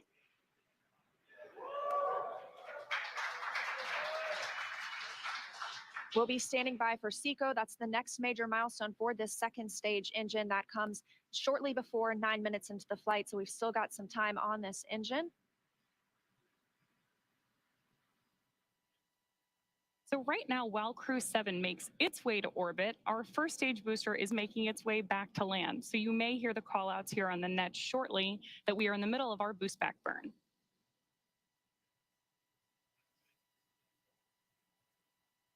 Right now, stage 1 is coasting. Dragon, SpaceX, trajectory nominal. Good call outs there that Dragon is on the right track. And confirmation from Commander Jasmin Moghbeli. Continuing to see good performance on this lone Merlin vacuum engine on the stage. Also, as we've heard, nominal trajectory. That's the guidance, navigation, and control officer here at SpaceX stating that we are on the correct path. Dragon's pointed in the right direction. The second stage continues firing until, like we mentioned, second stage engine cutoff at about 8 minutes and 50 seconds into the flight. Right now, we are 4 minutes and 30 seconds since our on-time liftoff, now traveling at 5,000 miles per hour. This single Merlin vacuum engine can provide over 220,000 pounds of thrust in the vacuum of space, doing its job to take our crew to the International Space Station today. Dragon, SpaceX, trajectory nominal. More good news from Mission Control. Acquisition of signal, Bermuda. So with that Bermuda call out, we actually know that the ground station transmitting this flight data back to us is coming from Bermuda.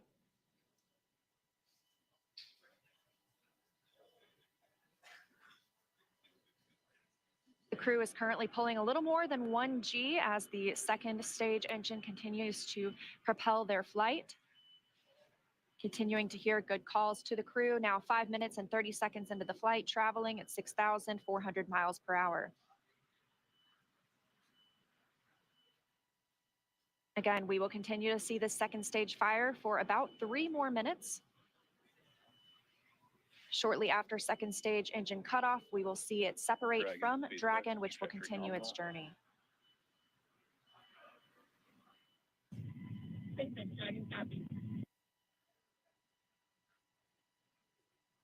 Now, at this point in the flight, we are just about 15 seconds away from stage 1 entry burn start. At this point, the center engine on Falcon 9 will be lit for just about 10 seconds to help us slow the vehicle down as it re-enters the Earth's atmosphere. That's not the only thing helping us on re-entry, though. The first stage sees high drag on re-entry, which scrubs roughly 70% of the velocity by the time the landing burn begins, which you just had great views of on the left-hand side of your screen. Florida Space Coast beginning to come into view in the background. All while Crew-7, of course, on the right-hand side of your screen, lit up by that MVAC engine, continues on its way to orbit.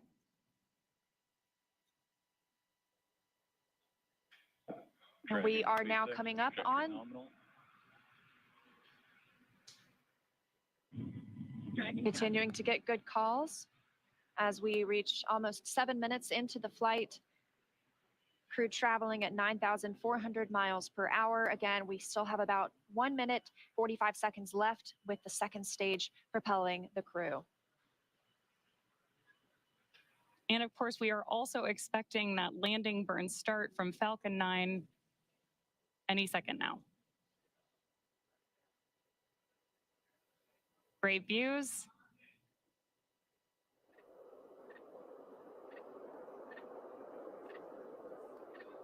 Stage 2 FTS is saved.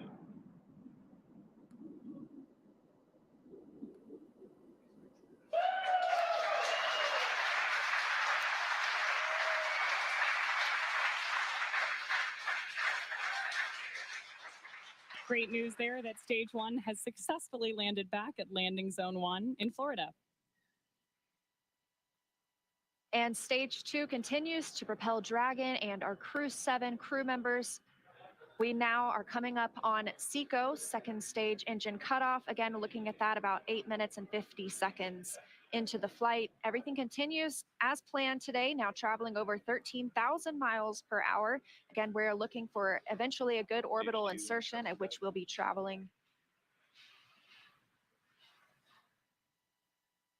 Good calls here at Mission Control in Hawthorne.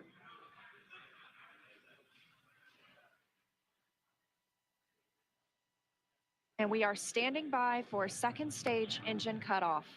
Copy, Shannon. Heard that call for Shannon. That is the call out for Shannon, Ireland, the final abort zone.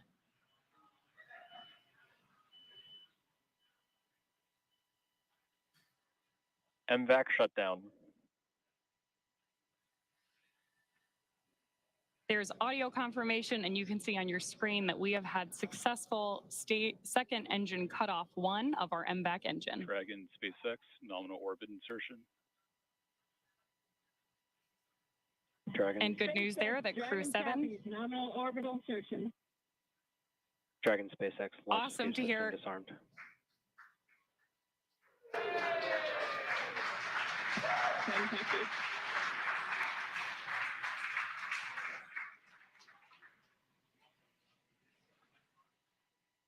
That's the first look at the crew, now in microgravity, confirmation of a good Earth orbit insertion. We are now coming up on 10 minutes into the flight. Of course, we saw second stage engine cutoff, and you're actually getting a look at their zero-G indicator there. We'll stand by for them to tell us a little bit more about that shortly, but we are also standing by for second stage separation from Dragon. Acquisition of signal in Finland. So as Leah mentioned, right now, Dragon and stage 2 are still attached. Great views of that zero-G indicator there. And what we're doing right now is basically letting any residual dynamics of the vehicle settle out prior to separation.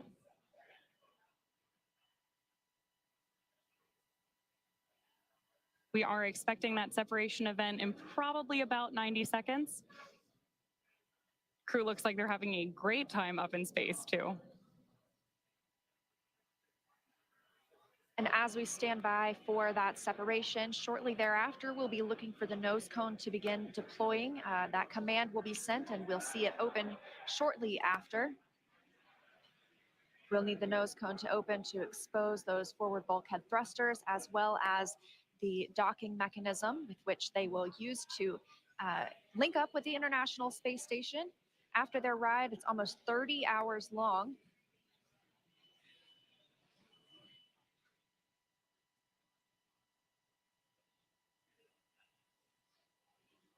Again, we had liftoff right on time today at 3:27 a.m. Eastern Time. The crew making a smooth journey into orbit. It's now been 11 minutes, 20 seconds since that liftoff. We had confirmation of good orbital insertion, and we are standing by for second stage separation from Dragon.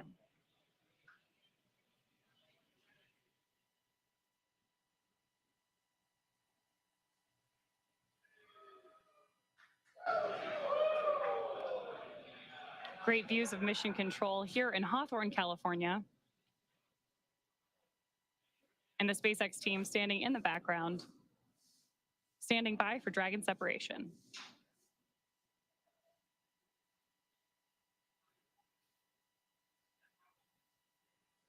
Of course, you also have continued telemetry readouts from Dragon and Stage 2 in the bottom left-hand corner of your screen.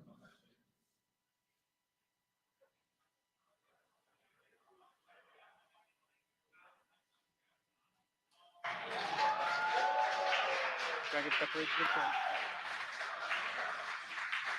Crew-7, on behalf of the Falcon team, I'd like to welcome you to orbit. We hope you enjoyed the ride on Falcon 9.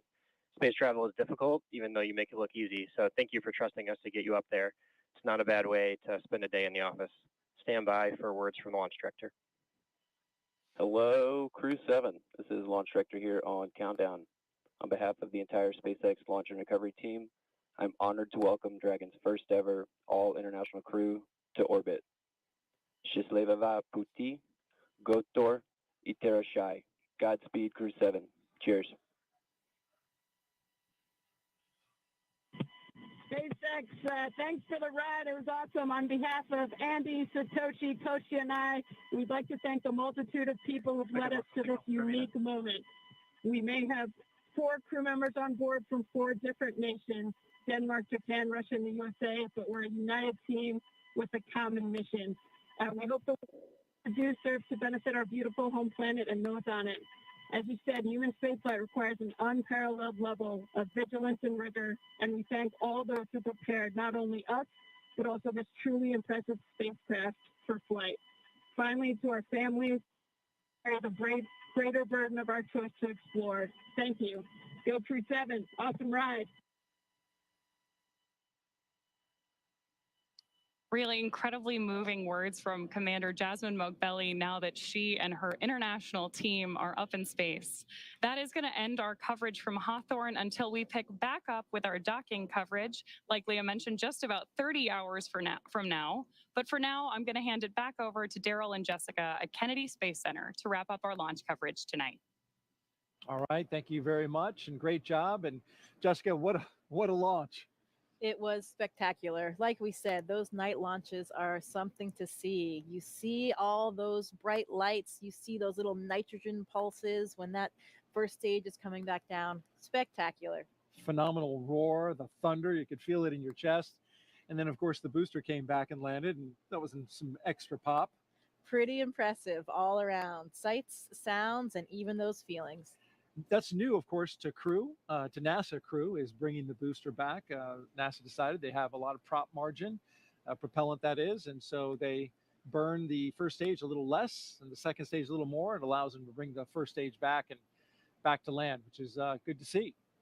And so you saw the zero-G indicator floating around. Tell us what it was. I did. Well, that, Daryl, was a 3-toed sloth. Important distinction, not a 2-toed sloth. Oh, really? Yeah. So apparently this is one of Andy's kids' favorite animals. And as a family, they were even fortunate enough to see one in the wild in Costa Rica last Christmas when they were on vacation. So it was all kind of fate leading up to this. How about that? This is Andy Mogensen. Andy Mogensen, the pilot. That's correct. That's right. And I guess his family calls him the slowest person in the world. So another reason why this 3-toed sloth had such meaning for all of them. Well, that actual sloth in the capsule looked like it was moving slow as well, but he's got an excuse. You know, we have a saying in space, and it's often true. Yeah. Slow is smooth, smooth is fast. And when you rush too much, especially in space, doing a spacewalk or anything that you're doing, you get in trouble. So slow is smooth and smooth is fast. Wise words from our veteran space flyer, Jessica Meir. Sorry, it's early. Hey, we got some social questions. Let's take a few. You do mind? Absolutely. All right. Well, let's look on our screen here. And here we've got one that says, come Sunday morning. Beautiful shot right there, though, of the spacecraft looking out the back. Boy, that is high resolution image. Come Sunday morning, Earth Eastern Time, what are the first few tasks the crew will do, and how will they best acclimate and get dialed into their mission? Well, when we wake up in the morning on board the space station, we open up our computer and we have a plan that lays out our entire schedule for the day, whether it's scientific experiments, hardware, maintenance, whatever it is that you need to get done. I know what this crew will be doing. One of the first things they do, of course, is a safety briefing. So we want to make sure that they have all of the information they need in case they had any kind of situation on the space station where maybe they needed an emergency breathing mask or a fire extinguisher, anything like that. Safety first at NASA, and that's the first thing that we do when you arrive on board the space station as well. The veteran crew that is up there will take them through that, show them where everything is, talk through some of the main messages, and then they'll have a longer session, usually the next day or later that week. They'll get into their crew quarters. Usually your crewmates will do a favor for you and unpack some of your things so you don't have to do all that when you get there. You arrive to your crew quarters and already have some of the things that you need out, maybe even some pictures from home. When I arrived, my crewmates had really taken great care of me. They had decorated my crew quarters. Oh. I had pictures of my friends and family. Everything was all laid out, and that really made it a nice, smooth transition, because those first few moments in space, especially when you've never been there before as a rookie, you're not quite that graceful yet. You know, you don't have your space wings quite yet, and you're getting used to just moving around and being in that three-dimensional microgravity environment. And so you're talking about, getting used to the environment up there, and having a little something from home is important too. You took up a flight kit. These astronauts all have a flight kit. You, in fact, brought a few things that you took up into space. What were a couple of the more meaningful ones that you took? I did. We often pictures of family and friends, like we've talked about before, or things that represent places we've been and worked. I brought up a picture of my wedding photo of my parents. Unfortunately, my father had passed away before I went to space, so I wanted to have a piece of him up there with me. I brought up some things to represent other things along the way. My home state of Maine. I had a university flag with me from my undergraduate university. Yeah. Sometimes we bring up presents for each other because we're up there for birthdays or holidays. Drew Morgan, my crewmate, brought us these harmonicas. Nice harmonica. And briefly, let's look at the screen here. We can see that the nose cone is deploying, and we have confirmation of it deploying.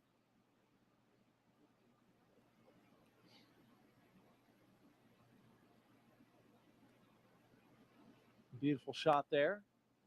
Of course, the nose cone has to deploy in order for Dragon to connect up to the International Space Station. And once this clears out of the way, it is quite a view. Depending on where Earth is in relation.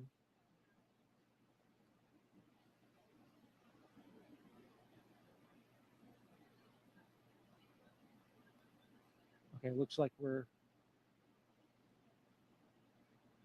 pointed mostly in space, which makes sense. Sometimes you get an Earth view. There's a lot of space in space. There is. There certainly is indeed. And then what else?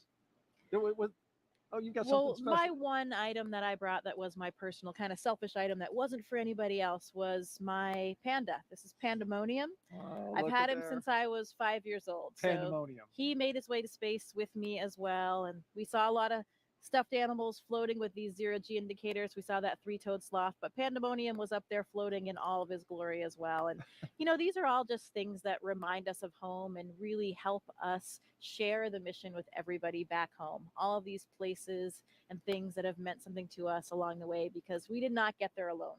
We got there with the support of so many people that helped us. And this mission is for everyone. It's really for all of humankind. So hopefully they can all share in. Absolutely. And thank you for sharing your flight kit with us. This is especially, this is a 40-year-old tour. Right 41 here. now, yeah. He's been around the block. He just said he wants to go back to space. He does want to go, but we all want to go back to space. So hopefully he'll have another opportunity. We just got confirmation that nose cone is fully deployed. And so Dragon is on its way to the International Space Station. Now, a member of Crew-7 will kick off a major study that will give us a comprehensive look at how the human body is affected by time and space. Let's bring in now NASA's Jasmin Hopkins for more. As we saw this morning, the Commercial Crew program launches astronauts from American soil, and this enables NASA's human research on the International Space Station. Joining us now to talk more about that is Kurt Costello, ISS Chief Program Scientist. Thank you for joining us, Kurt. Thanks, Jasmine. It's great to be here this morning. We are glad to have you here. So how does the Commercial Crew program better enable NASA's human research? So the Commercial Crew program has enabled us to launch again from U.S. soil.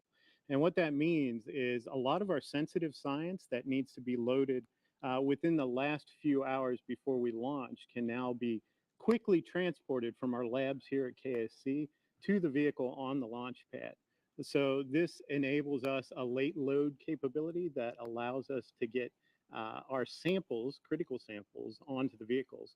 And the Commercial Crew program has also enabled us to launch more frequently and regularly. So a lot of our sensitive investigations that need specific timing for when we get those samples to the space station and then back down are enabled by that program.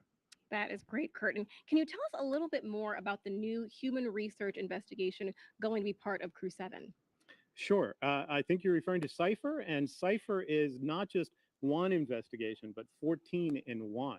And what it is really setting out to do is to help us understand with whether strong we have encouragement risks from my wife. to humans being in Hey, space I'm always for longer than 6 the months. last to leave the house whenever we're going anywhere.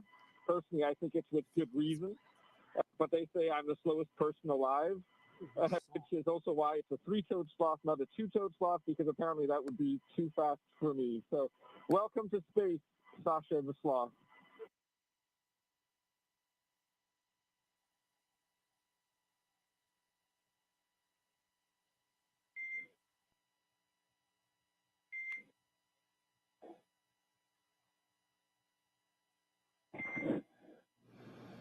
And Dragon, we appreciate the introduction to your zero-G indicator and noting that that is probably officially now the fastest sloth ever.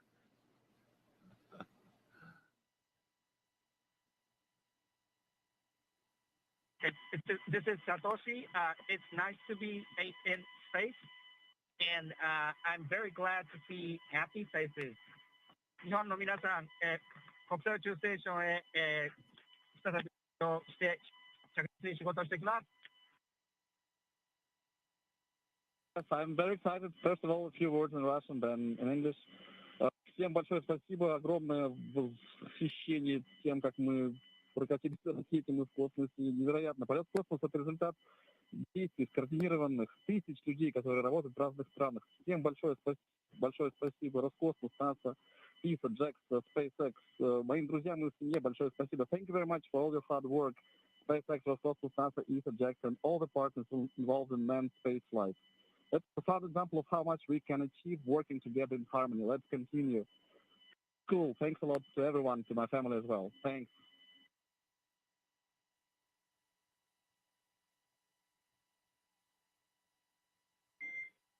SpaceX copies all. Thank you for the kind words. And Jaws, if you are ready to copy, I do have some upcoming words on the phase burn.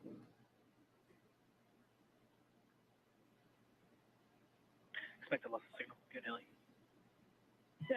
Dragon is ready to copy.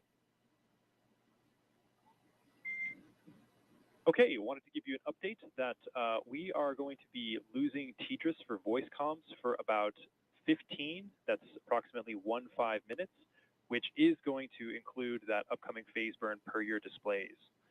We do have a ground station pass during that burn prep, so you will actually be able to call us in the blind. However, you will be LOS during the burn. There's no concerns, but we'll pick you back up at 0819 Zulu, which will be right after the burn, and we'll confirm that burn performance. How copy? SpaceX, Dragon copies all. We'll lose you on TDRS for the phase burn, but we can make calls via the ground station in the blind, and we'll catch you on the backside at 0819. Good readback. Okay, you just heard some communication between Commander Jasmin Moghbeli and SpaceX's launch team. Just saying they're going to lose TDRS connectivity, which will, during the burn, they'll be unable to communicate, but they've got a ground station that will catch them on either side of that. So communication will be established before and after the burn. Earlier, we heard some words from Andy Mogensen. Of course, you told us that that was a sloth. Wasn't sure that we were going to be able to, get some words from him, but it was good to hear from him and the other crew members about, now that they're in space and sharing a message with the world. Absolutely. And we got a name, Sasha the sloth. Sasha the sloth. The fastest moving sloth ever to be a sloth. Yeah, among the legendary, famous stuffed animals in space. That's now right. That's a thing. Joins the long list of them. And so Jasmin, Andreas, Satoshi, and Konstantin are on course to arrive at the International Space Station around 8:39 Eastern Time tomorrow. NASA TV, well, we will be wrapping up our coverage, but you can follow along with Crew-7's entire ride to the station and hear real-time audio from that space to ground, which we were listening to just then, on our mission audio stream on YouTube. Make sure you look for the link on our NASA social media accounts and in the description of the NASA YouTube launch broadcast. And though our coverage here at Kennedy Space Center is concluding, Crew-7's mission has only just begun. They'll get to the International Space Station in about 30 hours. It's going to be a long ride, but then they'll be able to meet and join, I should say, Crew-7 to Crew-6, and that'll be quite a ceremony. Absolutely. You know, these first missions, these first moments in space are absolutely unforgettable. I'll never forget that feeling weightlessness for the first time. You're still strapped in your seat, but everything starts lifting up, your arms, your pencils, anything that was on the floor, the zero-G indicator, everything. And I remember looking across at my crewmate, just sharing those moments and those smiles. I know how happy that crew is right now. I am so excited for them and their mission. It will take a little while, 30 hours, like you said, to get to space station, but they are in space right now, and I know they're enjoying every minute. Congratulations, Crew-7. We are so excited for you. This is going to be an incredible mission on the International Space Station. Great words, Jessica. Appreciate those. And Crew-6 will be coming back down in about a week.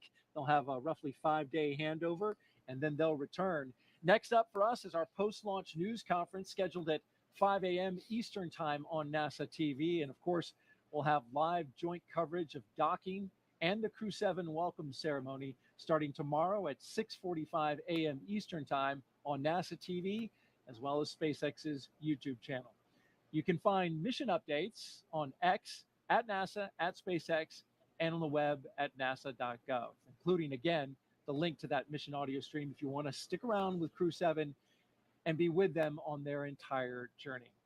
Well, before we sign off from Kennedy, I want to thank Jessica Meir for being here on the launch broadcast and sharing your incredible experiences and all your insight, answering the questions, bringing pandemonium and showing them off. Thank you so much. We really appreciate having an astronaut, and especially you today on Crew-7 to share this with us. Well, it is absolutely my pleasure. Any good day when a rocket ignites is a great day for astronauts all around the planet. So we wouldn't miss out on it for the world. Very happy to be here and excited to share this moment with all of you. Thanks so much. And a huge thanks as well to all of our guests for joining us today. But most importantly, thank all of you for watching. For everyone here at NASA and SpaceX, have a great morning and keep looking up. We leave you now with a look back at highlights from suit up to liftoff. So we've got Crew-7, and they are doing their suit checkouts. And here they come, the astronauts walking down the hallway at astronaut crew quarters. And here they come, Crew-7, taking their first steps outside before their journey to space. Here they go. Doors are closing. This begins the drive across NASA's Kennedy Space Center to Launch Pad 39A.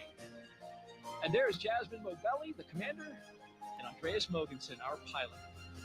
There go our pilot and commander carefully getting in. And here come our mission specialists, Konstantin Borisov, and on the right, Satoshi Furukawa. Technicians working to close that side hatch. 1, engine full power, and lift off. Go Falcon, go Dragon, go Crew-7.